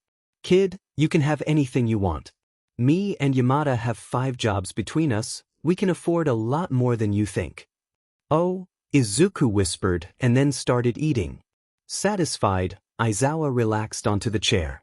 After Izuku was done eating, he hesitantly said, do you know where my stuff is? My phone and backpack are still at wherever I was. Aizawa ran his hands through his hair and said, it's probably still there. Can you go get it, please? My friends are probably worried that I haven't responded. Wait, what day even is it? Saturday night, and sure. Give me a second though. Aizawa disappeared into another room, and Izuku finally let himself breath. He didn't think the hero had taken off his mask. He was still safe. A minute later, Eraserhead came out with a very tired-looking Hizashi. Eraserhead, I don't need a babysitter. He looked over at Izuku and rolled his eyes. I know, he wanted to meet you. Also, it's Aizawa while I'm off duty. Crossing his arms, Izuku glared at him. Ignoring the vigilante's stare, Aizawa put on his shoes. I'll be back. Soon, it was just Hizashi and Izuku. Izuku already had met him multiple times as Izuku, but he didn't know that. Him being a cat didn't count either, he mostly had avoided him. So, even though it was kind of mean, he put on a bored face and looked away. Hi. Hizashi walked down to sit awkwardly where Aizawa was. But, don't need a babysitter, Izuku said, gazing coolly at the hero. Yeah. I'm just here in case you need anything. Hizashi turned on the TV, setting the volume low. After a few minutes, Izuku could feel exhaustion creeping up on him again. And this time, he let himself be pulled into sleep willingly. Hizashi was feeling really awkward. Shota was the one who usually dealt with vigilantes, and now he had a very annoyed, injured one sitting across from him. And it was a kid. He was having trouble believing that he was actually only 15, until he saw him slump over on the couch. His coldness was suddenly gone, and he looked almost peaceful. He could see why Shota was so attached. And that's when he decided that he was going to help this kid too. He didn't know him, but he had seen the scars, heard the stories Shota had told him. He was going to help this kid, whether he wanted it or not. Izuku woke up a third time with the sound of the door closing. He saw the backpack and jumped up to get it, completely forgetting about his ankle. Pain shot up his leg and he fell towards the ground. Hizashi leaped up from where he was sitting and grabbed him before he hit the floor, and put his arm around his shoulder to hold him up. Izuku's cheeks turned red, not that they could see. Aizawa handed him the bag, and he pulled out his phone that had many missed messages from Shinso and Shoto. Hey, we should take you to see Recovery Girl again tomorrow morning. Izuku looked over at him in indignation, but then Aizawa pointed to his ankle. Fine. Izuku quickly responded to his friends, letting them know he would explain more on Monday. He thanked Aizawa for getting his bag, and then laid down on the couch. He turned away from them and curled up a little tighter. He closed his eyes and quickly fell back asleep. This time he awoke to a tap on his shoulder and saw Hizashi standing over him holding out a granola bar. We are leaving in like 10 minutes. You should probably change into your vigilante outfit. Izuku looked down at the torn and bloody clothes he was wearing and agreed. He hopped to the bathroom and took off his mask. He changed as fast as he could and ate. He put his mask back on and hopped back to the main room. They took the elevator down to the car and soon were on their way. When they got there, Izuku pulled his hood low over his face. They got to the nurse's office and Recovery Girl looked at them. Well, you're looking much better than the other night, she said, glaring at Aizawa. He needs one more treatment. His ankle is still bothering him. That makes sense. I directed most of the healing to stop the bleeding. He should be awake enough to get home if he fights it off, but he still needs to rest for a while after. Izuku sat down, and as soon as Recovery Girl kissed his ankle the world spun, and he almost fell over. He felt a hand in his shoulder, Aizawa's. Thank you again. They walked out, Aizawa guiding Izuku who was too tired to even. As soon as they got in the car, Izuku leaned his head against the cool window and closed his eyes. Aizawa looked in the rear-view mirror to see Angel curled up in the corner of the car, peacefully asleep. Hisashi looked over at him, smiling. I want to help him to Shota. Aizawa parked the car and picked up Izuku. What he didn't see was Hisashi taking a quick picture of the two. After they got back inside, with a few confused looks from others, Aizawa laid the vigilante onto the couch, and as if sensing he was okay now the cats jumped up and curled around him. Many hours later, Izuku woke up and saw the cats around him. Slowly sitting up so he didn't disturb them, he asked, "What time is it?" Hisashi called out from the kitchen, "It's 6. Petting Shade, his eyes went wide and he leaped up from the couch, causing the cats to meow angrily. "Oh no, I need to go." Hisashi and Aizawa both turned to Izuku who was frantically grabbing his stuff. "What's wrong?" "My cat. I have been gone for 2 days, she doesn't have anyone to feed her." He raced out the door and paused for a second. "Thanks. Both of you." With that, he sprinted out into the city. Aizawa turned to Hisashi, whose face was pale. "I didn't know he had a cat." Hisashi looked up at him and said, "But what does he mean that there wasn't anyone to feed her?" Realization struck Aizawa as he looked at his husband with wide eyes. "We need to help him, Shota," Hisashi whispered. Aizawa nodded. "Something is definitely wrong, but until he trusts us enough to tell me who he is, all we can do is show him we are there. I only hope that his parents are just out of town for the weekend." But even Aizawa didn't believe his own words. There were too many signs. He only hoped that Angel came around to trusting him, and soon. Izuku slammed open the door, looking around the apartment in panic. The first thing he saw was the empty food bowl, and he felt his stomach twist. However, the next thing he saw was a torn bag of cat food, the pellets spilling onto the floor. There was a small amount of water in the bowl, and he was glad he had filled it before leaving school Friday. And then, Amaya leaped up onto his legs, letting out tiny wails. Izuku tossed his stuff down and picked her up, holding her against his chest. "I'm so sorry, Amaya. I swear I didn't leave on purpose." "You're a very smart cat," he murmured. Izuku made the decision that he would start putting out 2 water bowls and would always leave the cat food bag out, just in case the worst case happened. He filled her food and water dish, and cleaned up the food on the floor. Petting her as she ate, he finally relaxed and processed the last few days. After a while, he got up and went to bed. Laying down, he listened to the city below, and for the first time since he had found the apartment it felt lonely. He wrapped the blanket a little tighter around his shoulders, and closed his eyes. The instant Izuku stepped foot in Class 1C, he was dragged to his seat by a very angry Shinso. "Where the hell were you, Izuku? You don't respond for 2 days and then you send that cryptic but text." "I lost my phone?" Shinso glared at him and crossed his arms. "Not falling for it. Spill what really happened." Izuku sighed and sat down. "I got kidnapped by a couple of villains." "You what?" Shinso screeched, eyes going wide. Izuku whispered, glancing at the door to check that Hisashi still wasn't there. "I am not going to you got kidnapped." Shinso's voice softened, and he said, "Are you okay?" "Yeah, I'm fine. Thanks." Satisfied with his answer, Shinso sat down and turned to Izuku. "So what was the deal with, what's his name again?" "Shoto? Todoroki. Yeah, him." And that's when it hit Izuku. He had never actually told Shoto his name. And he definitely couldn't have his friend calling him Angel. "I'll be right back." Shinso shrugged and started playing on his phone. He walked across the hallway, looking for Class 1A. He never found it, but he did find Shoto in the hall. Instantly the taller boy's face brightened, and he walked over to Izuku.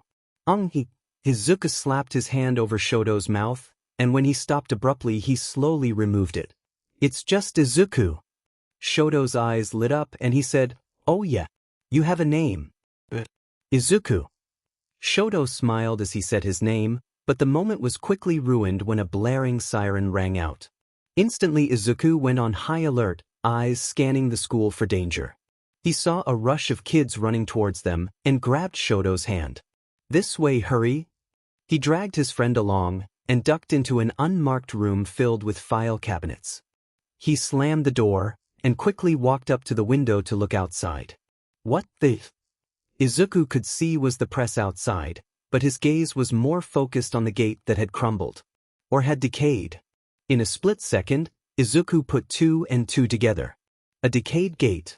He knew too well who had done that. He had the scars to prove it from when Shigaraki got mad and grabbed his arm. Out of the corner of his eye, he saw a wisp of purple smoke. Kurogiri. He shoved Shoto behind some cardboard boxes and held up his finger over his lips. Getting the message, Shoto covered his mouth with his hands and slouched lower. Izuku peered over the boxes to see him. Tamura Shigaraki. He started to tremble, ugly memories resurfacing, but he knew he had to know what was happening. He watched as Shigaraki scratched at his neck while going through the file cabinets, until he seemingly found the one he wanted. He went to step back into the portal, but whipped his head toward where Izuku was hiding. He ducked behind the boxes and slammed his hands over his mouth, feeling blood pounding in his ears. After he heard the familiar whoosh of the portal closing, he let out a deep sigh of relief. What the hell was that, Izuku? That was bad. Really bad. I need to go talk to the principal. Are you going to be okay? Shoto nodded, and they walked their separate ways. Not bothering to knock, he opened the door and stepped into Nizu's office. The mouse turned around in the chair and said, "I have been expecting you." Izuku glanced up to see a row of security cameras behind Nizu. "You saw him then. You need to cancel the USJ trip, it's too dangerous." Nizu gestured for Izuku to sit, and sighed, "I would, but the people above me think it would be bad publicity. But, if you would like, I could arrange for you to go with them." "Angel." Izuku jerked up his head at the mouse. How did you know?" Nizu shrugged and grinned. "It wasn't very hard. But will you take me up on my offer? If I'm at USJ, I can make sure nothing happens." "Yeah. How are we going to do this?" "You will leave before Class 1A, and get to USJ with plenty of time to scope the place out and hide. And you will be excused from your classes, of course." "But I'll be here tomorrow morning." With that, Izuku left the mouse and went back to his class. When he got there, Shinso stood up and pulled him to their desks yet again. "Where were you?" "I was in the hall when the sirens went off." "Yeah, it turns out it was just the press." Shinso sighed. "I wish people would stop freaking out about this." "I'm not going to be here tomorrow," Izuku said, sitting down. "It's like the first week of school." "Yeah, it's important," Izuku smiled grimly. Soon school was over, and he was back at his apartment and was sorting everything he would need. The smoke bombs were probably unnecessary, so he would only bring his bow and his knives. After debating for a bit, he grabbed a special project he had been working on and shoved it into one of his many pockets. His stomach was twisted from nerves, and he decided he would just go to bed early. However, as he was laying in the dark, he couldn't shake that feeling of raw fear coiling inside him. He curled up tighter and closed his eyes, hoping for sleep. Izuku woke up to his alarm and was met with the feeling of sick dread again. He fed Amaya, who looked up as if to say, "Where is your food?" Izuku slipped on his costume, making sure his mask was on tightly. He made sure Amaya had plenty of food and water, enough for at least a few days. Just in case. He slipped through the alleys to Udare and went around to the back entrance. As soon as he approached the gate, it swung open for him. He walked to Nizu's office, the hallways eerily empty. Nobody should be in the building for at least another hour, and most of the lights were off. He pushed open the door and greeted Nizu. "Okay, Angel. I have a car for you in the side garage. It will drop you off at USJ." The mouse handed a set of keys to Izuku. "These unlock every door in there, including the security room. There are secret exits scattered around the building, including a tunnel that runs under USJ and opens outside and through the floor. Good luck." Angel nodded, shoving the keys into his jacket. He walked outside and saw a black car with tinted windows. Waiting. And the driver was Hisashi? Izuku's eyes widened as he slowly backed away from the car. Hey, it's okay, Angel, I'm just here to drive you, he frowned, looking grim. I'm worried about USJ too. Keep them safe, all right? Angel hesitated, but nodded and got in the car. After 10 minutes, they arrived at the building. Izuku got out and was about to leave when Hisashi called out. They should be here in 2 hours. Thanks, he said, and unlocked the front door. He gasped, faced with an enormous building. He could see the disaster zones that filled the room. Calling it a room was an understatement though. He decided to focus on the center, as that was the only clear patch of land, and where villain attack would most likely happen. He looked around for 30 minutes before heading toward the security room. He switched on the cameras which showed multiple angles of the building, including inside the individual rescue zones. His next step was to find the secret exits, especially the underground one. He wandered the tunnel until he saw the ladder on the side of the wall. He pushed open the hatch and found himself near the base of the fountain in the center. Perfect. Izuku checked his phone and felt the sense of dread hit him like a ton of bricks. He had 15 minutes before they arrived. Taking a few deep breaths, he made his way back to the security room. Soon he saw the car pull up outside and everyone got out. And then he saw an all-too-familiar face. Kaken? Izuku shouted, looking in awe at his childhood friend. He doubted Kaken would remember him though, as he had completely vanished from his friend's life when he followed them inside through the cameras, and watched as Aizawa introduced them to 13 and from the looks of it explained how USJ worked. And then it happened. The familiar purple smoke filled out in the center, and villains came pouring out. Lowlifes by the looks of them, but there were so many. And then he came out. Shigaraki stepped through along with Oh Sheet. Kirigiri materialized beside them, but Izuku was focused on the large black creature towering over Shigaraki. He had known All for One was working on some kind of special minion, but he has no idea just how awful it would be. Every sense he had was screaming to run away. But then he saw Aizawa, Shoto, and the rest of the class and steeled himself.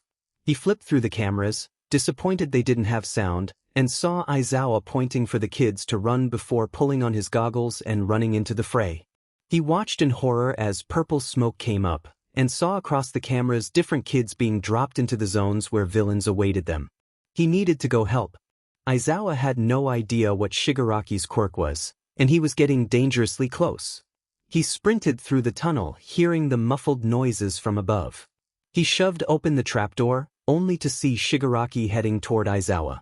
Time slowed down and he ran, using his enhanced speed to its full potential.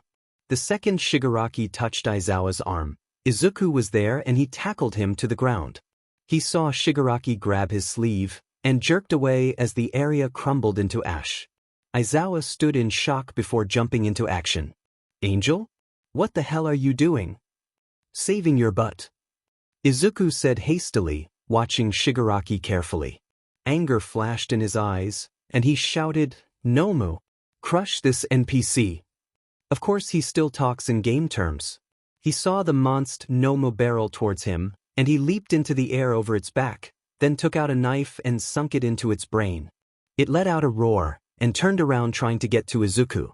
Caught off guard, he went flying into the air and crashed hard into a table. Gasping for air he scrambled up, his head spinning. Just as Nomu grabbed Aizawa and slammed him into the ground. Izuku saw red. He let out a furious scream and looked Nomu straight in the eyes. It looked back, and then its eyes went wide. It started shaking, and its body shrank in on itself. And Izuku could feel it. Feel the power flooding into him. The anger melted into fear. He didn't want to do this. Please stop, please, please, please, please. He was thrown into the ground, and the connection broke. He twisted around, and was met with two eyes staring at him with fear and concern. Shoto! Izuku whispered. And Izuku broke. He sobbed into the ground, absolutely despising the new power that filled him. Shoto held him in his arms, staying silent. Nomu, now sickly and disoriented, collapsed on the ground next to the unconscious form of Aizawa. Then a voice boomed. I am here. Shigaraki cursed, and signaled to Kirigiri that they needed to leave. He and the Nomu were pulled through the portal, leaving the other villains in panic at the pros that had arrived. Among them was the present Mike, who sprinted over to his husband. Shoto shook Izuku but found he was unresponsive. He just laid there trembling, eyes wide and tears falling. "Come on, Angel, you need to get out of here." Hizashi watched as his husband was taken away on a stretcher and was about to follow when he spotted Shoto and Izuku behind the debris. He shot a worried glance at Aizawa and ran over to the two. As soon as he got close, Shoto jerked away with distrust, still holding Izuku. "It's okay, Todoroki, I'm not going to take off his mask. I knew he was here. And if you don't want anyone else to figure it out, we need to get him out of here right now." Shoto looked down at Izuku and nodded. Together they dragged him upright, and Hizashi guided them to the tunnel. Shoto made a ramp of ice down the ladder, and they slid down. It took 5 long minutes, but they managed to drag him outside. Hizashi told Shoto to stay put and quickly left. A minute later, he pulled up with his car and motioned for him to carry Izuku in. Shoto was about to climb into the car as well, but Hizashi stopped him. "You need to go back to your classmates," he opened his mouth to protest, but Hizashi shook his head. "We can't have a missing student." Shoto sighed in defeat, and with one last glance at Izuku walked off toward the front of the building. Quickly, Hizashi drove off a little ways away from the building and pulled over. He got out a first aid kit and wrapped up his injuries the best he could without removing the mask. Izuku's eyes were wide open, but he was still unresponsive. "Angel? Angel, can you hear me?" Hizashi softly tapped him on the shoulder and repeated that pattern until he started to move. Izuku shot up in the car, frantically looking around. "Where are they? Where are they?" he screeched. "Hey, it's okay, Angel, you're safe. Shota is safe too, he is heading to the hospital right now." "Hospital?" Izuku's eyes widened as he realized. He started sobbing again, and Hizashi reached out his arms, but froze an inch from his skin. He laid his arms on the vigilante very slowly, and when he didn't jerk away, held him tighter until he calmed down. "He can't have any visitors right now, but you could probably sneak in later tonight." Izuku nodded quietly and pulled his legs up into his chest. "You need to go home and rest. Where should I drop you off?" Izuku paused, thinking, and then told him the name of a street. They drove there, and Izuku got out leaning on the alley wall for support. "Are you sure you can walk home by yourself?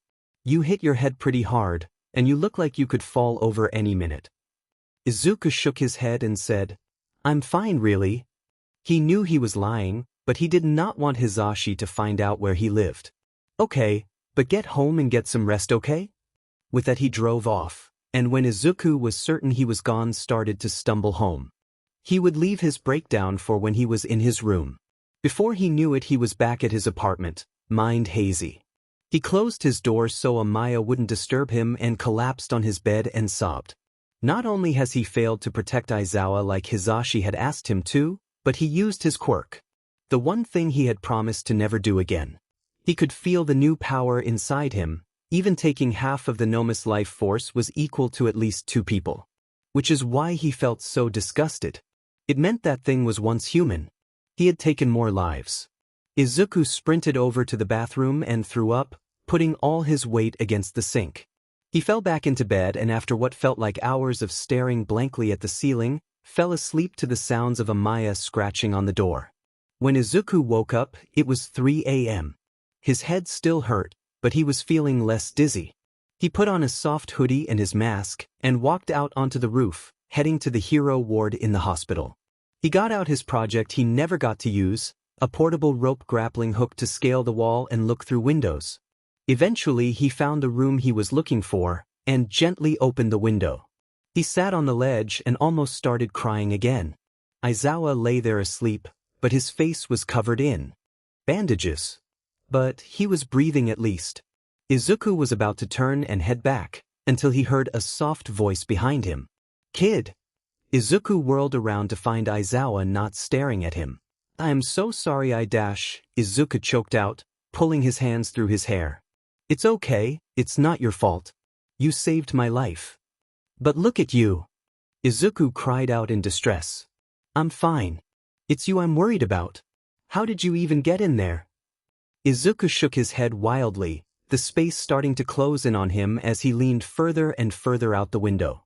Aizawa's eyes widened as he saw Izuku edge closer and closer. Hey, it's okay. I'll stop asking questions. I'm glad you're fine, I'll leave it at that. Izuku looked back down at the street, and then pushed himself forward inside the hospital room. He sat down on the chair next to Aizawa, and they talked about random things like cats and the students in his class for a little until he heard a nurse walk down the hallway. He quickly jumped out the window and grabbed the rope, smiling sadly at Aizawa. The hero opened his mouth to say something, but before he could think of any words the vigilante had disappeared into the night. Izuku pulled himself up onto the roof of a tall building and sat on the edge. He was at least 10 stories up, and the people below looked small. What would happen if I jumped? Sure, Shoto and Shinso might be sad for a bit, but they would get over me fast. I would be helping. One less criminal on the streets, right? People only get hurt around me. His vision started to blur as tears fell onto the street below. He felt the wind rush against him, pulling his hood off and ruffling his hair. He was leaning closer and closer and closer until he heard a voice from behind him. What's a kid like you doing up here so late? Izuku froze in place, recognizing that voice from the news. Go away, Hawks. Well, that's kind of rude. Hawks sat next to Izuku, who quickly wiped away his tears and stretched his wings. He looked over at Izuku, and suddenly his eyes lit up in recognition. Wait a minute, you're Angel, right? I saw that video of you jumping out that window. You looked so cool. At a loss for words, Izuku stared blankly at the hero. He blinked slowly and turned his stare back to the street below, letting all the lights blend together. He didn't register the fact that Hawk's wings were angled towards him, ready to move at any moment. I wanted to be assigned to your case, but it got denied from the pro already on it. Eraserhead, I think? Hawks said, shooting worried glances at the vigilante. And then, Izuku spoke. I don't know why I'm here. I have a feeling you're not talking about the roof.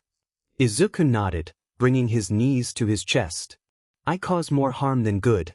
It would be better if I just jumped now. Don't say that, Angel. I have heard and seen all the good you do. You don't know what I've done, Izuku whispered. You're right, but you don't know everything about me either. Do you think I should jump off too? Izuku looked up in shock. You're a hero. People depend on you. Hawks smiled at Izuku. They depend on you too. Have you seen what people say about you? There are hundreds of people thanking you for saving them. And there are people that need saving in the future. You may not have the official title, but you are a hero. Now what do you say we get you down from here? Silent tears fell down his face as he processed everything the hero had said. Only half there mentally, he let Hawks pick him up and fly them both down to the ground. When he put Izuku down, the vigilante looked up through his bangs. You were serious about what you set up there, right? Hawks ruffled Izuku's hair and grinned down at him. Of course I was. You should get home and rest. You probably have school tomorrow, right? I don't want to. School's canceled tomorrow anyway. Hawks raised his eyebrows and thought for a moment. Then why don't I treat you to a late-night snack? I know a great 24/7 bakery a couple blocks away. Izuku stared at the ground and nodded, allowing Hawks to steer him towards the bakery. The bell rang as he opened the door, and a cheery voice welcomed them. Welcome to, oh, it's you, Hawks. The usual? Izuku looked up at the girl. She looked to be his age, with short brown hair and permanent blush on her cheeks. She finally noticed him and gasped. Oh, I know you. You're Angel, right? Wow, this is so cool. Taking a deep breath, Izuku straightened up and smiled at her. Hi. The girl grinned and held out her hand. I'm Ochako Uraraka. It's nice to meet you. Izuku took her hand, saying, I would introduce myself, but it seems you know who I am already. Uraraka giggled and got to work packaging up some baked goods. Izuku stood off to the side while Hawks paid, and they sat down at a table close to the register. Uraraka looked up at the door and then went to join them, flipping the chair around so she leaned against the back. So, Angel, what do you think of Hawks? Taken aback by the question, Izuku stopped nibbling on the brownie he was eating. He is way too cheerful. Izuku sarcastically said, raising his eyebrows at the hero. Uraraka smirked and nudged Hawks playfully. That's not the worst thing he could say about you.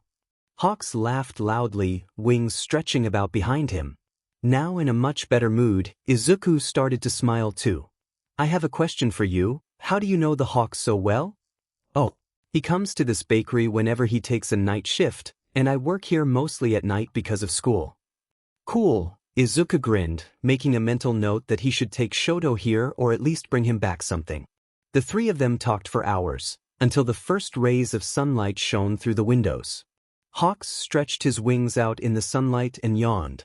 Well, we all should probably head home now, seeing as none of us obviously got any sleep. Maybe I'll see you around, Angel? Izuku smiled, a genuine one, and happily replied, yeah, that would be cool. Uraraka tilted her head at him and jokingly shouted, don't forget to visit me. He turned to her and laughed. You got it. They all went their separate ways, Hawks flying up into the clouds, Uraraka switching with whoever had the morning shift, and Izuku decided he should go visit Shoto. After all, he had saved his life. He quickly arrived at the Todoroki house only to see Endeavor through the window. He ducked down into the bushes and crept to the opposite side of the house. He went to jump up to the second-floor window, but it was too late and he remembered that he had almost double the power from before. He launched himself up into the air and landed with a thud on the rooftop. Shaking his head to clear it, he swung down through Shoto's window before unwanted thoughts crept back in. He sat on his friend's bed, kicking his legs as he waited for his friend to come back upstairs. Pretty soon he heard a loud, Shoto, and then the door opened. Shoto walked in and slammed the door behind him, and then spotted Izuku. Instantly he tackled his friend into a hug, leaving Izuku stunned. As soon as it happened, Shoto wrenched himself away and started interrogating Izuku. What happened? Where have you been? Are you okay? How does Present Mike know about you? Izuku held up his hands to stop the onslaught of questions, and replied, I'm not sure what exactly happened, I've been with Hawks, I'm fine, and it's a long story. Shoto crossed his arms and looked the vigilante up and down. I have time. Explain. And so, Izuku did. That morning, Aizawa was released from the hospital. He probably should have stayed another few days, but he wasn't a big fan of them. As soon as he got home, his husband guided him to the couch and sat down. We need to talk about Angel. Agreed. Did something happen while I was out? Hisashi sighed and ran his hands through his hair. I'm not sure exactly what happened because I didn't get there until after it all. All I know is I saw you lying on the ground, and a half-dead thing next to you. Their leader called it a Nomu. The blonde nodded and continued. The villains dragged the Nomu into a portal along with the blue-haired one, but not before Snipe got some hits in. Then, and what? Angel was lying on the ground in Todoroki's arms, completely unresponsive. What? Aizawa gasped, wincing from his injuries. Yeah. When I went to help, I swear Todoroki was going to attack me right there until I promised I wouldn't take his mask off. Mind reeling with new information, Aizawa said, so Todoroki and Angel definitely know each other, and there is a chance he knows Angel's identity. Continue, please. After that, I took Angel away from USJ and he became responsive again. I treated his injuries and dropped him off somewhere closer to where he said his house was. He was injured and you let him walk home alone? Aizawa demanded. He wouldn't let me go anywhere near his home. You know how he is. Hisashi argued back. Sighing, Aizawa leaned back. I know, I'm sorry. You're not who I'm actually mad at. I know, it's okay. Aizawa took a deep breath and faced his husband. We have something else to focus on now. The sports festival is coming up, and you know what that means. All students are going to be there. Hisashi's eyes brightened as he replied, which means Angel will too. We need to find him, Hisashi. We will, don't worry. We'll figure this out. Miles away, Shigaraki limped over to the old TV behind the bar. What do we do, sensei? That NPC spoiled my plans. A deep voice sounded from inside. Tamura, I expected better. That wasn't a NPC. Did you see him use his quirk against Nomu? Understanding crossed Shigaraki's eyes, soon followed by raw anger. It was him, wasn't it? That little brat. His voice seethed with rage, and a section of the bar crumbled to dust as he slammed his hands down. Yes. It seems little Izuku has been doing well for himself. But do not worry about your plans, Tamura. Izuku will be coming home very, very soon. With that, the TV went silent, and Shigaraki stalked over to Kurojiri, muttering under his breath as he scratched at his neck. Not if I have anything to say about it. Izuku crouched in the corner of the room, listening to the footsteps outside, hoping that none of them would stop outside the door. For an hour, nothing happened and he started to nod off. And then he heard all too familiar footsteps. They were lighter than the others and dragged by. The door creaked open, and he was met with the blank stare of Shigaraki. Sensei wants to see you, he spat, crossing his arms as he glared at Izuku. Curling up tighter, Izuku shook his head and ducked between his knees. I said Sensei wants you, he shouted, and reached out to grab Izuku. At first, all he felt was a dull ache as he gaped at Shigaraki. Then the burning started. Izuku screamed, feeling his arm crumble underneath the agonizing touch. Quickly, multiple people rushed into the room and pulled him off Izuku, but the damage was done. Raw pain pulsed through his arm, the muscle exposed to the air. He could feel the doctors dragging him away, and then, gasping, Izuku woke up in a cold sweat. He rubbed at the scar on his arm as he looked around, relaxing when he recognized his surroundings. Amaya looked up at him with wide eyes and twitched her ears. He placed a trembling hand on her head, and she instantly pressed up against it and started purring. He glanced over at the clock. It read 6 a.m., which because he had only managed to fall asleep he rubbed the sleep from his eyes and dragged himself out of bed. Half asleep he pulled on his uniform, fed Amaya, and stumbled out the door. Before he knew it he arrived at Udare, and he walked over to General Studies. As soon as he stepped through the door, Shinso grabbed his arm and dragged him toward the back of the class. So what are we doing about the sports festival? Shinso whispered. Izuku quickly opened his mouth to dismiss what he knew Shinso was getting at, but then Hawk's words rang in his head. You are a hero. He remembered what Eraserhead had said too. Izuku took a deep breath, and a mischievous light danced in his eyes. We're gonna kick their butts, of course. Shinso's eyes widened, and he quickly matched Izuku's Cheshire smile. Okay, first things first, what is your quirk? At this Shinso visibly flinched, and his grin faded. Do I have to tell you? Izuku nodded, keeping eye contact with him. Mind control. Shinso muttered. He glanced up at Izuku, and braced himself when he saw a blank expression on the green-haired boy's face. We can work with that. What? We can use that. Mind control. Actually, that might be exactly what we need. You don't think I'm a freak? Izuku smiled. Of course not. Shinso shook his head in disbelief. Okay then, what's your quirk? Oh, it's a minor enhancement quirk. If Shinso had been looking more closely, he would have seen the flash of panic in Izuku's eyes. Izuku took a deep breath, regaining his usual bored look. Meet me after school at Takoba Municipal Beach. Shinso looked quizzically at Izuku, and then nodded. The first few classes passed by in a blur, and soon it was lunch. They sat down at their usual table, and soon Shoto joined them. Are you going to eat anything, Izuku? Shoto said after a few minutes. Startled out of his own thoughts, Izuku pushed at his food a bit. I'm not really that hungry, he said. If you say so. Hey Shoto, can you meet me and Shinso after school? Sure, what for? Izuku and Shinso glanced at each other. You'll see. Fight me beach. I'm sorry, what? Shinso said, looking at Izuku who was facing Shoto. If I'm going to teach you how to fight, you should see a demonstration first. Shinso stared at them, jaw dropped. Do you even know how to fight? At that Izuku grinned and tilted his head. Watch and learn. He leaped at Shoto who pushed his hand to the side to block. Instantly, Shoto rushed a trail of ice at Izuku who narrowly missed it by an inch. Seeing Shoto was moving his other hand for another, he started sprinting toward one of the piles of trash. Just as he felt the chill nearing his back, he ran up a refrigerator and kicked off, back flipping over the sharp spikes.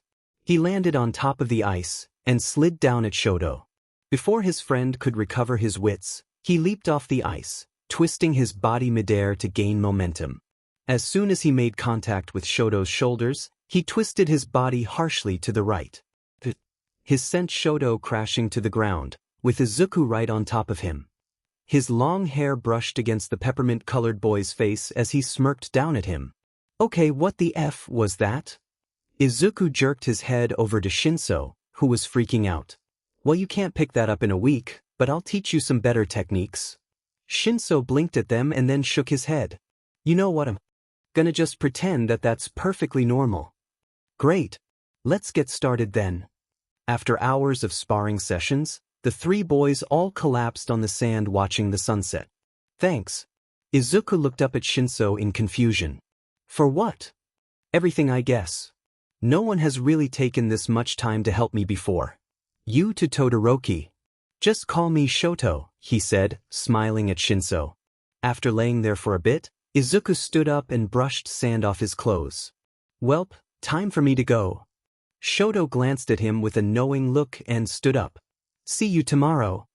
Shinso called out and headed back to his house. Are you patrolling tonight?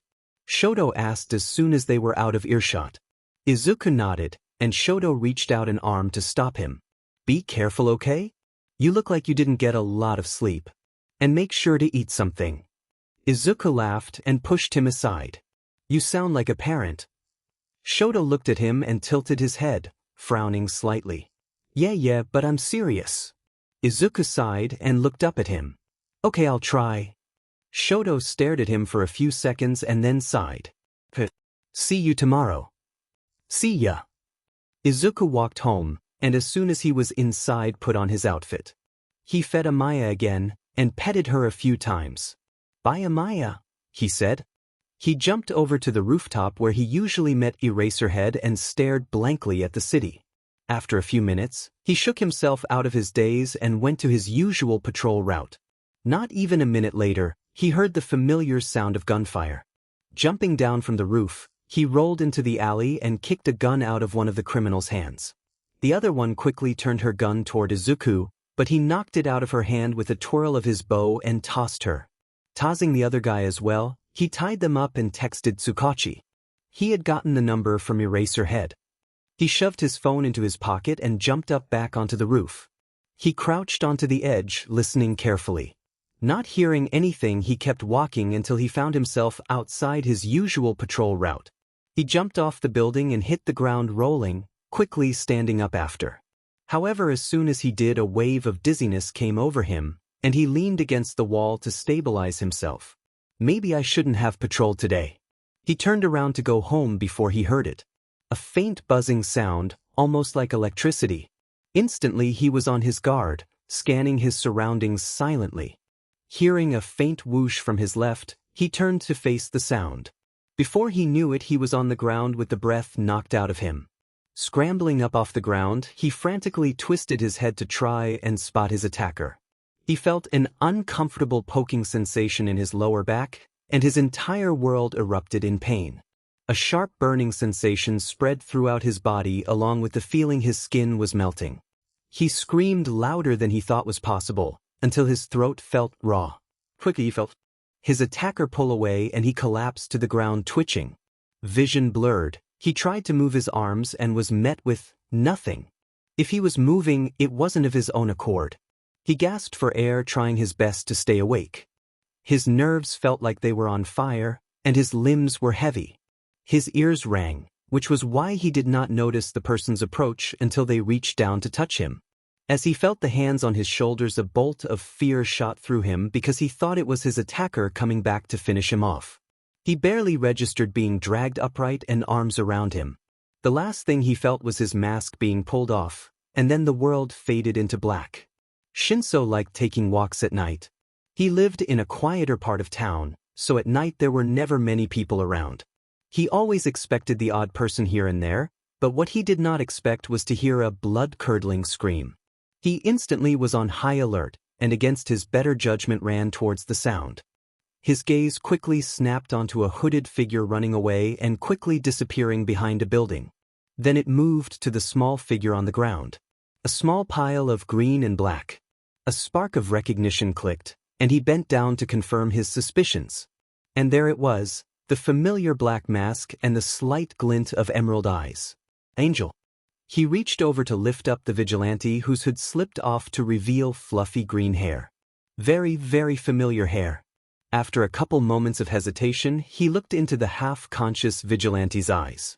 He glanced around to make sure nobody was near, and pulled off Angel's mask. I redrew Izuku in his angel fit. 3. Edit. Why is the quality so bad, LMAO? Izuku couldn't quite open his eyes, but he could feel. Soft sheets surrounded him, and he was slightly propped up. A dull pain throbbed throughout his body, and his head pounded. Eventually he managed to crack open his eyes, squinting at the sudden brightness. You're awake. His eyes flew open, and he turned his head sharply towards the voice. Oh no, Izuku whispered, hands reaching up to grab at a mask that wasn't there. Shinso tilted his head slightly and held up the mask. Looking for this? He said, expression carefully still. Shinso, I can explain, I promise. I really didn't want you to find out this way. Yeah, well, here we are. Shinso's voice hardened in anger, and he threw the mask at Izuku. No wonder you always look dead tired, you were up all night fighting. Izuku opened his mouth to say something, but stopped. After a few long seconds of silence, he spoke. Look, I'm sorry for not telling you, but I had my reasons. I have a lot of enemies, and I don't want the people I care about getting caught up with them. Shinso glared at him, but soon his expression softened. I guess I can understand that. Izuku let out a sigh of relief, and sank down into the bed. Hold on, does Todoroki know? Yes. Well, that's not much of a surprise. Why did you tell him and not me? It was because he knew Angel before me. Izuku explained. You talk like they are two different people. It makes things easier, making Angel seem separate. So I don't slip up. I have one more question. What on earth happened back there? It looked like that guy was going to kill you before he saw me and ran. Izuku shuddered at the thought of him. I honestly have no idea what his problem was. I've never seen him before. You should probably get some rest, you look like you're gonna pass out any minute.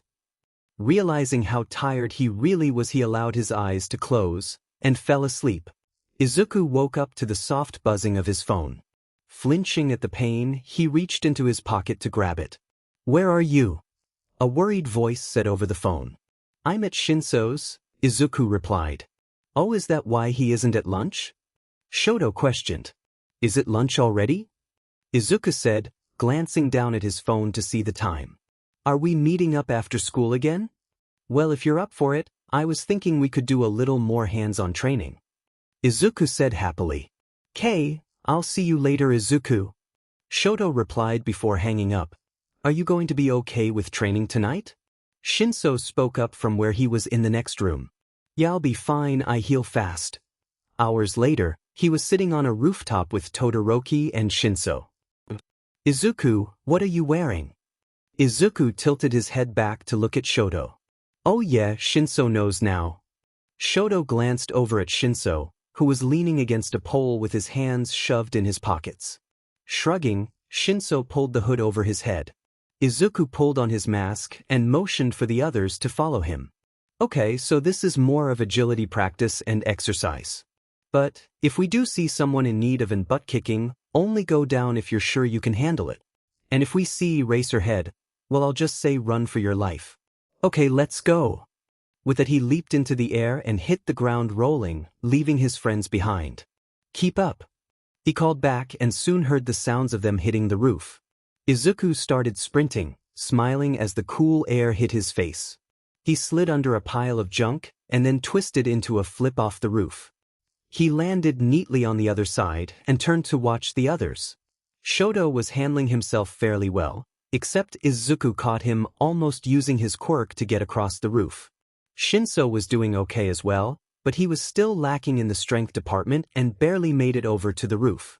They continued like that for a while until they heard noises from below them. Sliding to a stop, Izuku peered over to the ground below. Perfect. he whispered, a Cheshire grin spreading across his face that was blocked by the mask. Below was a group of 5 people, 3 of which were picking a fight with the other. Well, go stop them. Izuku whispered, nudging his friends. Shinso stared at him in shock, but Shoto was already getting ready to jump down. Both insane, Shinso said, but he jumped down anyway. Taking a seat on the edge of the roof, Izuku looked down at his friends. Shinso had taken on the biggest of the 3, weaving in and out around him. Smart. Using his weakness to your advantage. While he was big, he wasn't very fast, and Shinso worked around it. Shoto was fighting the other 2, punching one in the stomach and then turning neatly to give the other a kick to the ribs. Izuku tossed down some duct tape he kept in his pocket and the 2 boys tied them up. The other 2 had already fled the scene, and Izuku motioned for his friends to join him again. Good job, guys. You're naturals. I'm not sure that's a good thing, Shinso said, but he couldn't stop his smile from creeping up. That pattern continued for another hour until Izuku finally called it a night. I mean, the sports festival is in 2 days, you guys should be well rested. After dropping off Shinso, Izuku and Shoto headed to the Todoroki house. Good night, Shoto. Izuku said, smiling warmly. I'll see you tomorrow. Shoto replied as he waved from his window. Pretty quickly, Izuku arrived back at his home. After feeding Amaya, he collapsed into bed and stared up at the ceiling. Logically, he knew that Eraserhead would recognize his fighting style, and his hair certainly didn't help. He only wished that things could stay like they used to, but all hopes of that were ruined when Shigaraki showed up. Thinking of that day made him sick to his stomach. Images of Eraserhead laying there on the ground lifeless haunted him every time he closed his eyes. Curling into a ball, he let his hair fall over his eyes. He was so tired, but he couldn't sleep. How could he? His entire life was going to collapse around him as soon as Eraserhead made the connection. He could choose to not fight in the festival, but his mind kept drifting back to Hawk's words. If he really had a chance to be anything but a murderer, but a villain, he had to try. Right? He wanted to say he woke up, but that would be total bullshit. He hadn't gotten a bit of sleep. Dragging himself out of bed, he stumbled to the bathroom and glazed at his reflection. What stared back was a small, skinny boy with dark circles that gave him a skeleton appearance. He blinked slowly, then reached down and splashed some cold water in his face. He tried to pat down his hair, but after a minute gave up and fluffed it back to its original state. He went through his usual morning routine, grabbing a small snack off the counter. On autopilot, he made his way to the UA holding up his I.D at the gate. He trudged along the campus. The chattering of other students surrounded him, but it was all sort of muted. Stepping in the building, he made his way to his class. And then it happened. Time seemed to slow as Izuku looked up in surprise. It was Eraserhead, covered in bandages. This was the first time he had seen him since that night. His chest started to tighten and his head began to spin, and he spun on his heel and ran in the opposite direction while taking a couple sharp turns until he had arrived in an empty hallway. He slammed into the wall, slowly dropping to the ground. He tried to take slow breaths, but that feeling of panic and despair wasn't going away. Why wasn't it going away? He didn't know how much time had passed before he had calmed down again. He slowly got up, walking toward his class. The rest of the day went on in silence. He only replied to his friends in one-word answers, and even then he wasn't really paying attention. Hey, Shinso said impatiently, snapping his fingers in front of Izuku. Are you going to be able to compete tomorrow? You don't look so great, man. I'll be fine. Izuku muttered, staring through Shinso. Sure, I'll believe it when I see it. No patrolling tonight, okay? Eyes focusing back onto Shinso, he showed a lopsided, tired smile. Yeah, probably a good idea. Here, take this. Shinso handed Izuku a small brownie in a plastic bag. Thanks. Just eat it right before you go to bed, okay? This sounds a lot like a murder attempt. Izuku mumbled, holding up the snack. Huh, just eat it, got it? Shinso said, rolling his eyes. Fine, fine, fine. Shota, honey, are you sure you should be taking those off so soon? Hizashi frowned at his husband, who was in the process of removing all the bandages. I had Chio give me an extra strong session of healing. I don't think it would be good for anyone to see one of the teachers covered in bandages at what's supposed to be a safe school. I guess you're right, Hisashi sighed, heading over to the kitchen to make dinner for the two of them. Aizawa sat down at the table, spreading out pages and pages of files. Files on Angel. There was everything from witness sightings, criminals he had caught, suspected students, possible quirks, and so much more. It was fascinating just how much he had accomplished in such a short period of time. Aizawa selected the case file containing possible students and took out the pages. He had picked them based on a few different factors. Quirks that could match, hair that could match, even height. But most importantly, they were all first years. Aizawa was positive that Angel wasn't lying about what year he was in, so it narrowed it down a lot. Most of the students were also in the hero course or support course.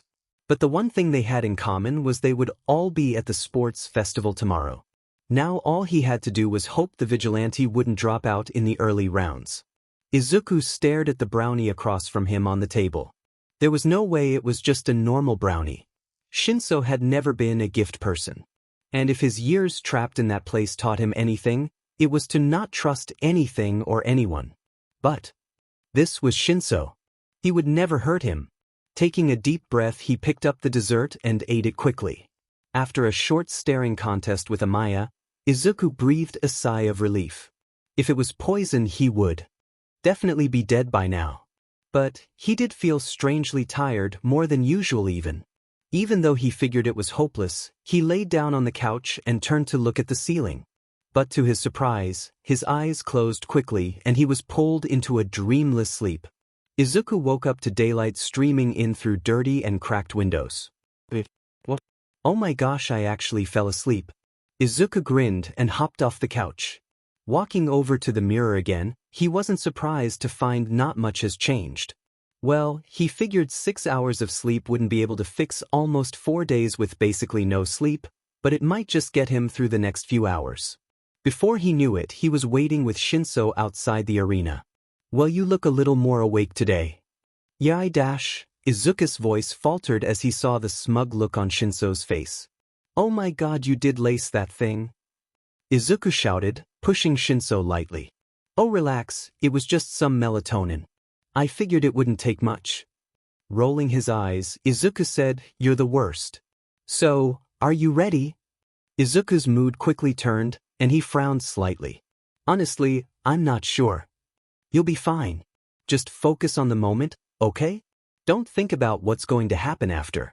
Just do what feels right. Tilting his head up at his friend, Izuku showed a small smile. You're right. Let's do this. They both turned their heads toward the doors as they began to slowly open. The sounds of the cheering ground filled the room, and together they walked outside. Izuku squinted his eyes as bright sunlight washed over him. The roar from the crowds was deafening as he and Shinso joined the rest of the classes. Midnight was on the stage, and she invited one of the students from Class 1A to make a speech. Ida, as she said, made a pretty boring one about playing fairly and following the rules. Izuku glanced around the stadium, eventually spotting Aizawa and Hisashi in the announcer's booth. After a minute, Midnight quickly stopped him and announced the first event of the sports festival. Okay everybody, she shouted. After that, nice speech, it is time for the first event. The obstacle race. The crowd started cheering, and Izuku started to scan his competition as Midnight explained the rules. He could see a bright pink girl hopping up and down next to a girl who looked part frog. I think they were at USJ. He also saw a few students covered in support gear, and kids from his class muttering to themselves about how they had no chance to win. Just then, he got a strong feeling that something was wrong. Quickly flicking his eyes across the stands, he saw nothing out of the ordinary. He swallowed and bounced nervously on his feet. Was it really a good idea to be doing this? Eraserhead would know. Izuku knew the man wasn't stupid, all he had to do was drop out. But as he looked at Shinso who was stretching in preparation, he knew he had to. Even though he never wanted to be a hero, the training in the hero course could help him as a vigilante. And maybe if he was really short on cash he could become an underground hero like Eraserhead. And then it hit him. An unfamiliar feeling, like a warm light started spreading throughout his body, and a small smile formed on his face. He actually felt hopeful. Come on. Shinso grabbed his arm and pulled him toward where everyone was lining up. He readied himself to run, feeling the power he took coursing through his veins. Midnight blew a whistle and they were off. Instantly the ground froze, and Izuku spotted Shoto dashing ahead. Izuku leapt up over the ice, neatly landing on a struggling student's shoulders before jumping up again, doing a flip and rolling to the ground. Before him stood giant robots, where multiple students were destroying and avoiding them. He darted through the wreckage, sliding under pieces and avoiding falling debris. He allowed himself a split second to glance back at Shinso, who he saw mind-controlling others to protect him while he ran behind Izuku. Smiling, he continued running until he got to the tightropes. He leaped as far as he could, landing a few steps from the edge and quickly crossing to solid ground. He continued this process until he made it across where he saw the landmines. Well, from the looks of it, he would be safe to cross it normally as he was at a good place. He followed the light footsteps in the dirt, crisscrossing and weaving along barren spots that were obviously mines. Suddenly one exploded right beside him, and he ducked to the ground.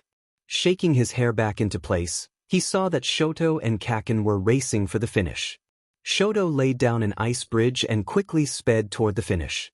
Izuku saw his opportunity and slid across the ice where he crossed through the tunnel out into the stadium. Breathing heavily, he counted who else was there and saw he was in 15th place. Not that bad. Soon after, Shinso came jogging through the gate, and the two sat on the grass while the rest of the students filed through. Midnight went up on the podium and gestured to the large wheel of activities. And now for the next event. The wheel began to spin until it landed on Treasure Hunt? Midnight grinned and shouted, "This will take place in Ground Beta, if you will all make your way there." As the large group of students followed Midnight, Izuku finally saw Shoto. He jogged toward him and smiled. "Congrats on first place." "Thank you, but it was barely first." "Still first though," Izuku whispered. "Yeah, I guess you're right." They quickly arrived, and Midnight started to explain the rules. "All right everyone. 16 people will be moving on from this round, so of course there is 16 pieces of treasure. The treasure will be a small blue and white ball, and they are placed throughout the section of Ground Beta where you will be playing. Some of the treasure is hidden, some is out in the open, and combat is allowed. I wish you all luck. We will start in 5 minutes. Shoto looked down at Izuku and said, "Look, I'm really sorry but I need to work alone for this." Izuku shook his head at him, saying, "That's fine, I work better alone too." "Shinso, you good with that?" "Yeah, that works, I'll just wait for someone with a treasure to come to me." Izuku grinned, "All right, good luck you too." As soon as the words left his lips, the buzzer sounded and the doors creaked open. All 42 people darted forward, using their quirks to get inside as fast as they could. Izuku waited till most were in before he jogged inside, surveying the area. It reminded him of the laser tag place his mom took him once before she died. He jumped up, grabbing a pipe and pulling himself up. He crouched there, looking down at the open space where a large group was fighting over a treasure. He saw Shinso sneak off past them, and Shoto and Kaken were fighting a little further down. He continued climbing upward, and when he hit the ceiling, crawled forward. A few minutes later, he saw one of the treasures tucked between a couple pipes a little way down. However, he was not the only one to spot it. Another kid was dangling from a pipe, staring directly at Izuku. From the way his arms hung unnaturally, he knew the student had some kind of stretch quirk. After a second of hesitation, Izuku dashed for the treasure. An arm flung out in front of him, so he quickly dropped to the ground on his back and slid off the section of pipe. Twisting to the side, another arm whooshed past him. Izuku grabbed it, flipped on top, and used the bounce to fling himself up. He grabbed onto the pipe, flipping himself upright. He grabbed the treasure, crouched down, and launched himself forward. Turning midair, he saw the student following closely. The kid reached to grab Izuku again, and this time he didn't stop him. Izuku took hold of his wrist and pulled up. The kid was sent flying past him and crashed into the wall. Landing safely on the ground, Izuku took to the rafters again and sat to observe the students below. Suddenly, a familiar bob of brown hair caught his eye. Squinting, he watched as the girl slapped someone in the face reaching for her treasure, and the person started floating. She spun around to face who was behind her, and Izuku finally recognized her. It was Uraraka from the bakery. Izuku stared as she continued to fight her way out of the crowd, when a loud noise interrupted him. Minute remaining. Midnight's voice rang out, echoing off the metal walls. Suddenly, everyone started panicking, lunging for whoever had the nearest treasure. Uraraka's eyes went wide, and she clapped her hands together. She rose toward the ceiling, touching everyone who went to grab at her on the way up. When she had a small handful of people floating around her, she touched her hands together, and they all began to plummet toward the ground. She grabbed onto a pipe above her, and pulled herself upright. Then, to Izuku's surprise, she turned away from him and threw up. She relaxed onto the small ledge, before catching Izuku's gaze. Her eyes narrowed for a second, but she was quickly distracted by the timer going off. Everyone freeze. The time has concluded. Everyone please make your way to the entrance and present your treasures. Izuku dropped down with the grace of a cat, and walked toward the front. Glancing around, he saw it was mostly students from Class 1A, a couple from 1B, a girl from the support class, and him and Shinso from General Studies. Everyone with a treasure was instructed to head to the waiting rooms to be healed and rest, while the others were welcome to take part in some small events. He headed to the waiting area, and sat down with Shinso and Shoto. Did everything go well for you guys? Izuku asked. Mostly, Bakugo put up a bit of a fight however, Shoto sighed. The trio glanced up at Bakugo, who was pacing while yelling at some kid with red spiky hair. He glanced over, spotting Shoto. Bakugo stormed over, saying, "I'm going to beat you icy hot bee. Just you wait." Izuku raised an eyebrow at him. Clearly he had not changed much since they were. Bakugo glanced over at Izuku, narrowing his eyes. "Do I know you from somewhere?" he asked. "No," Izuku said, slightly turning his head. Bakugo looked him up and down, frowned, and returned to the other side of the room where he began whispering to the redhead. "What was that about?" Shinso questioned. "Oh, I knew him when I was little. He probably doesn't recognize me." His two friends stared at Izuku. "You were friends with that lunatic?" Shoto exclaimed. "He really isn't that bad when you get to know him," Izuku shrugged. "Why didn't you tell him?" asked Shinso. "Oh, it doesn't matter. It was a long time ago." Shinso frowned at him, but dropped the topic. A few minutes later, they were outside staring up at the matches. Shoto was fighting Shiro, Shinso was fighting Ojiro, and Izuku was fighting Uraraka. His eyes went wide, and he glanced at the girl who was staring back at him. He quickly turned his head away, pretending he was stretching. He felt bad, but knew he had to try and beat her at least. And of course, knowing his luck, he was the first match. He stepped into the ring, facing Uraraka, who looked nervous. Midnight's voice rang out from the podium. "Our first match, Uraraka from Class 1A, and Midoriya from General Studies." Aizawa winced in pain as he moved to sit in the large chair overlooking the stadium. "I knew you shouldn't have taken those bandages off so early," Hisashi said, rolling his eyes. "I'm fine," Aizawa gruffly said, sitting down. He watched over the event going on, waiting for the one-on-one battles to begin. He had already looked over the list of people that had made it to the final event, and picked out a few possibilities. Granted, that was if Angel had even made it to the top. His top choices right now are mostly people who made it to the second event but not to the first. He did have a couple possibilities. For the final round though, pretty soon, Midnight was introducing everyone and explaining the rules, and the first two contestants walked up. One was his student, Uraraka. She had a strong quirk, but he wasn't sure if she had the confidence to win. The other one, however, he was from General Studies. He was one of the possibilities, simply because of the build and the hair. His records were sketchy, and his quirk was simply listed as unknown. It probably wasn't him, but he was going to pay attention anyway. The buzzer went off, and instantly his opponent leaped into action. She reached out to try and touch Izuku, but knowing her quirk he dodged, grabbing her arm and throwing her over his shoulder. She hit the ground hard, but because Izuku was restraining himself, she didn't get sent over the line. He nervously glanced up at the announcer's booth to see Aizawa staring right at him. Quickly turning his attention back to the battle, he saw Uraraka running at him again. He felt bad, but the girl just didn't have any proper combat training. He jumped over her, landing on the ground just as she spun around. Turning around, he planted a kick to her gut, and this time she was sent flying out of the boundary. The winner is Midoriya, from General Studies. Midnight was announced, and the crowd gave a few scattered bits of applause. He hurriedly went to the waiting room, not liking all the eyes on him. He had almost made it, when suddenly he found himself being pinned against the wall of the tunnel. Oh shit! Staring back at him was Bakugo, looking furious. The boy looked at him for another second, but then his gaze softened and he let go of Izuku's jacket. Izuku, is it really you? So he does remember. He looked down at the ground, suddenly feeling very shy. Yeah, hi, Kaken. Bakugo's eyes widened at the name, and he backed up. Where have you been? What happened to Auntie Inko? Izuku paused, hesitantly looking up at his old friend. She's dead.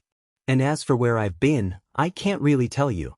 Just don't tell anyone that you know me, alright? Bakugo opened his mouth to reply when the buzzer for the end of the fight went off. I'm up next, we'll talk about this later, Izuku. Bakugo turned back one last time, and then went out into the sunlight. Pretty shaken from such a close connection to his past, Izuku slowly made his way to the waiting rooms where Shinso and Shoto were preparing for their own matches. Seeing him, they both walked over and congratulated him. You did great, Shoto said, smiling at Izuku. I guess, but I didn't like the way Aizawa was watching me. Ugh, this is so nerve-wracking. Suddenly, Shinso's face lit up. Wait, that day in the vents, was that note angel related? Izuku smiled sheepishly, which told Shinso everything he needed to know. Then Shoto spoke up. So when Aizawa ripped that grate off the ceiling, was that you too? You were there? Izuku exclaimed. Yeah, I always get there early.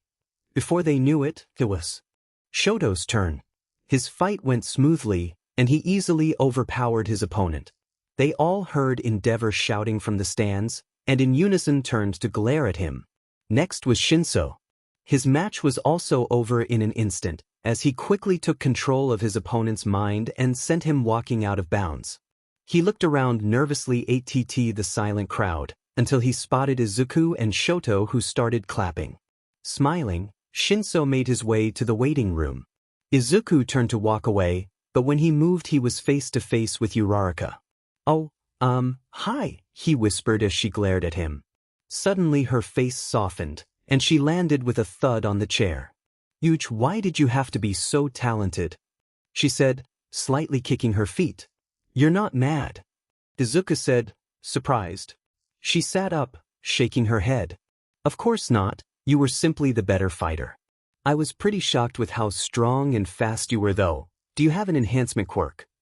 He nodded, and she continued. I'm surprised you didn't apply for the hero course. You could have passed the exam easily enough. I guess it wasn't for me at the time. At the time? She questioned. Does that mean you're trying to transfer into the hero course? He shyly smiled, a little nervous at her enthusiasm. Yeah, that's the goal. I think. Cool, well I hope you get into my class. She waved goodbye, going to join up with the frog girl and the girl with pink skin. He relaxed, until of course he saw All Might slinking around in his deflated form. Instantly his happiness died away, and his mouth twisted into a frown. What is it? Shoto whispered, trying to see where his friend was looking. Izuku leaned in and said, Do you see that ugly blonde guy in a suit sneaking around down there? Yeah. That's All Might. Shoto's head snapped toward Izuku, at All Might, then back at Izuku. No way, are you serious? Dead. God, I hate that guy. Well, if you hate him, he must have done something to deserve it. So I hate him too. Izuku laughed and smiled. Thanks, Shoto. Then, a bell went off.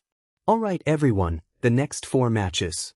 First we have Todoroki and Ida. The next match will be Midoriya and Shinso. At that, Izuku turned nervously toward Shinso, who just smiled back. "May the best man win," he said, and Izuku felt his nerves calm down. The last two matches were Tokoyami and Ishido, and Bakugo and Kirishima. Shoto walked down to the stage, where he stood face to face with Ida.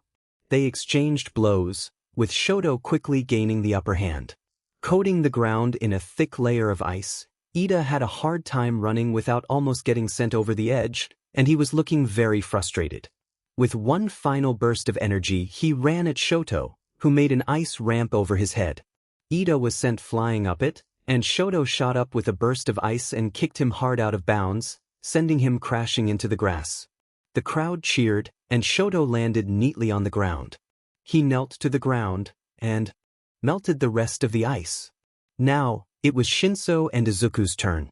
Heart pounding, he made his way to the stage and faced his friend. "Ready, and fight!" Instantly, Shinso started throwing taunts, but Izuku knew better than to fall for them. He lunged at his friend, but restricted his strength a lot. He wanted to give Shinso a chance to show off what he had learned. He dodged Shinso's punch, elbowing him in the ribs. Shinso kicked his side, and he gracefully rolled with the kick. "You're going easy on me, aren't you?" Shinso said, frowning at Izuku. He opened his mouth to reply, before slapping his hand over it. He smiled at his friend, shaking his head. He kicked off the ground, jumping high into the air. Flipping over Shinso, he crouched low to the ground and sprang at his legs. Not being able to move out of the way in time, his friend was sent crashing to the ground. He went to stand, and Izuku saw his opportunity. Turning on his foot, he sent a round kick directly into his side, and he flew out of bounds. Breathing heavily, he stood up as midnight announced him the winner. He went to check on Shinso, who was groaning on the ground. "You okay?" he asked, reaching out to help him up. "Never better." He winced as he stood up, rubbing his side. "Remind me to never fight you again. You're mean." Izuku laughed, and helped his friend over to the little medical robot who had come to collect him. He felt eyes on him, and looked up at the announcer's booth. Aizawa was staring daggers at him, hair starting to float up around his head. Izuku gulped, knowing he was probably number one on his suspect list. However, he wasn't going to give the hero confirmation just yet, and he walked away. Aizawa looked at the small boy staring up at him, emerald green eyes meeting his. "It's him. It's him, I swear to God." Hizashi turned to his husband with one eyebrow raised and said, "What? Izuku? No, it can't be. I told you, I see him all the—" Hizashi trailed off, and then a surprised look crossed over his face. What is it?" Aizawa questioned, staring at his husband. "Do you remember when Angel said he had a cat?" "Yes. Well, a little while ago Izuku showed me a picture of his cat that he had just gotten." Aizawa looked incredulously at Hizashi. "And you're just mentioning this now? I thought it was unrelated show." Hizashi complained, leaning back in his chair. "And at what time do you usually see him?" Hizashi buried his face in his hands, whispering, "Usually around midnight." "Oh, so you mean right before Angel patrols. You didn't realize either," Hizashi said, glaring at Aizawa. His mind was spinning, trying to think of any other connections the two might have. "Did you ever notice him doing something out of the ordinary?" Hizashi racked his brain, then his face lit up. "I mean, there was this one time when he and Shinso fell out of the vents right before class started. Does that count?" "Oh great, it was right in front of us the entire time," he said, shaking his head. "It was so obvious. He was right in front of me the entire time, I just was blind to the signs." "Hey, don't be too hard on yourself, he's a smart kid." Aizawa nodded, turning his attention back to the stands.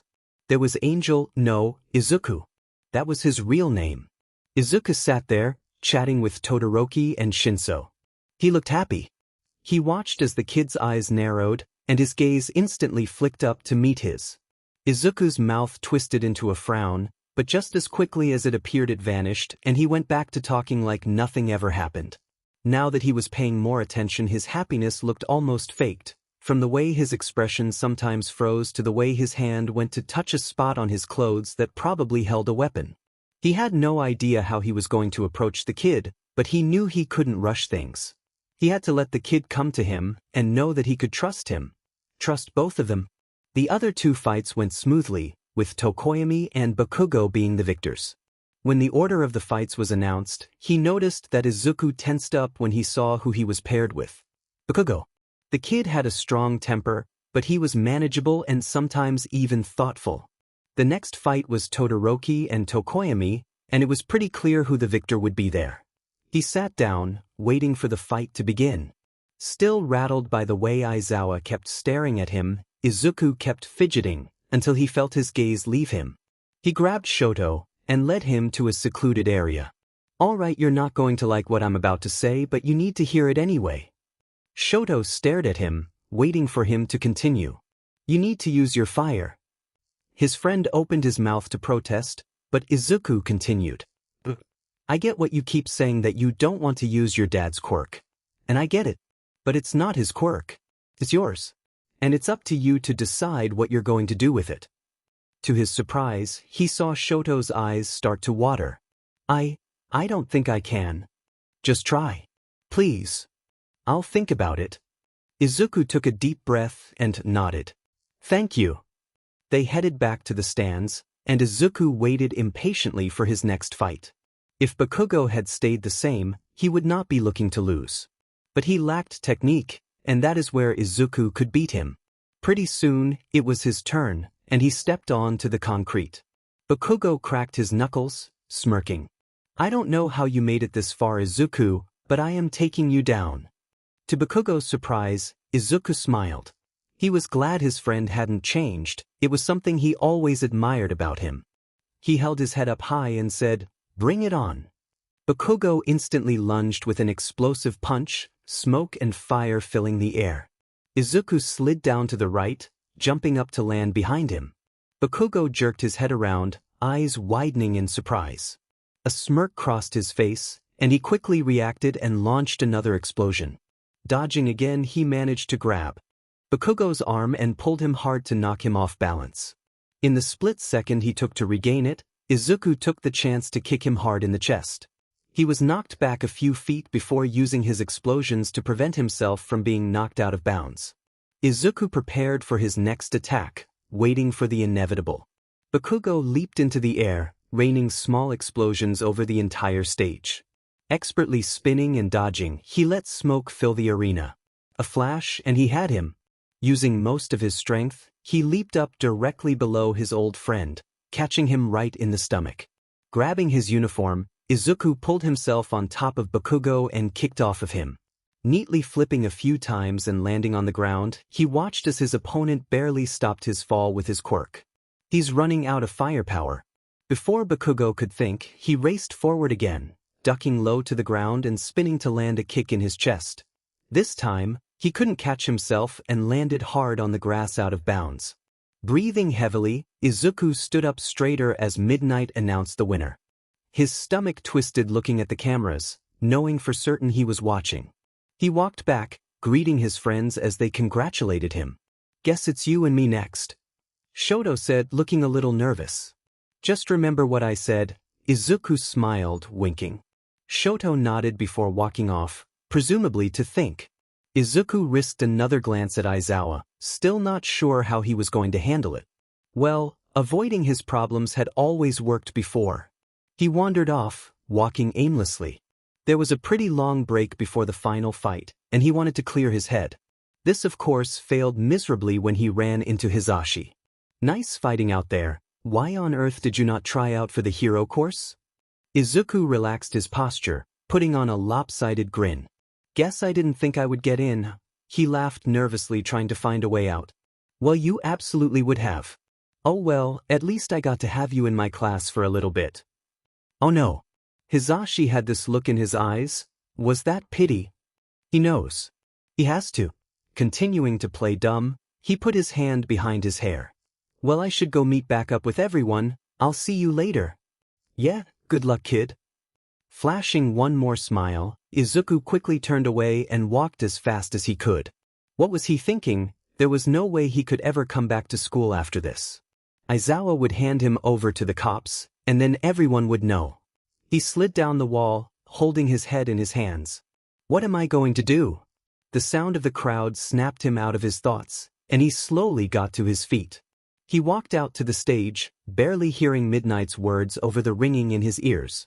One more fight. One more, and then I have to deal with everything. Shoto started with a long line of ice, and Izuku easily leaped out of the way. Trying to catch him in midair, he sent out another blast. At Izuku.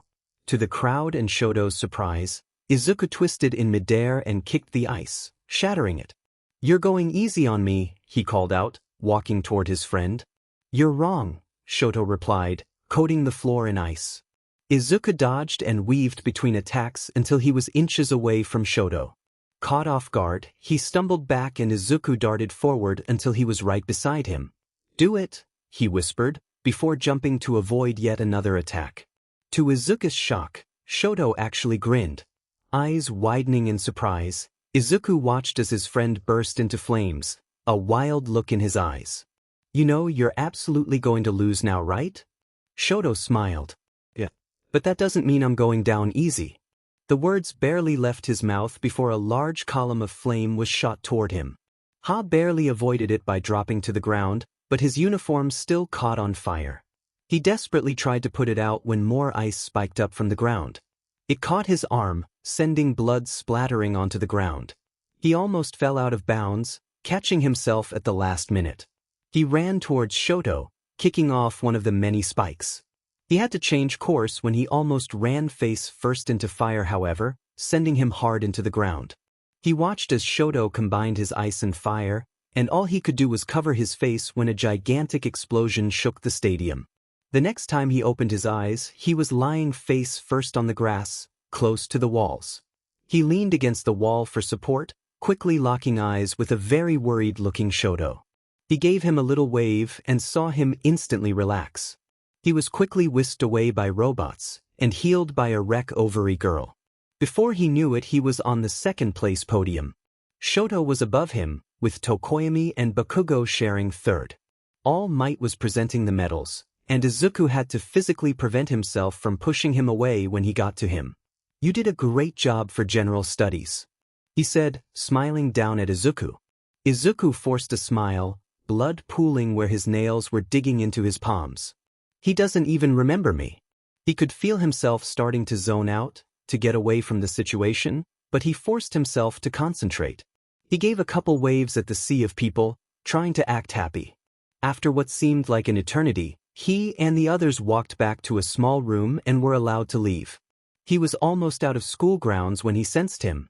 Ducking behind a tree, he peered over to see Aizawa clearly looking for someone. Oh no. Nope. He climbed the tree, trying to stay as silent as possible. When the hero turned the other way, he made a leap for the gate, rolling it to absorb the shock of the fall. He sprinted to the nearest building, leaping as high as he could. His exhaustion was catching up to him, and he only made it about halfway. He jumped again from there, making it to the top. He watched as Aizawa observed the grounds, before suddenly turning his head to Izuku's hiding place. He had just enough time to hop over onto the fire escape on the opposite side before he heard footsteps on the roof. I know you're there, Midoriya. If you're worried about me turning you in, don't be. I just want to talk. Izuku stayed quiet, trying to decide his next move. I can't do it. He silently jumped down, and for a reason he couldn't explain, as soon as his feet hit the ground he was running. When he finally stopped, he was surprised to find tears slowly falling. What? Why am I crying? A sob racked his chest, and he leaned against the wall. I knew this was going to happen. I shouldn't have gotten so comfortable. He gasped for air, desperately trying to wipe away the tears. He ruined everything, trying to achieve a silly dream. He couldn't become a hero. He barely counted as a vigilante. He walked home, pushing open the door. Ignoring Amaya, he sat down at his computer and quickly typed an email. Izuku Midoriya will be taking a leave of absence due to personal reasons. Inko Midoriya. He sent it, quickly closing the laptop and taking off his ruined gym clothes.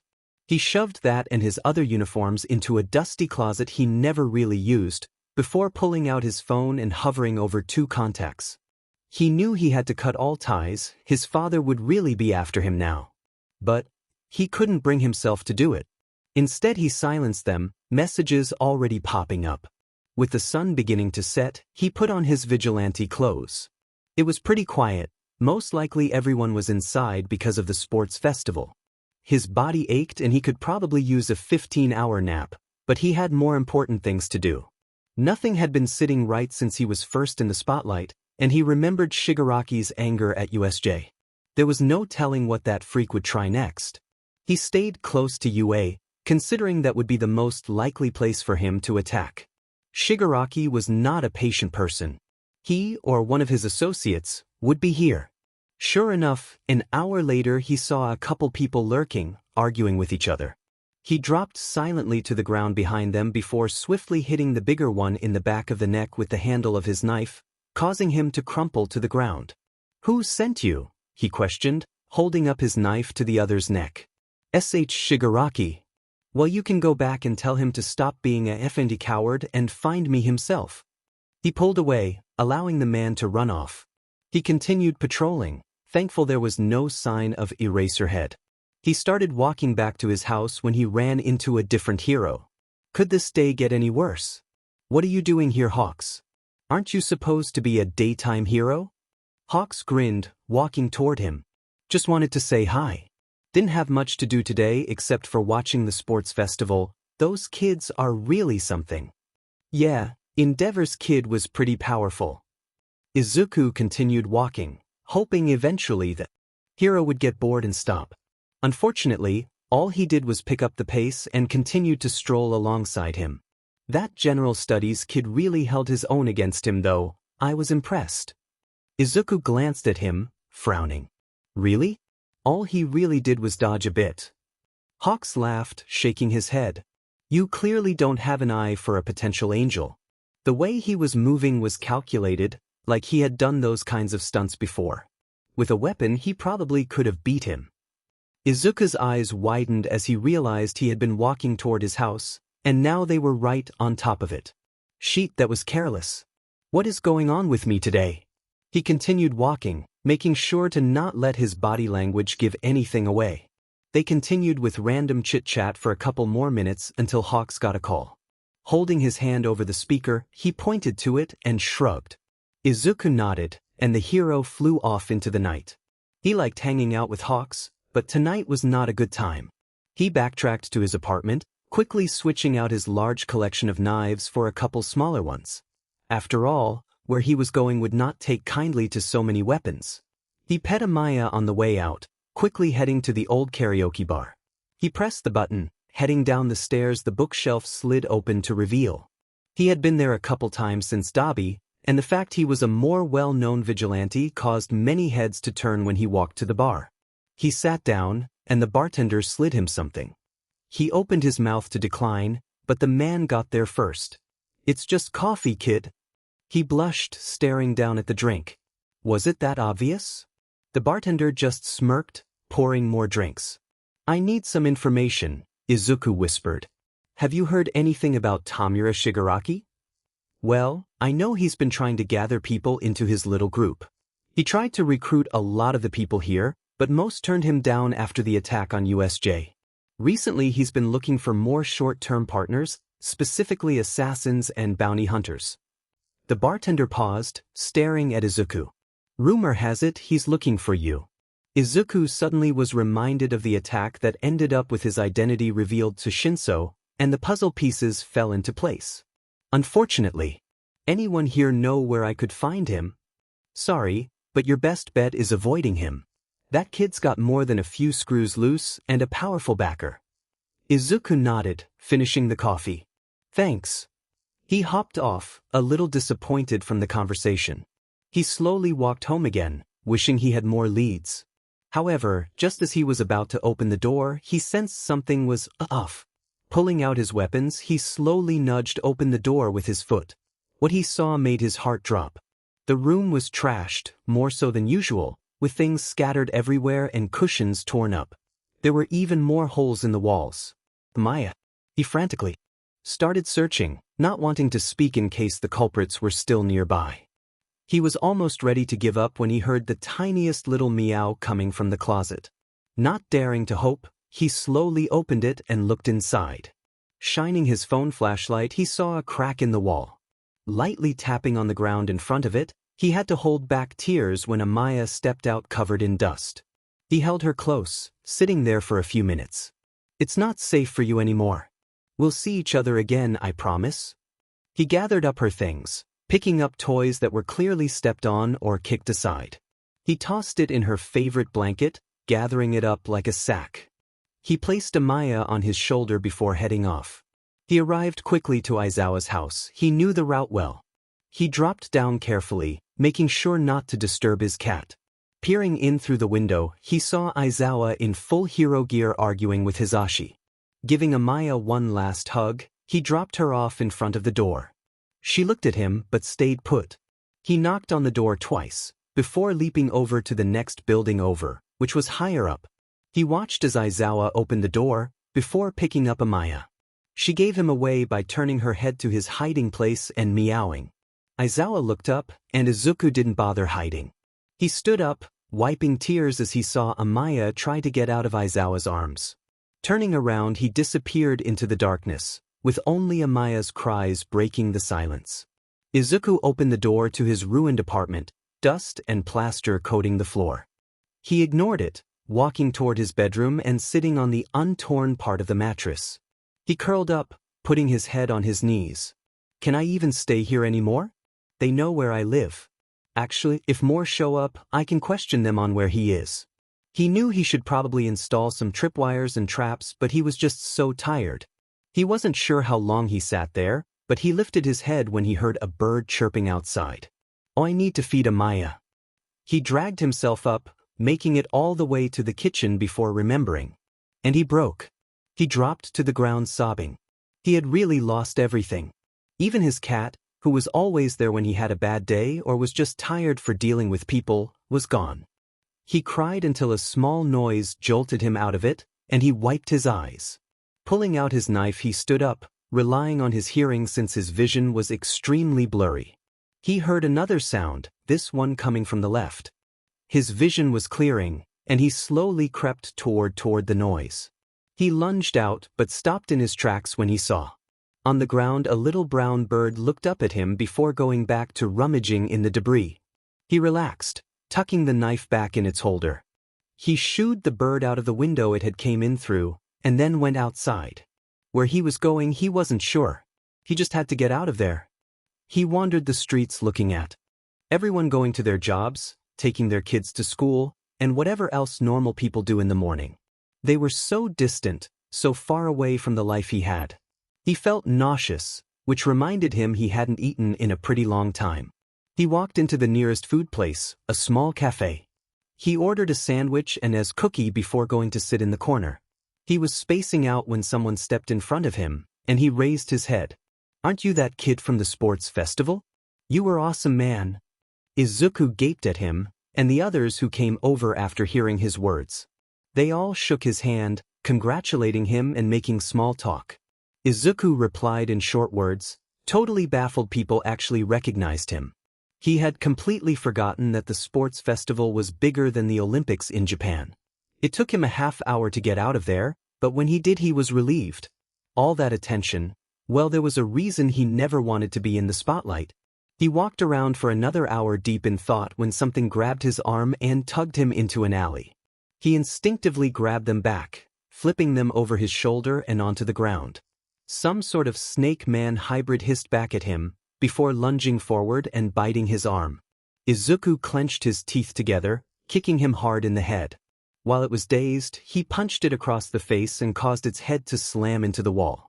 Grabbing his bleeding arm, he felt a wave of nausea and dizziness wash over him. Poison. He stumbled away, trying to come up with anywhere he could go. He obviously couldn't go home, they would know where to find him. Darkness was creeping around the edges of his vision, when he saw a little garden. He rolled under a thick group of shrubs, the low-lying leaves concealing him from view but with enough space for him to fit. He curled up, allowing his eyes to close as his body worked through the poison. When Izuku woke up, he was thirsty. He wasn't sure how long he'd been out, all he knew was it was dark outside. He crawled out of the shrub, weakly shaking the leaves out of his hair. His limbs were heavy, so he leaned on a tree nearby. He took out his phone to check the time, and almost fell over when he saw the date. It's been almost 3 days? How strong was that poison? His first instinct was to go back and check if anyone had been to the apartment, but thirst took over and he quickly headed to the nearest convenience store. He didn't even wait for the cashier to finish processing his order. He quickly unscrewed the cap and guzzled down the water. Grabbing his change, he walked out while in the process of trying to open his onigiri. He ate it on the way, and pretty soon he got to his home. And of course, he quickly noticed an extra broken window. It looked like nothing was taken again. They were probably just hoping to catch him off guard. He had hidden his laptop deep in the wall, so he wasn't worried about them taking it. Izuku climbed onto the roof looking out over the city. Should he even still do his normal vigilante patrols? Could he allow himself to pretend everything is fine? No, nothing was fine. But maybe beating some people up would help him cheer up a bit. He grabbed his mask out of his pocket, well worn with time. Not bothering to change into his usual outfit, he jumped off the roof onto the next, rolling with the impact. He felt the wind blow his hair to the side, revealing a scar he usually kept hidden. He had gotten it in one of his first vigilante fights. A villain had a quirk that could turn air into wind bullets. He had been too relaxed and it caught him off guard. But that was a long time ago. A scream snapped him out of reminiscing, and he leaned over the building to see a fight between 2 people, a girl shouting angrily next to them. One of the men had a serious burn on his face, while the other was basically unharmed. He jumped down, standing in front of the man on the ground. "Chill out a bit, man," he said, quickly ducking when a fiery fist swung at his head. "Is one of these 2 your boyfriend?" He called out to the girl, jumping off the man's arm and landing neatly behind the other guy on the ground. "Yes, the one who got hurt. Hokuto's my ex, and he's effing insane." She directed the last part at the guy, which only angered him more. Izuku ran in and kicked hard on his kneecap, hearing the satisfying crunch as Hokuto went down. He slammed his head into the ground, then waved for the girl and her boyfriend to go. He jumped onto a high windowsill, then leaped again to reach the top of the tall building. Dusting off his clothes, he turned to keep walking when a voice came from next to him. "Where have you been?" He whirled around, dread squeezing his chest as he recognized the voice. "You've been completely gone. You can't just disappear like that," Aizawa said, eyes filled with concern. Izuku swallowed nervously, refusing to look the hero in the eyes. "You shouldn't be here," he whispered. "Why not? What's going on, Angel? You can tell me." Tears started to well up in his eyes as everything he wanted to say fought its way to the surface, but he pushed it down. He sighed, then reached up and pulled off his mask. "Because you're in danger. I'm putting everyone in danger just by existing." Aizawa sharply took in a breath as the little vigilante took off his mask, finally confirming what he had known all along. "Angel?" "No," Midoriya looked up at him, obvious pain in his eyes. "I'm a pro-hero. I'm not scared of whatever trouble you've gotten yourself into." "You don't understand," Midoriya shouted as he started to pace. He ran his hands through his hair, then sharply turned to look at Aizawa again. "He's after me. He will kill anyone to get me. I shouldn't even still be in this city, let alone playing vigilante. He's losing it. Something bad happened after the sports festival." He moved a little closer to Midoriya, who quickly scrambled away. "I'm sorry. Shouldn't have. Just don't follow me. Just forget about me." He saw the vigilante wipe a tear before he turned away and jumped off the building. Every instinct screamed at him to chase after him, but he knew it would be pointless. Everything he said had just confused him even more. Who was after him? Why did he just drop everything and vanish? And what was so scary that it would cause the fearless vigilante to leave the city? Izuku ran and ran and ran. He still couldn't believe he had revealed his identity, even if the hero had basically already known. He stopped abruptly, gasping for air. Turns out being poisoned for days was very draining. He slowly walked up the stairs back to his apartment, ready to grab the little belongings he had and finally leave town. But something was off as soon as he stepped into the room. He scanned the area, trying to figure out what was wrong. A whoosh of air sounded from behind him, and he raised his arm just in time to block the person with a sharp knife pointed directly toward his throat. They both jumped back, the girl flashing a smile. He lifted his foot to move, but found he couldn't. He twisted the upper half of his body to see a man staring at the ground. The girl got a little chime on her phone, and her eyes lit up. "Bye-bye," she chirped, quickly leaving. A third person swung at Izuku, and he folded himself forward. The man lost his balance, stumbling in front of him. Izuku grabbed him, holding up a knife to his neck and feeling it dig into his skin. "Let me go, or your friend stops breathing." The other man laughed, and that's when Izuku realized his mistake. "Oh, he's not my friend." He just barely had enough time to look up to see the large object plummeting from a liquefied part of the ceiling, then he blacked out. When Izuku woke up, he couldn't move. Head pounding, he tried to raise his arms to feel for the damage but found them bound by thick metal chains. His legs were the same, and someone had duct-taped his mouth closed. He scanned the room, and his eyes narrowed as he saw who was standing to the side, shrouded in darkness. Shigaraki stepped out slowly, grinning at Izuku. "Oh, looks like you aren't so talented after all, Izuku," he said, Izuku's name full of hatred. Izuku opened his mouth to speak, but the tape prevented it. He tried to talk anyway, until Shigaraki stepped up and ripped the tape off. Izuku scowled and growled, "Let me go now, Shigaraki. I want nothing to do with you or him." "And somehow I don't care," Shigaraki shouted. "How can you be so stupid, so careless, so weak and still be his favorite? It's always, Izuku wouldn't have made that mistake Izuku was always so good at fighting that." It was obvious Shigaraki wouldn't listen to reason. But the problem was, even if Izuku got out of the chains, he wasn't sure he could take Shigaraki in a fight. He was still weak from the poison, and hadn't exactly been taking care of himself. But he had to try. "Fine. Let me out and you'll get to see who's better. Just you and me." He saw Shigaraki's eyes light up, and Izuku was amazed he was dumb enough to fall for such an obvious trick. He laid his hand on the chains, and Izuku gulped nervously as they crumbled to dust. He stood up, rubbing his wrists. And then he pounced. He elbowed Shigaraki's throat, then twisted out of the way to avoid his hands. The scar on his arm burned, memories of being touched by that quirk flashing through his mind. He ducked a haphazardly thrown punch, then leaped high into the air and grabbed on an exposed rafter. In one fluid motion he spun himself around and kicked off the ceiling, tackling Shigaraki to the ground. In return he received a sharp kick to the ribs.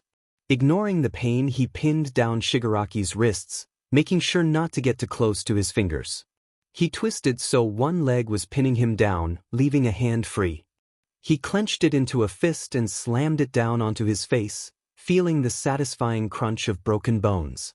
He got a couple more good hits in before he wiggled free, and Izuku leapt back to avoid him. "Even though I've been poisoned, hunted, and nearly killed countless times, I'm still better than you." Izuku's emotions were getting the better of him, old rivalries resurfacing.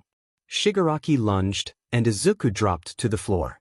He wrapped his legs around his, and with a sharp and violent twist snapped his leg.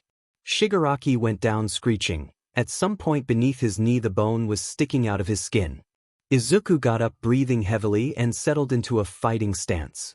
Shigaraki slowly staggered up, balancing on his intact leg.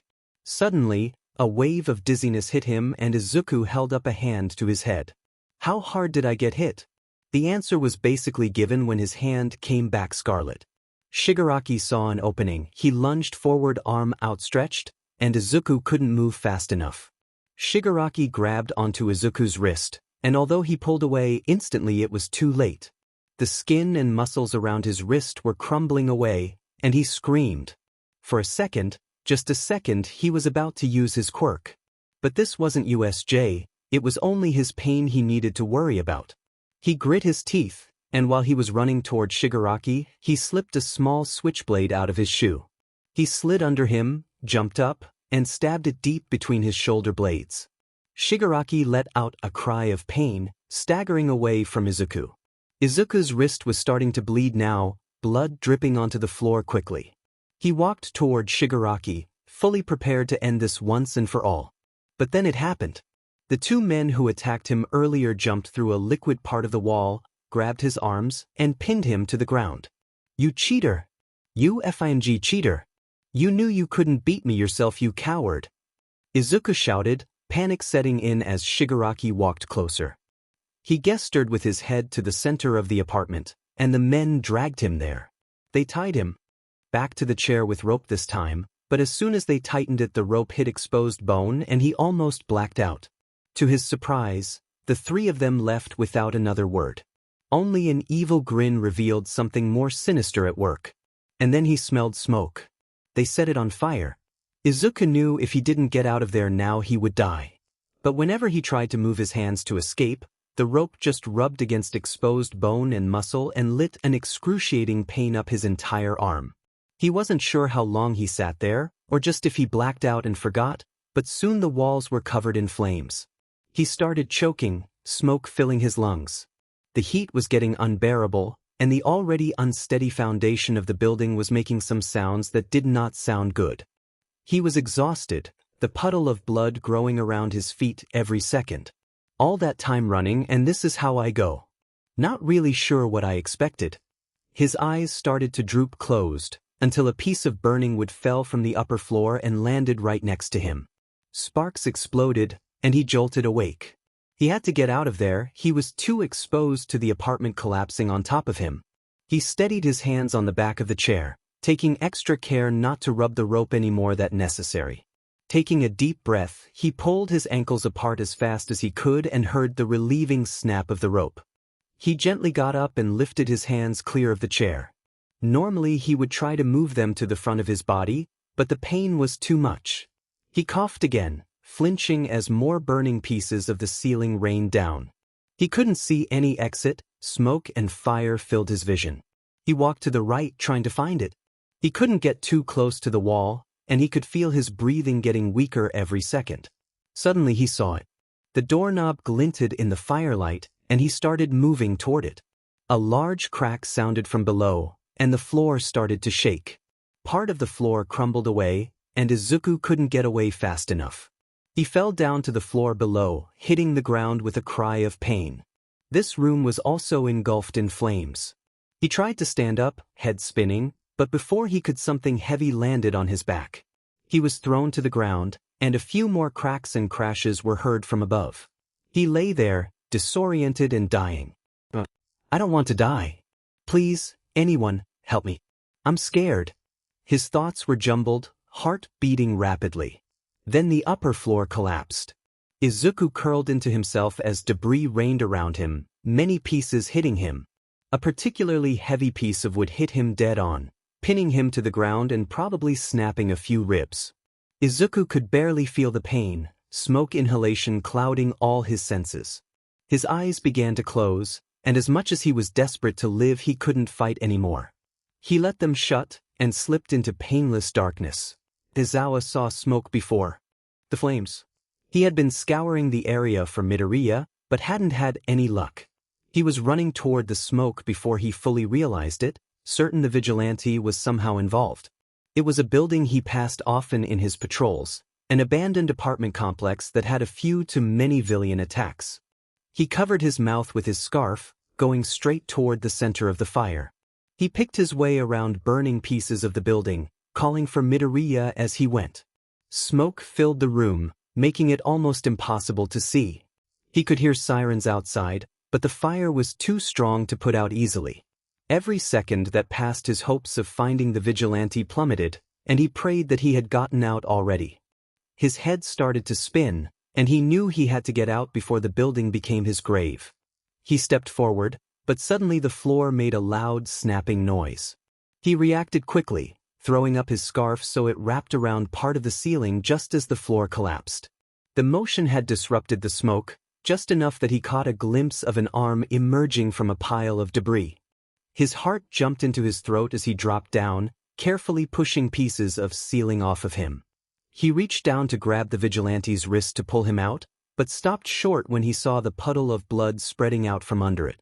He instead grabbed higher up on his arms, and with a hard tug he came free and they both fell on the ground. Aizawa quickly flipped him over, shaking him hard. Midoriya, wake up. To his surprise and relief, his eyes cracked open and he kept out a weak cough. His eyes were unfocused, and they quickly closed again. Sheet, Aizawa said, picking him up carefully. Thankfully they were right next to the door, and it took only a firm kick to make it collapse in on itself. He rushed down the stairs where ambulances and fire trucks were blaring their sirens. Time seemed to speed up, and before he knew it, Midoriya was taken from him and loaded up into an ambulance. The police asked him a few questions which he thought he answered, but he honestly couldn't be sure. And now he was sitting in the cold, uncomfortable hospital chair, waiting for any news on the kid's condition. Hisashi came running through the door and quickly spotted Aizawa. He ran over and gave him a hug. Usually he would protest, but he couldn't find the energy. Hisashi sat next to him, leaning in close. What happened? I'm not sure, Aizawa finally said. I saw fire so I went toward it. I'm guessing he was living there, but that place has been abandoned for years. And there was no way that fire was started accidentally. He was hurt, in more ways than debris and fire can cause. Aizawa put his head in his hands, letting out a sigh. If I had just found him sooner, none of this would have very happened. Hisashi shook his head, leaning back. There wasn't anything you could have done. He obviously knew something was wrong and he made every effort so that you couldn't find him. He's smart for his own good. They sat there in silence for a little over an hour until a doctor came up and approached them. Are you the guardians of Midoriya Izuku? After a quick glance at Hisashi, Aizawa nodded. Yes. How is he? I'm happy to report he just came out of surgery and is stable. He had a strange injury on his wrist, a few broken and cracked ribs, a major concussion, and he inhaled a lot of the smoke from the fire, but he should wake up soon. The list of injuries wasn't exactly comforting, but he was relieved it wasn't worse. They both went inside the room, and Aizawa heard Hisashi take in a sharp breath of air when they both saw him. He was deathly pale, hooked up to multiple machines. We are planning on switching him from intubation to just oxygen soon. People in these situations tend to react badly if they wake up with a tube in their throat. Hisashi nodded for him, and he and the doctor both walked out to discuss it further. Hisashi tapped Aizawa on the shoulder as he left, a small but welcome bit of comfort. He sat down beside Midoriya, finding it hard to believe this was the same troublemaking, fearless vigilante he had fought alongside for so long. He had to find out who hurt him, but that would wait till after he was sure he was okay. He wasn't sure how long he sat there, but a small noise startled his eyes open. He watched carefully as Midoriya's hand twitched again, and then his eyes shot open. Those were his first thoughts as he became conscious. Before opening his eyes, he tried his best to take stock of his injuries. His chest and wrist hurt the most. Definitely broken bones. He had an insane headache, his lungs burned with every breath he took. He was definitely in a hospital, but the real question is which one? A safe one, or was he back in the facility he tried so hard to escape from? He opened his eyes, quickly noticing Aizawa staring at him from next to the bed. He could barely think. Whatever was dripping through the fore in his arms seemed to muddle his mind more than the pain. He started to sit up, but found himself quickly held down by Aizawa. How did he get over here so fast? Jeff me, he mumbled, raising his hands to try and push him off. Just calm down, okay, you're safe? Moving will only make it worse. Where is he? Where is who? Izuku managed to get a hand past Aizawa and pulled off the oxygen line, tossing it to the floor. That BSTRD Shigaraki. I'm going to kill him. Realization of what happened dawned on Aizawa, but he mentally put it aside for later. I don't know. But you need to calm down before you hurt yourself. Izuku tried to protest, but his body failed him. He slowly sunk back into the bed, his vision dimming. He could just make out Aizawa talking with the doctor who had rushed in before he succumbed to the dark. The next time he woke up, he felt a very different emotion. Panic. He was in a hospital with police officers, his identity was completely exposed, and he currently had no weapons, no house, and no way to escape. He lurched up, frantically pulling out the IVs in his arm. Thankfully nobody was in the room, and he pushed off the bed. As soon as his legs tried to support his weight, he crumbled, still extremely weak from the fire and fight. He caught himself on the windowsill, lungs burning with the effort. He tried to open the window, but to his dismay it was sealed shut. Just then, footsteps sounded from behind him, and he quickly turned. Aizawa was there, hands up. "It's all right, Midoriya. Nobody can hurt you here." No, you don't understand. I need to get out of here. His voice broke and he started to tremble. Aizawa rushed forward just as he fell to the ground, and wrapped his arms tightly around Izuku. He couldn't break. He had managed alone before.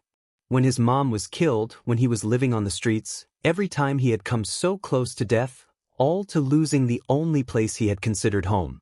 But why were tears falling now? Why did all the walls he had spent years building up seem to have disappeared? It wasn't fair. He didn't want to feel these emotions, the anger, sadness, and fear he had pushed away for so long. He had to not feel them, to keep himself alive. "It's all right," he heard Aizawa whisper above him. And he broke. Sobbing, he clutched Aizawa's shirt tightly. "I was so scared. He was going to kill me. I was supposed to die," he cried. You didn't. You're still here. And I promise you, you will never have to feel that way again as long as I can help it." He wasn't sure how long the two of them sat on the floor, but when Izuku calmed down, Aizawa helped him back into the bed. "I can't stay here. I've healed fine without hospitals before, so tell them to let me go," Izuku whispered, glancing nervously around at all the machines. "I'll see what I can do. Stay put, all right?" Izuku nodded defeatedly, curling his legs to his chest. Aizawa came back a few minutes later, carrying a glass of water. He handed it to Izuku, who drank it while Aizawa said, "I talked to the doctor, and the best they can do is discharge you tomorrow afternoon, but only if you promise to not do any type of physical activity for at least a week." He paused, gauging the vigilante's reaction. "Also, no fighting until I deem it safe." At this, Izuku raised an eyebrow, slightly slamming down his cup. "It's fine. I fight when I'm injured all the time." Aizawa rolled his eyes, sitting down next to Izuku. "That's the problem. I don't care how fast your quirk helps you heal. The scans the doctors did showed a lot of previous injuries that never healed right. If you're going to be living with me, you need to be more careful." Izuku clicked his tongue, then moved to say something before stopping short. "Wait, live with you? I have a perfectly fine." He frowned, eyes downcast. He had forgotten he didn't have a home anymore. Aizawa shook his head, leaning back into his chair. "I don't know what you're thinking right now, but me and Hisashi already discussed it. You're going to live with us, and that's final. You can stay in the guest room, same as when you were a cat." Izuku blushed at the memory and went to protest again, before realizing it was pointless. It's not like he could stay with Shinso, and certainly not Shoto. He sighed, running a hand through his currently matted hair. "Fine." Knowing he had won, Aizawa smiled. "Great. I'll tell Hisashi. Is there anything you want us to look for where you were staying? Not all of it burned down." Izuku thought about it for a second before replying. "I guess so. Maybe some of the weapons survived." "All right, I'll let Hisashi know." Aizawa walked out, and Izuku leaned back. What was he thinking? He would only put them in danger. But the selfish part of him really wanted to do it. To have a stable roof over his head, a soft bed, actual food, and other people. He didn't have to be alone anymore. Plus Amaya was there and he missed her a lot. He had lost track of his phone at some point, so he couldn't contact anyone. Plus he was going to have to show up after being all dramatic about leaving. Izuku buried his face in his hands, starting to get overwhelmed with everything that went with his decision to stay. He could feel his breath start to quicken, and tried to get in under control. He raised his head slightly to look at whoever walked in, still trying to get his breathing to even out. "Hey, you alright, kid?" Aizawa said as he quickly walked to Izuku's side. He shoved his head back into his legs, nodding. He said, his voice muffled. "Yeah, I'm not really buying that." He tilted his head to the side, looking through his bangs. I thought I did a good job selling it," he joked. "Are you all right?" "I'm fine." After a few seconds of hesitation, Izuku continued. I guess I'm a little worried about dealing with everything now. Well, just take it as it comes. You don't need to rush anything, your friends will understand if you're not ready to talk to them yet. I guess you're right, Izuku sighed. He went to stretch, but a sharp pain burst in his chest. He doubled over, wincing. Ow. Aizawa shook his head, but helped him lie down. Just rest until tomorrow, okay? Or else we will have to keep you here longer. Izuku was planning on nodding, but he was already asleep. He stood near the hospital door, leaning heavily on crutches. He glanced nervously between Aizawa and Hisashi, the reality of his situation hitting him hard. Aizawa was going over some final thing with the doctors, and Hisashi snuck him a quick thumbs up. Soon Aizawa turned to him with a thick stack of paperwork and motioned for the door. All right, Izuku, let's go. Taking a deep breath, he slowly made his way out into the car parked nearby. By the time he sat down, he was already exhausted. He could barely move his left hand, making things very difficult. So, Izuku, Hisashi said as he gazed up. At the rearview mirror, I grabbed a bunch of stuff at your old place. Not sure how much of it you still want, but it's at the house and you can just sort through it whenever you feel up to it. Thanks, Izuku whispered, voice still hoarse from the smoke and previous yelling. Soon they arrived at the familiar apartment, and though Izuku had stayed there multiple times, he still felt nervous. Standing in front of the door, Aizawa unlocked it and his worries quickly vanished. Amaya! He shouted, letting his crutches fall and dropping to the floor. The fluffy kitten jumped into his arms, meowing happily. I'm so sorry, he said in a hushed voice so only she could hear. All right, get up before you hurt yourself. Aizawa said from next to him, nudging him with his shoe.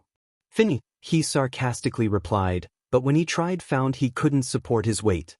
He felt his cheeks go red as he stared at the ground, and softly muttered, a little help please. He glared as Aizawa stifled a laugh, but he gently leaned next to him and helped him to his feet. He dropped Izuku off on the couch and he sank into the soft cushions. Hisashi stopped by the mall and grabbed a couple things in your size, but we can go shopping after you heal for a more complete wardrobe. Oh, and we got you this, figured yours melted. Aizawa tossed Izuku a new phone, and he stared at him with his mouth open. You didn't have to, Izuku said, now staring in wonder at the box. We kinda did, how else could you contact us? Aizawa shrugged, sitting down a little ways away from Izuku. Izuku opened it, aware of the TV turning on but not paying much attention to it. Amaya curled up on his lap, and he downloaded the old apps he had and logged into everything. He saw the large number of notifications and felt his stomach twist in guilt. He quickly opened Discord and sent the same message to both his friends. I'm fine, I'll explain later. He leaned his head back, but the worry quickly faded. Aizawa and Hisashi were talking softly, the TV was on, Amaya was purring, and he finally felt safe for the first time in weeks. Maybe choosing to stay wasn't a bad decision after all.